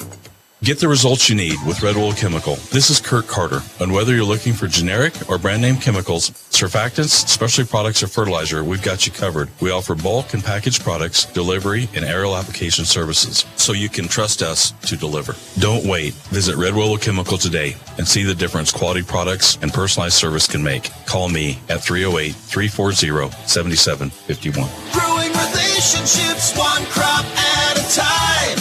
Red Willow Chemical. After I drop the kids off, I have to run across town for a meeting, hit the gym during lunch. Jake has soccer tonight, and Emily has gymnastics? Oh, did I turn on the crock pot this morning? With a never-ending to-do list, it's easy to forget something important, like setting up a life insurance plan with Shelter Insurance. Your local Shelter agent can show you how to create a safety net for your family. Shelter Life Insurance Company, Columbia, Missouri. Find me, Brent Rogo, at 502 East Francis. Ditch the pitcher and forget the fridge filter. For an endless supply of cleaner, safer drinking water, look no further than Culligan Water's Aqua Essential RO system. Visit CulliganCountry.com to learn more. Bill Summers, celebrating 25 years of serving the community with high-quality vehicles, parts, and service. From their humble beginnings as a small family-owned business, Bill Summers has grown to become a trusted source. For 25 years, they've built a reputation for excellence by putting customers first, top-notch service, and quality vehicles with an experienced sales team. Bill Summers couldn't have made it to this milestone without the support of their loyal customers, and they want to celebrate this milestone with you. Bill Summers Ford, Honda, Nissan. Enjoy the ride for another 25. planning a special event, whether it be a wedding, concert, sporting event, convention, or anything else, the DNN Event Center can handle it all. The DNN Event Center is the biggest event center in North Platte. This building is perfectly suited for anything from small gatherings to major events. Rent just one small room or book the entire facility. The choices are endless at the DNN Event Center, your home for exciting events, special moments, and precious memories. Call today to make your reservation at 534-0255. Welcome back here to McCook. North Platte falls the season series here to the Indians, 10-1 in game number 1 and 11-3 in game number 2. I'm joined by a special guest. Unfortunately, we can't say that it was a beautiful softball day. I mean, to be real, to begin the day, it was actually really encouraging. Last time you guys played McCook, it was a drumming from the word go. And when the first game came on, Coco DeCamas looked totally locked in. The offense was getting some really, really nice hits in. And then literally the entire oxygen out of the entire state of Nebraska was just sucked right out of the room once, unfortunately, Coco took that softball right to the hand. First off, that's where I'll go with the update. Saw her, she came back out, which is always a good sign. But Coach, how's it looking out there? We'll see. They said they took an X-ray, not broke. Yay! That's okay. Well, that was encouraging because. But they said we might need another X-ray to see if it's broke. Gosh darn it! Well, then what's the point? First off, what's the point of an X-ray if you can't tell on the first X-ray if it's broke? But yeah, I mean, it looked. Of course, you always hate it to see a comeback. Or first off, I'm glad that it didn't get to the head area because that's always the scariest thing when it comes to softball and baseball. Those comebackers right to the noggin. But of course, it had to hit her right in the second most important part of a pitcher, right in the hand, and you knew right away that it was not one of those ones she could shake out. Because we all know how tough she was coming in for the Region 9 tournament last year. Took a couple dings off of the first couple of games, still battled through it. But when she's writhing in pain and she has to walk off, oh boy, that might be a bad one. Yeah, it was. Yeah, her instant swelling in her hand and her wrist, Finky. So we'll take that X-ray. We'll take that extra X-ray, I guess. We will. But and then really from that moment on, everything then just kind of spiraled out of control. So far that we've talked all season about how the wealth of pitchers we finally have. It's a blessing. Well, thank God that we have those wealth of pitchers because heavens to Betsy's, they are unfortunately now at this stage in the season falling down the drain left and right. Of course, that goes to that first 6-8 weeks of our season where we didn't get a lot of games in, and now in the last 30 days you've got to play 20-40 games, and it puts a toll on you, especially when a good portion of those games are on the road. Your kids get worn out fast, and pitchers go fast. They do go fast, and of course Angelina Lockhart out at the moment with some jammed fingers, so nothing. Bless that, that's not too serious, but just again couldn't come at the worst time possible. And then that now comes down to two active pitchers, and they're both freshmen that you have to rely on, and both play other positions, and so both haven't had a lot of innings to go with. So. And you sit there and you think, they play other positions. That's super valuable when you have a full rotation, but right now when you don't have that full rotation and you got to rely on them, that just opens up even more questions on the infield and the outfield, which I think, even though it probably didn't have its best day today, there were really high moments for this defense that really helped pick up the pace in certain situations, even though the scoreboard in both games didn't really reflect that. Yeah, they played good D. Calls don't go your way. You get kids that go out of the game when you're on you're playing pretty good ball, you're ahead, you're doing good things, and then that goes, it takes that, it literally pops that balloon and it deflates real quick. It's not a slow leak, it's a sudden boom, big kabam. And, especially when you're playing with a lot of freshmen, somebody gets taken out, that big boom happens, that's when that adversity comes through, and they're not really good at handling it right now. They battled back. They battled through it, and they'll battle the rest of the year with it. We got to get more comfortable being uncomfortable, and we don't like to be uncomfortable. And we try to find any way we can to not be uncomfortable. That is true, and this is, and it's trial by fire, and of course, sometimes that's really good, as you saw, coming in. Janelka Johnson comes in, and I thought, even though she gave up those 7 runs in that last inning, really impressive stuff from her. Seemed in control, even coming in cold as ice. Looked really in command, in control, and of course, some pitches just don't go her way. She probably want those back, couple of those off speeds, which I thought were exquisite, which were great, but you see these trials by fire can work in certain instances and then, not work in other instances. Yeah. And, and this was the first game she's pitched in about 4.5 weeks because she got, again, her pitching hand got hit with a ball, and so she's been out for 4 weeks. So, again, trial by fire, she got thrown in, because of unforeseen circumstance. Yeah, yep. And she hasn't thrown in a game in 4.5, almost 5 weeks probably. So you gotta, give her a little bit of leeway, and that's the thing. At this point, you're looking for how do we come back? How do we refocus, regroup, and you let this one go. We played a tremendous on Wednesday.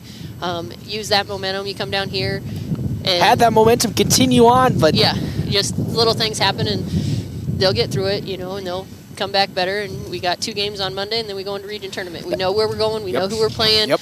We've played them 4 times already. We know exactly what they're going to do. And now it's a brand new season, And these kids could, they'll rise to the challenges like they did last year. And, we got more depth. We got better bats. All around we're a better team than we were last year. Does the scoreboard show it? No. These kids, but they're fighting. And you wouldn't want anybody else to go with you to regional right now than how they're playing. And it's also a little bit of a blessing, too, that you do have 2 more games, well, essentially 4 more games, counting these 2 here, that you can get to see this team, without Coco, and then, and hopefully the swelling in Angie's hands can also, boil down so she can see some action as well next week. But it is a little bit of some light at the end of a tunnel that we do have some more opportunities to get some more game time experience for these freshmen. Yep, and that's the thing. You get a little bit more experience with 2 more games, and then you get some practices. Then we go to regionals, and that's when you want to be playing your best. And did we show it today? No, but we did show it on Wednesday, so the team knows it's there, and that's all that matters. That's all that matters. You gotta draw it out and expel it out the best as you can. And you got one more regular season opportunity. People call it like a dress rehearsal at that point. Yeah. And then on to regional. If I would recall, it's going to be just where it always is, our favorite place up in Central in Columbus. So nice little turf, our favorite place. But I think, in the light of this tunnel here at the moment, it looks very dim, but I think that, again, the scoreboard just doesn't represent just how close this team has gone, because you can point to so many different circumstances out of your guys' control that really inflate a lot of these scores. The same with the Central game. Pitching was the weather condition was absolutely horrendous that game. Didn't really help much. Same thing went with the first type McCook game. Didn't have the full team that you would have came into today with. They were mostly out. So there's so many things that have been out of your control this season. To see the way that they've been able in these situations to respond not only encourages what we're going to see in a couple of days' time, but also if we look further ahead into next season. Yeah, and that's the main thing is we go day by day and you play game by game, and yeah, the score is 11-3, but at the same time, like, we hit the ball well. Did a lot of them fall? No, but we hit them. We had some great bunts. Some calls didn't go our way, and the momentum changes, but they're hitting, they're hitting well. We're running the bases well. We just got to tighten up on defense and, not let the, little things deflate us. And you always talk about, how this season's so different from last season. 1 through 9 can hit the ball rather than having to sit, get the first 3 in, then pray that the rest of the order can hit it. And that's what it's always been like this entire season. So that's that big X factor that you're going to be taking tonight into just on Monday, but then also into regional play. Yeah, and that's the thing.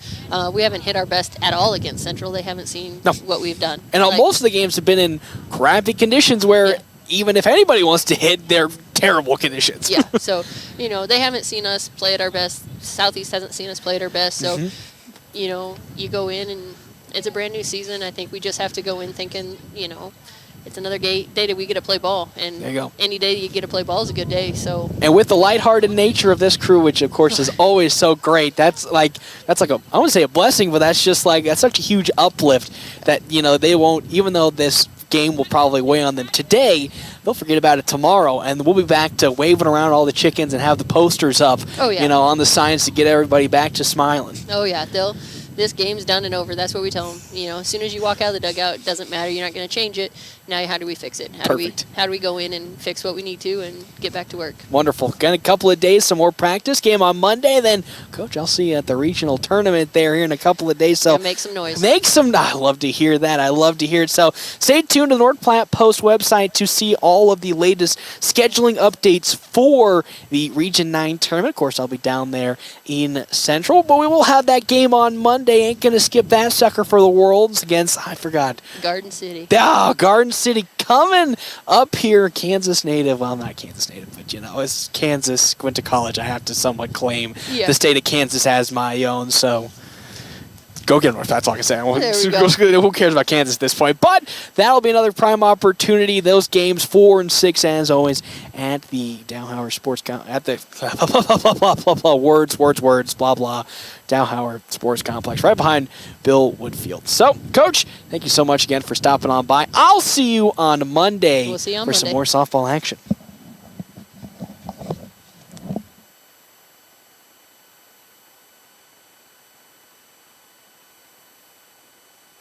Families, entrepreneurs, teachers, nonprofits, farmers, nurses, contractors, ranchers, stylists, artists, retailers, professionals, outfitters, restaurateurs, mechanics. It takes all of us to make the Sandhills prosper, and Sandhills State Bank is here to help. Open an account today at sandhillstate.com/open or visit one of our 10 locations across the Sandhills to start growing the Sandhills.